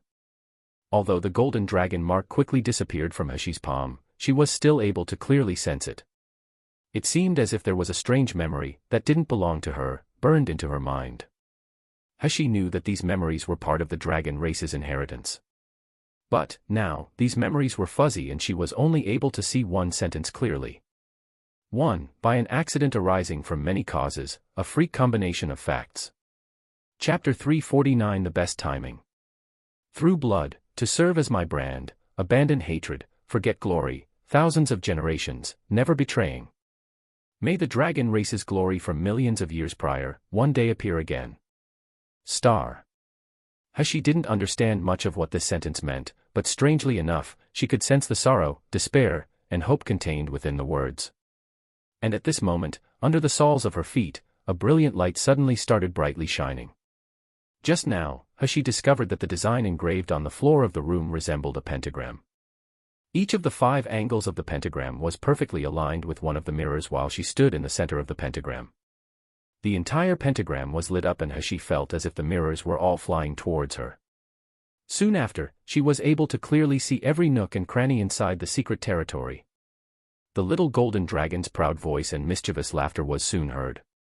When the controlling right of the secret territory is handed over, the entire secret territory is in a completely static state. This includes all the magical beasts and martial artists currently inside the secret territory. In the entire sealed dragon domain, only you and I are able to move, although this period of time is short. Moreover, later on, even if you are in control of the secret territory, you won't be able to replicate this again. The most you can do is drive the people you dislike out of the secret territory. But now, during this time, no matter what you wish to do, these people are completely unable to resist. Once Hashi heard these words, a weird smile appeared on her face. The little golden dragon's words weren't wrong, this truly was the best timing. Especially at this moment. Hashi already spotted the frozen figures of Feng Yunjing and Feng Lianying. They were currently next to a stream of spring water in the ice-snow realm. Several disciples from Luli sect were currently in the process of preparing to remove a nearby tiny tree. Having just received control of the secret territory, naturally, Hashi also knew of each inch of soil and treasure inside the secret territory. She knew that this stream was called the spiritual spring stream and that tree was the spring tree. That tree was one of 3 of Miluo continent's great tree deities. Every 200 years, a liquid called heaven's alcohol will flow out from the spiritual spring tree's roots. When mixed with the spring water, a small puddle of spiritual spring stream will form. In Miluo continent, the Feng family was currently like the sun at noon. 1. In addition to the fact that their skills were more talented than those of ordinary individuals, the Feng family also had a group of high-level alchemists. The pills refined by these alchemists were able to allow the children of Feng family to advance by leaps and bounds. However, it's not without harm if someone takes the pills for a long time. No matter how pure and perfect the pill was, each pill contained quantities of an individual medicine. These individual medicines would accumulate and made it easy for martial artists to go overboard when being promoted. According to research done by ancestors of Feng family, this spiritual spring tree was able to dissolve this individual medicine. Therefore, Feng Yinjing was determined to get this tree. Furthermore, this tree was difficult to locate inside the ice-snow realm. Seeing this scene, He couldn't help but smile. Luckily for her, the time she received the inheritance was very good. Otherwise, Feng Yinjing would be able to take away this spiritual spring tree. Although she didn't value the tree as rare, when she thought about her enemy getting good things, she felt unhappy. To the side, the little golden dragon's mouth twitched. Unfortunately, although this standstill of time is powerful, there are some restrictions. You can't touch the bodies of martial artists. Otherwise, boss, you are the knife that erased that slut. Isn't that just death ending all your troubles? 2. Translator note: apologies for the rough translation. I tried to stick to the closest Chinese to English translation in order to avoid losing as much meaning between languages. 1. Like the sun at noon, the Feng family is at the peak of their power. 2. Otherwise, boss, you are the knife that erased that slut. Isn't that just death ending all your troubles? I believe that the little golden dragon is saying that this method of dealing with Feng Lianing would be letting her off too easily. Chapter 350: Slowly Settling Accounts. She softly smiled. To erase her with a knife, isn't that too cheap of a fate for Feng Lianing? Rest assured, my patience is very good. What we have is time. I'll slowly settle my accounts with her. Seeing that the time left for the people to remain frozen was almost up, she no longer hesitated. She quickly began to manipulate the people inside the secret territory. Although she couldn't directly touch the people inside the secret territory, she could move them around. The storage items that were stored inside the storage rings that the martial artists carried around were hard for her to take. However, the charms they wore on the outside or held in their hands, she kindly took, as if they were being offered to her. Hashi's mouth picked up into a sinister smile. Looking around, she quickly made up her mind. After Feng Yinjing and his party left the Greenwood realm, they quickly found the spiritual spring tree by following the secret method that Feng family's elder alchemist provided. But there were 7 rank 5 magical beasts guarding the spiritual spring tree. Each rank 5 magical beast was equivalent to gold core stage cultivation. Feng Yinjing, Feng Lianing, and disciples of the Luli sect wasted a lot of labor in order to completely defeat these 7 rank 5 magical beasts. Seeing that the spiritual spring tree was so close, Feng Yinjing's eyes flashed with something. As long as he was able to obtain this tree, the danger of taking so many pills would be eliminated. Then, Feng family would be able to stand at the summit of Miluo continent. From now on, nobody on this earth would be able to fight or obstruct him. Everything he wanted, every person he wanted, he would be able to easily grasp in the palm of his hand. Everybody was filled with excitement. They were so excited that they didn't even bother to clean up the 7 rank 5 magical beasts. They took out a 9th level spiritual shovel and prepared to move the spiritual spring tree. But after a quarter of an hour, something occurred that shocked Feng Yinjing. His hand just touched one of the leaves on the spiritual spring tree before he felt the sky spin and the earth go round. 1. When he opened his eyes, the scenery before his eyes had completely changed. The sounds of the magical beasts' roars sounded in the air, rising and falling one after another. What stood in front of them wasn't 7 rank 5 magical beasts anymore, instead hundreds of thousands of magical spirit beasts surrounded them. These magical beasts contained 3 rank 4 magical beasts, some rank 5 and even one at rank 6. Not only that, but they were no longer located in front of the spiritual spring tree. Instead, they found themselves in a desolate desert. Feng Yinjing's face changed. He was just about to use the weapon he carried to resist the magical beasts. But he was stunned to find that the weapon that was originally in his palm had, at some unknown point, disappeared. As it turns out, Feng Lianying, Nie Jinchen, and the rest of the disciples of Lu Li sect found themselves in a similar situation. Feng Lianying had long since already been scared stupid by the magical beast's roars, and the weapon in her hand had also disappeared. She was so panicked, she found that she didn't have enough time to take out another weapon from her storage ring before a magical beast snarled and pounced towards her. Ah! Ah! Ah! I don't want to die! Feng Lianying shrieked and ruthlessly pulled a disciple of Lu Li sect to stand in front of her. Only a tearing sound was heard as the disciple was horribly torn apart. The Lu Li sect disciple didn't even have time to groan before they became a pool of flesh. Nie Jinchen also found himself caught off guard, and to add on to the fact, he was caught off guard by a rank 5 magical beast. He was terrified. Noticing what Feng Lianying did, he also instinctively pulled 2 Lu Li sect disciples in front of him. Feng Yinjing's cultivation level was higher than those two, therefore he was able to take out a new weapon and kill in all directions. However, the number of magical beasts in front of them was too high, and the bodies of these few people all contained the scent of the spiritual spring tree, causing the magical beasts became extremely excited. Even Feng Yinjing was unable to make them fearfully withdraw. 1. The sky spin and the earth go round. In this case, I believe the author meant that Feng Yinjing felt dizzy.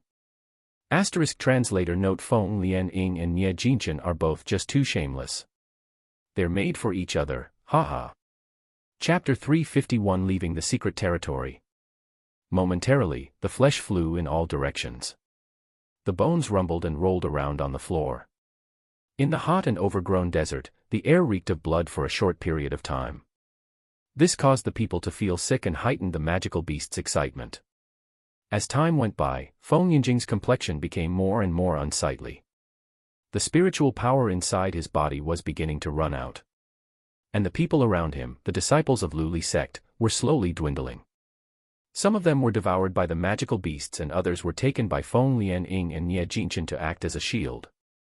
Even Feng Lianying and Nie Jinchen, who took so many of the disciples to use as scapegoats, were also becoming battered and exhausted. Above all were Feng Lianying's clothes, which were originally used to showcase her elegant figure. Although they did have some defensive attributes, how could they possibly be enough to endure against the magical beasts? By now her clothes had already been torn into shreds by the magical beasts, showing faint traces of her underwear. Most of the disciples of Lu Li sect had already been injured or dead, leaving almost none left. Feng Yinjing was stuck in combat with the rank 6 magical beast as the 3 rank 4 magical beasts pounced towards Feng Lianying. These several people's spiritual power was almost used up. Feng Lianying couldn't hold it anymore. She fell apart and shouted, "No! No! I don't want to die. Save me, ah! Nie Jinchen, don't you like me? Quick, save me!" Saying this, she grabbed Nie Jinchen and pulled him in front of her. "Quick, block the attack for me." Nie Jinchen's eyes flashed with extreme fear and shock as he began to randomly swinging the long sword in his hand around. However, one magical beast still managed to bite down on his left hand. The only noise he heard was "ka-ka" as piercing bursts of pain stabbed him. Nie Jinchen could feel the bones on his left hand breaking apart. Meanwhile, another magical beast's bloody mouth came near his face. The fear of life or death scared Nie Jinchen into freezing up. He wanted to call for help, he wanted to escape. But his whole body seemed to be rigid. Aside from desperately waiting for his death, he could do nothing else.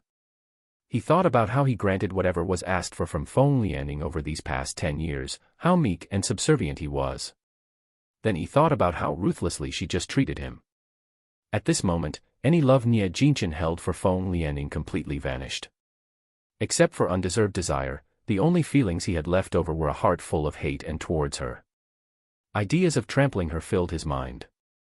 It seemed like, soon, the lives of Feng Lianying and Nie Jinchen were about to end, and Feng Yinjing wasn't faring much better either. During this time, 1,000 pounds were hung by a thread. 1. However, the scene before these 3 people's eyes suddenly changed. There was no longer the scorching hot temperatures, the magical beast's stinky breaths, dust-filled sky, and the foul smell that caused people to feel nauseous.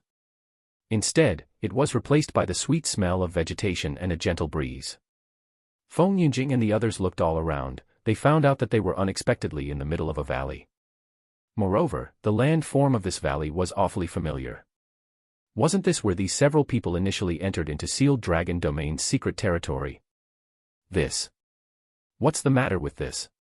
How could they have suddenly appeared in the middle of a group of magical beasts? Then, in the blink of an eye, leave the secret territory. Feng Yinjing was both shocked and angry when he suddenly heard a shout. Ah! The rank 5 spirit crystal I just won, I was clearly holding it in my hand. Why is it missing now? I was clearly in Burning Heaven realm just a moment ago, but in the blink of an eye I'm here now. The box full of spiritual fruits I harvested, its value was millions of crystal stones worth of treasures. With great difficulty I was able to defeat the guardian beast in order to pick these fruits. How are there none left now? In the end, who's done this? Why have we all been sent out? Translator note just. I don't even have words for her anymore. 1. 1,000 pounds were hung by a thread, this was a matter of life or death. Translator note. 2. I wish you guys a happy Chinese New Year. Chapter 352 Jade Body on Display. Don't tell me that something suddenly happened inside Sealed Dragon Domain's secret territory, so it pushed us outside. Everybody's tongues were wagging, their faces were filled with shock. But nobody was able to figure out what had happened. Suddenly, someone's deep voice sounded out. I feel as if this situation seems to feel as if somebody has gained control over the secret dragon domain. What? How could this be? Legends say this secret territory is the almighty martial artist's, how could it be controlled by someone else? Feng Yinjing's face didn't appear nervous, he slowly took out a spirit pill and swallowed the replenishing spirit pill. But, something gloomy and dark flashed by his eyes. Just now, he almost obtained the spiritual spring tree. But now, he failed through lack of a final effort and even lost dozens of Luli Sec's elite disciples. This time, the loss Feng family suffered could be said to be disastrous. Zijin Palace's inheritance wasn't obtained, in 100 Herb missed Feng Lianing lost popular feeling, and most importantly, they narrowly missed getting the spiritual spring tree. This time, he truly didn't know what to say when he returned. It was just, how could he always feel as if all these acts were deliberately planned against Feng family? Just like the situation now, where they were thrown out of the secret territory. The martial artists before them also lost the weapons they had been carrying in their hands. And their dozen or so people were thrown into the middle of a crowd of magical beasts. They experienced 9 deaths and were still alive, 1, almost not making it out alive. Could it be that someone truly got control over the secret territory? If that's the case, who was able to obtain control over the Sealed Dragon Domain's secret territory? Could it be Nangong Yu? No.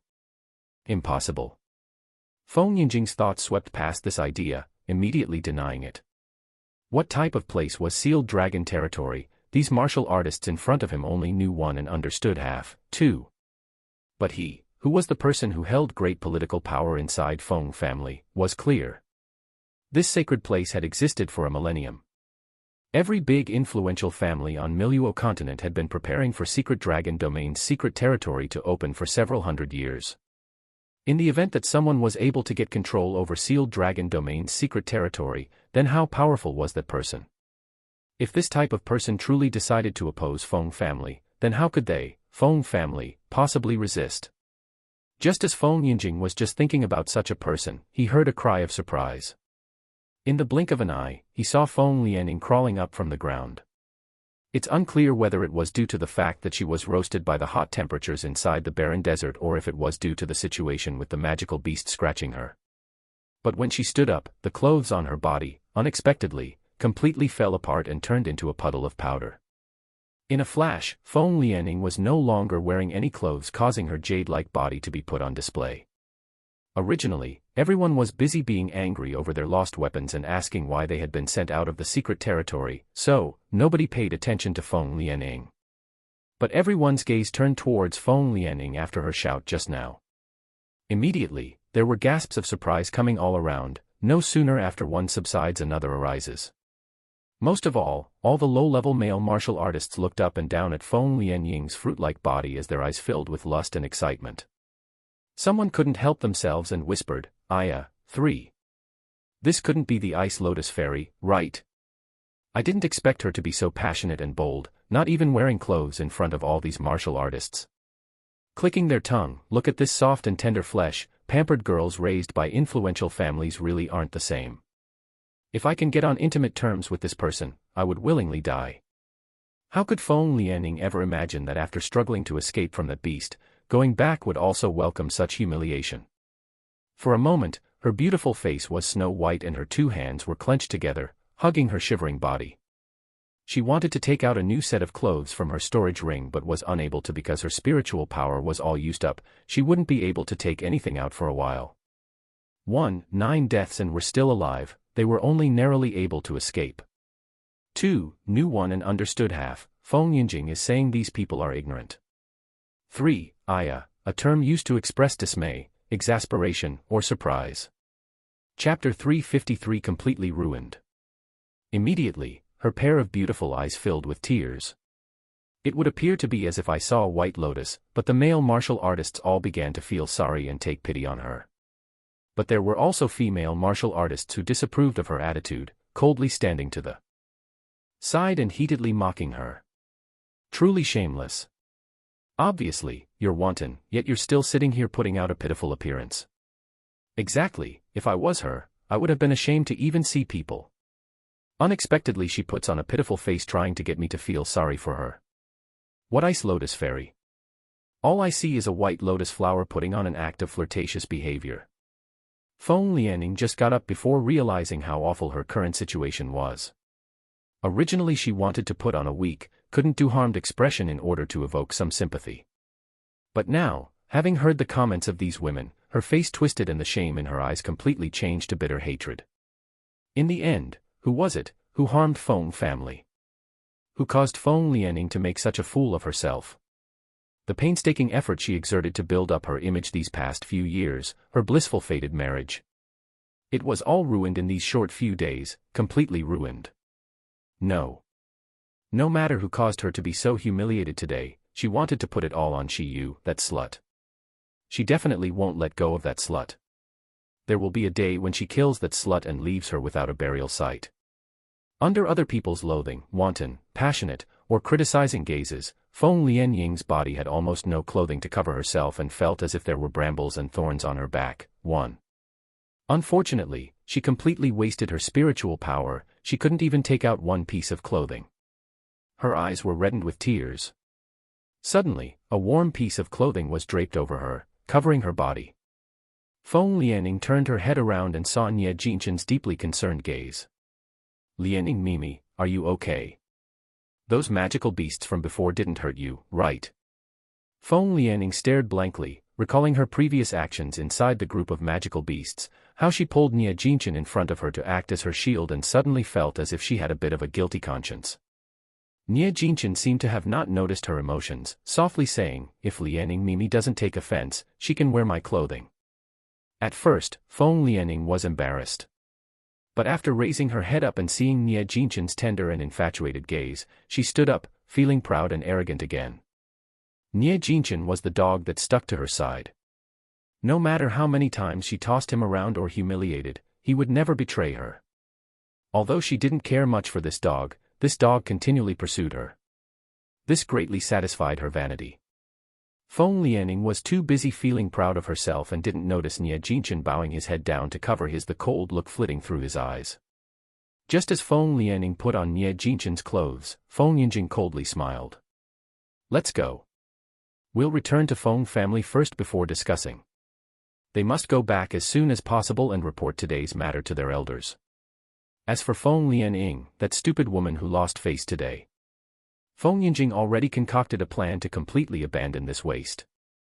Watching as Feng Lianing and Feng Yinjing prepared to leave, the people who were previously too scared to speak out in front of Feng family's great prestige suddenly shouted out. The scene regarding Feng family's eldest daughter, the Ice Lotus Fairy, was quickly spread through word of mouth. Everybody repeated over and over again how Feng Lianying's body was on display after everyone left the secret territory. By the next day, the news was popular gossip alongside news of Sealed Dragon Domain's secret territory. In Yanjing City, inside all the great streets and alleys, too, everybody knew this information. 1. Brambles and thorns on her back, she felt uneasy and nervous. 2. Great streets and alleys, everywhere in the city. Translator I swear this girl has no shame. I can't even begin to count the number of times I shook my head and sighed as I translated these previous few paragraphs. Chapter 354 Repaying double the amount. Watching as the three figures vanished, the little golden dragon standing by Hashi gloomily said, "Such a pity.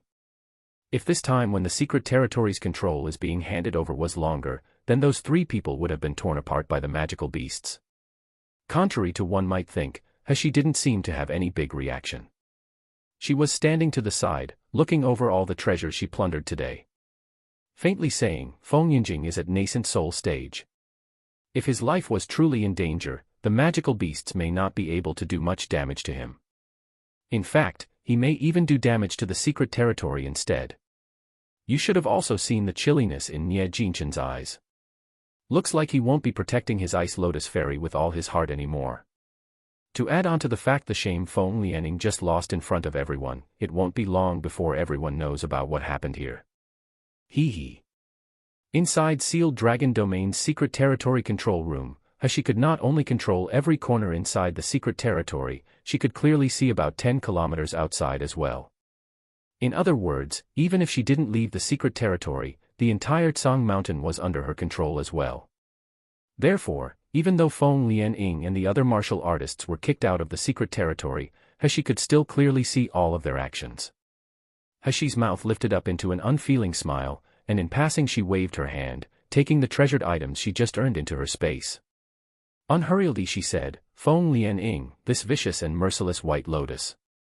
First she hurt you and Dan, then she continuously plots against me, trying to kill me. How could she die so easily to those magical beasts? Isn't that too convenient for her? Rest assured one, this woman hurt you and Dan. There will definitely be a day when she repays you double the amount." After Hashi's words, she listened to the little divine dragon getting fired up. He really was worthy of being her family's boss, although his strength wasn't profound yet, his domineering attitude was really matchless. It was until his last few words that caused Hashi's smile to come crashing down. "Don't call me Long, it's not imposing enough. I'm the magnificent golden dragon, how can I be called such a wet behind the ears name, too?" Hashi chuckled. "This is the nickname Dan gave you. If you want to protest, go find Dan. But, I'll warn you. If you cause Dan to cry, my family's Little Purple won't let you get away with it. Little Purple is precisely the purple abyss vine. After this guy and Dan ate all those magical plants, they developed a deep foodie friendship. Adding to the fact was that Dan was especially clever and obedient. Every day, he would call Little Purple Anti-Purple Abyss, causing the Purple Abyss Vine to treat Dan even more generously than her, the master. The little divine dragon's face immediately came crashing down. He definitely wasn't scared of Dan. But, when he thought about that adorable little pink pig's weeping appearance, the little divine dragon felt as if all the scales on his body hurt. Especially twitchy, especially unable to endure. Hashi no longer paid any mind to this confused little guy. She tilted her head up, directing her attention to the top of the room. Actually, this secret room was not just a singular room, but the basement of a palace. After gaining control of the secret territory, Hashi found that the ceiling in this room was completely clear. Looking up, she could see what appeared to be the site of a dazzling palace. 1. Long, this is a nickname of sorts for the little divine dragon. Long means dragon. 2. Wet behind the ears, immature and unexperienced. Chapter 355 Overcoming Catastrophe to Ascend Heavenwards. From here, one could see the faint shadow of a flying cyan sword. The little golden dragon followed Hashi's gaze and looked at the flying cyan sword. His face couldn't help but be filled with a longing expression. That's the heart of Sealed Dragon Domain. It's also the most precious item inside the entirety of Secret Territory, Sealed Dragon Sword. That year, when my family's master flew upwards, he used this exact spirit weapon. At that time on Miluo continent, my master killed gods if gods blocked and killed Buddhas if Buddhas blocked. 1. Except for those old fellows who were on the same level as master, other people couldn't even see master's back. And I am one of master's spirit pets. How powerful is that? Nobody is my rival. But afterward, when Master overcame catastrophe and ascended heavenwards, too, Qing Sha and I failed and were unable to follow Master. Spirit beast Qing Sha was completely extinguished. All that's left is a broken strand of primordial spirit that's left by the owner inside the secret territory. But I'm better than Qing Sha, that idiot. Although I was also extinguished, the dragon race has the ability to reincarnate. We can reincarnate if we give up on our cultivation and start fresh. So, Master left sealed dragon domain to me and left the sealed dragon sword on me, so it wouldn't fall apart. Letting me wait for a fated person to come in and break the seal so that I may see the light again. However, although the seal has been removed and I can cultivate again, I can't see my master ever again in this lifetime. Flying beyond the boundaries. Hashi's eyes brightened up and her lips curled up into a fighting spirit smile. Ever since she came to this strange world, she never thought about stopping her steps. Becoming stronger, stronger, stronger until she can't be restricted or suppressed again.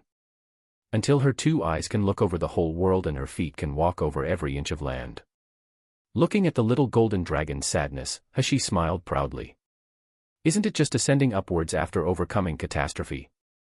After being defeated once, what are you afraid of? If you follow me, there will surely be a time when you can attempt to overcome catastrophe and ascend heavenwards again.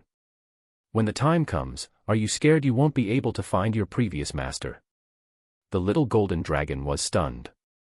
It wanted to ridicule this woman overestimating her capabilities. One needed to at least be at Meridian's stage to overcome catastrophe and ascend heavenwards. This was such a distant matter, saying these words now, it was just indulging in one's fantasies. But seeing Hashi's brilliant and bright eyes, the little golden dragon suddenly felt as if it was unable to refute her words. It always felt as if, no matter what formidable task this girl in front of it said, she seemed to was always be able to accomplish it. Hashi no longer talked and pitifully looked towards the sealed dragon sword. Because the level of the sealed dragon domain's secret territory was too high, she was unable to access some places, even though she was now in control of the secret territory. For example, the sealed dragon sword inside the palace's main hall. At the very least, she needed to be gold core stage in order to bypass the restriction. Otherwise, if you are able to hold the sword but you hurt all sides. Just think about it. But it's just wishful thinking, nothing more. If she was truly able to take out the sealed dragon sword, the little golden dragon was afraid that she would be chased by people everywhere. After finishing dealing with the secret territory's matters and sending the little golden dragon into her space, Hashi went back and appeared in front of Nangongyu. Sheer. Upon seeing Hashi, Nangongyu firmly carried her, his face was full of anxiousness. Did you get hurt? Sensing Nangongyu's anger and concern, Hashi was distracted. Immediately, she softly said, "Didn't I leave you a slip of paper saying that I was fine? 1. Killed gods if gods blocked and killed Buddhas if Buddhas blocked, to overcome every obstacle. 2. Overcoming catastrophe to ascend heavenwards, after overcoming some calamity, one will become a god." Chapter 356 Are you willing to marry me? After Nangongyu held onto her for a moment, he slowly loosened his grip on her. Pinching her nose and faking anger, he said, "You still dare to talk?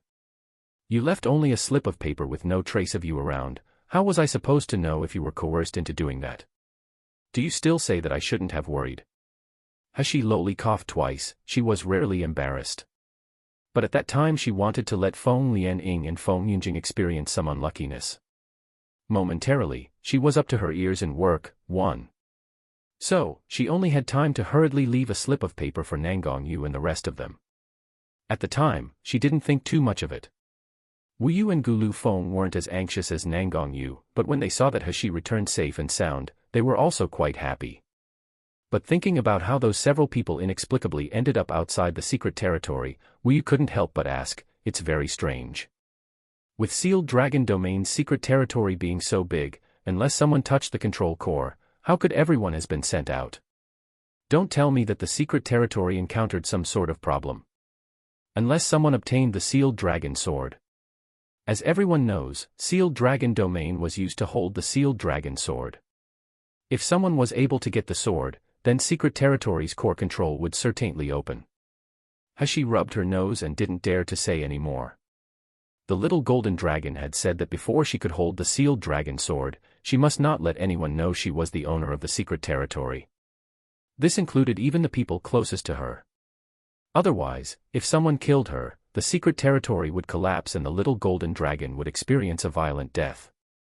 Nangongyu looked at the deep burning in Hashi's eyes. He seemed to have finally guessed what was going on.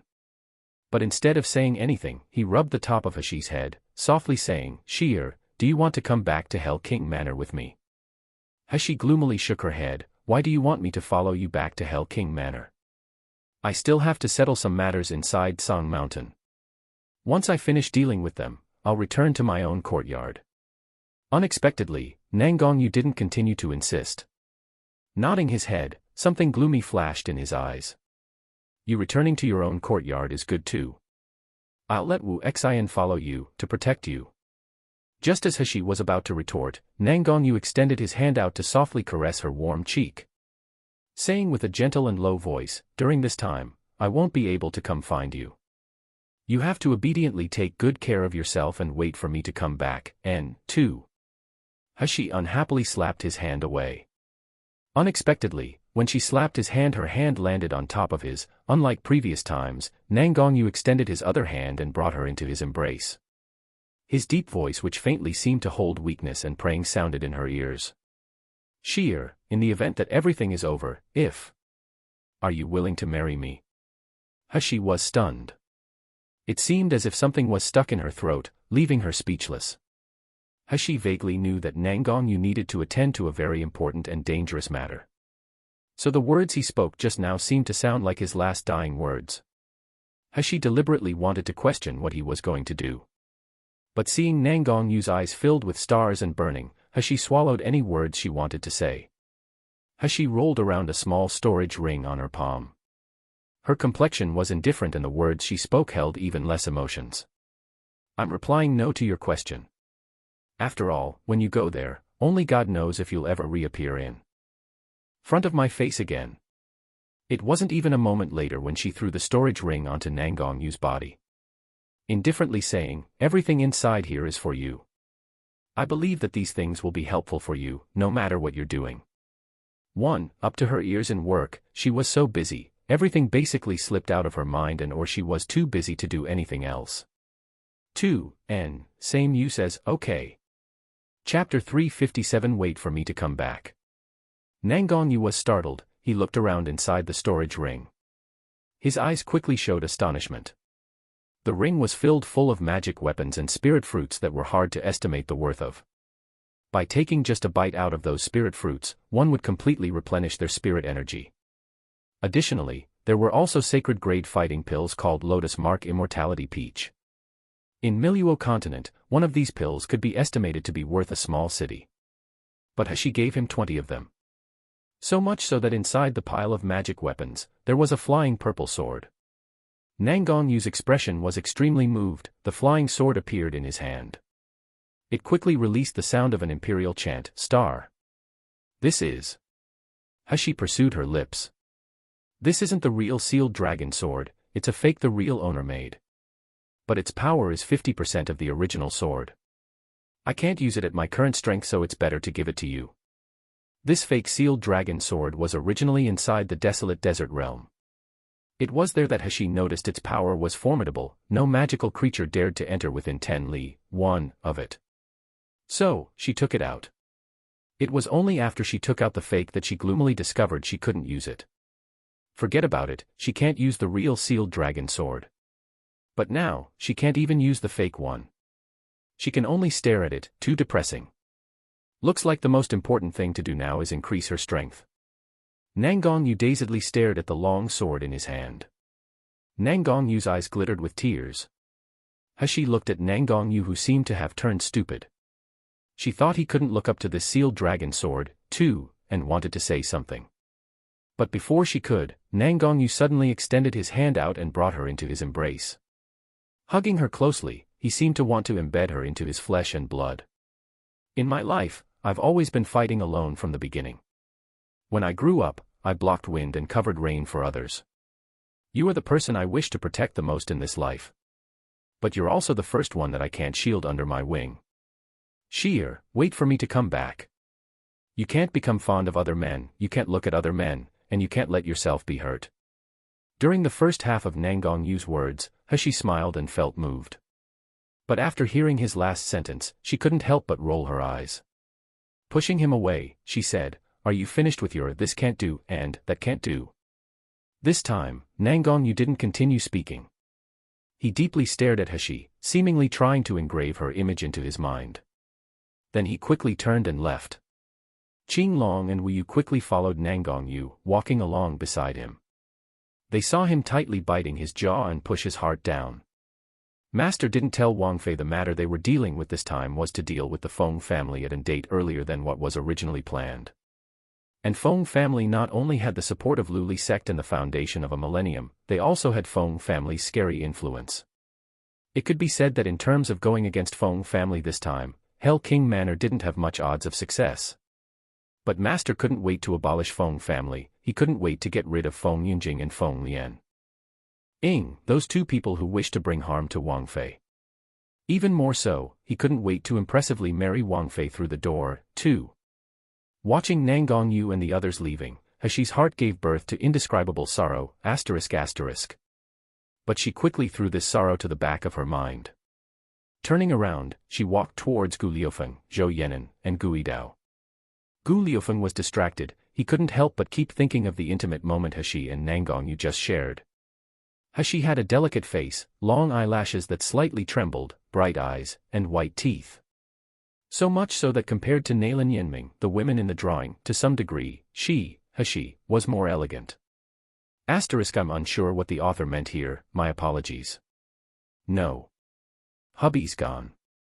1. Li, equal to approximately 500 m. 2. Through the door, to join one's husband household through marriage. Chapter 358 Returning Home. The more Gu Liufeng imagined Hashi as a woman, the more his heart swayed and the face behind his mask was flushed. But quickly, he came back and saw Hashi's concentrated expression as she used a needle on Gui Dao. The gentleness in his heart scattered and made way for appreciation and respect. Shi was clearly a male. Furthermore, he was a highly skilled genius doctor and he was his close friend. How could he, Gu Liufeng, think of him, Hashi/Shi Yu, with such thoughts? Gu Liufeng suddenly felt ashamed. Lowering his head, he didn't dare to look at Hashi face to face.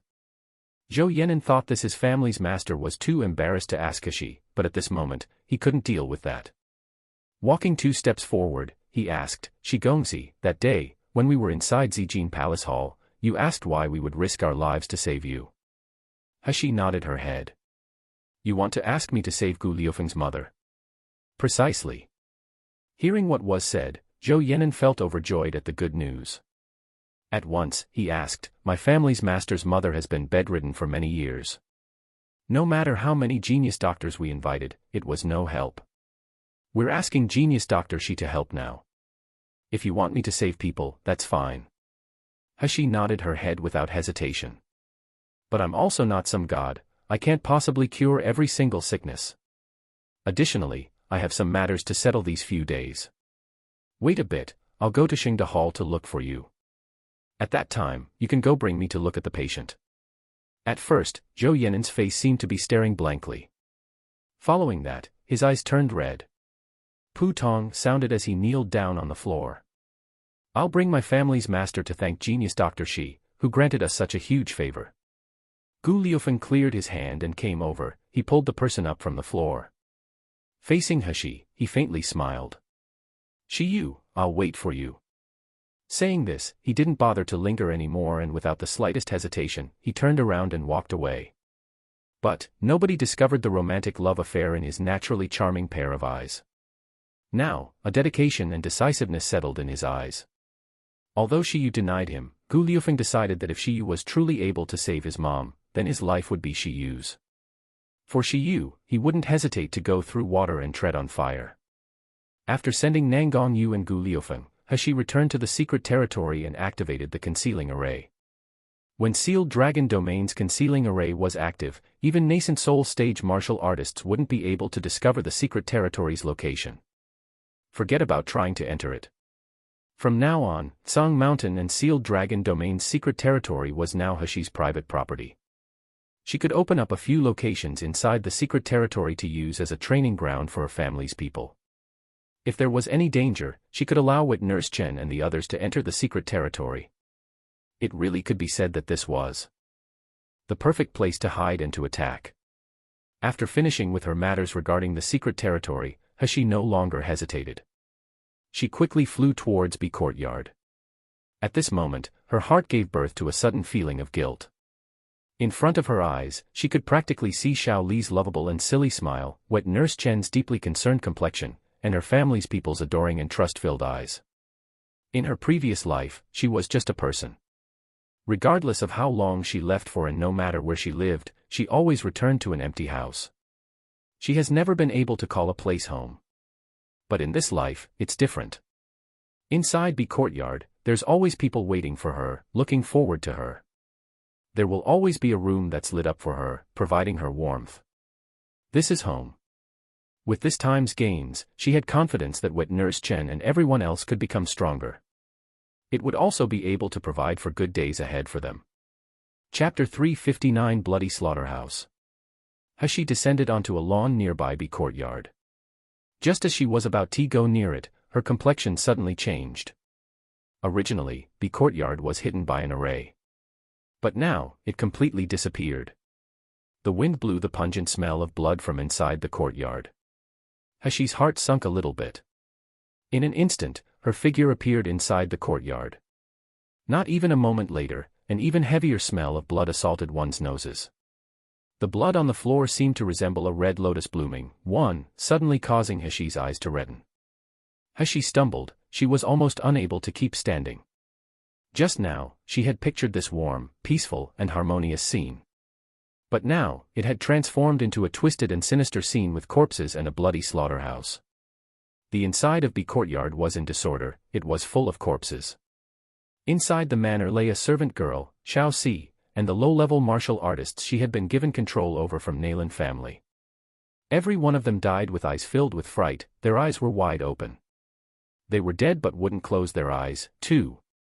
And in the center of B courtyard, Wet Nurse Chen's body had been carelessly thrown onto the ice-cold floor. Just like the others, her eyes were wide open. There was a gaping hole in her chest and her internal organs were on the ground, smashed by someone's foot. Wet Nurse Chen's eyes had unwillingness and tears of blood, flowing out. As if she had been shouting to be able to see her family's young lady when she was at death's doorstep. However, her breath had long since been cut off and any sign of life had disappeared. Even if He had better medical skills, it's impossible to revive a dead person. He slowly walked up to Wet Nurse Chen. Crouching down next to her, she closed the eyes that were filled with remaining grievances. Softly saying, "Wet Nurse, He has come back. Forgive me, He came back late." A flicker of light passed through her eyes, but it quickly changed into coldness that resembled the Azura from hell and killing intent. Her lowered voice was clear and pleasant to listen to, but it also carried a coldness that had people's hairs standing on end. "Wet Nurse, you can rest assured. I'll definitely make the people who did harm to you repay you 100,000 times. Wet Nurse, when you've arrived on the Yellow Springs road, you must walk slowly so you may see their headless bodies, their expressions seeing there at the end, oh." After she finished speaking these few words, little by little, she gently took Wet Nurse Chen's internal organs and reinserted them into her stomach. Then, she took out a silver sewing needle. Her hands were quick and moved as if they were in a dance, sewing back the cut-open stomach as if it hadn't been damaged before. The elegant youth's expression was distinctly cold and the corner of her mouth even held a sneer. She sat on the floor, in between the blood, bodies, and wreckage. Her two hands were covered in blood. But her finger, which was well-proportioned and seemed to be carved from jade, held a needle and seemed to be a dancing as if it was a fantasy. She resembled a demon who had walked out of hell. So beautiful, so brilliant, but also so frightening, allowing people's hairs to stand on end. Wu Xian, who had received an order from his master, hurried over to B courtyard at this time and saw this precise scene in front of his eyes. Even Wu Xian, whose heart was cold and had seen the whole world, held his breath from intimidation. Previously, Wu Xian wasn't fond of He. Although He saved Master's life, it was also because He got hurt that Master got caught up in that crisis. So much so that Master, in order to save her, wasted the blood essence. And most importantly, previously Master had always been cold and formidable, he never had a weakness before. But when Hashi appeared, Master suddenly had the ordinary person's 4 human emotions, 5, and a weakness. And this woman named Nalan Hashi is delicate, in such a way that it's inconvenient, causing Master to have to constantly worry over and protect her. 1. Resemble a red lotus blooming. I believe this means that the blood was spreading. 2. Dead but wouldn't close their eyes, they died with grievances. 3. Tears of blood, a symbol of extreme suffering. 4. Yellow springs, the underworld in Chinese mythology. 5. 4 human emotions, happiness, anger, sorrow, and joy. Chapter 360 Tearing into Pieces. If this continued on, one day, this weakness will become Master's fatal crisis. Therefore, Wu Xin had been scheming to secretly get rid of Hashi, this hindrance of a woman. He made sure to take pains to ensure Master wouldn't suspect anything. Wu Xin had recently just broken through nascent soul stage, and although his foundation still wasn't completely stable, but in Miluo continent, there were few people who had seen him and didn't tremble in fear. This allowed him to injure people as he wished. Yet she was merely an insignificant girl at just foundation establishment stage who, unexpectedly, caused him to feel afraid. Is this woman truly ordinary and weak? Star. After Wu Xin entered the courtyard, this was his first thought. Soon after, he took note of the misery-filled courtyard and the bloody slaughterhouse-like scene. His complexion couldn't help but drop.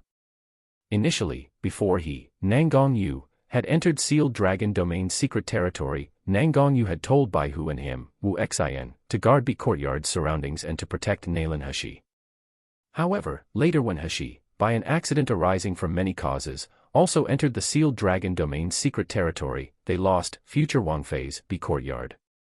So naturally, if they had to say it, protecting it, the courtyard, no longer held value. To add on to the fact, they received information regarding that secret. So, they quickly threw the courtyard and the people inside the courtyard to the back of their minds. In any event, Wu Xin never thought that this moment of ignorance would cause Hashi's servants and subordinates to be massacred. Inside Yanjing City, it's possible to be able to find Hashi's address. There were few people who didn't know that she was Hell King Manor's people and under their Hell King Manor's protection. Just who ate a bear's heart and the leopard's guts, 1. Unexpectedly, someone dared to put their hand to Hell King Manor's future Wang Fei. At this moment, Hashi had already finished sewing together Wet Nurse Chen's body. Wu Xin walked a few steps forward. Wang Fei, this subordinate has come under Master's order to protect you. Hashi paid no attention to him, she respectfully shifted Wet Nurse Chen's body to a corner and lightly flattened out a corner of her, Wet Nurse Chen's, jacket. Softly saying, Wet Nurse, wait here for a moment for me.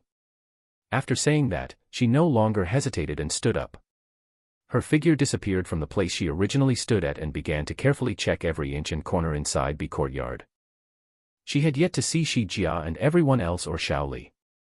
Just after she passed through the corridor and into the back garden, Hashi's eyes suddenly contracted.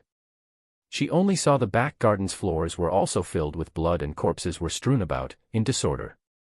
But these corpses, in comparison to the ones in the front yard, met an even crueler and miserable end.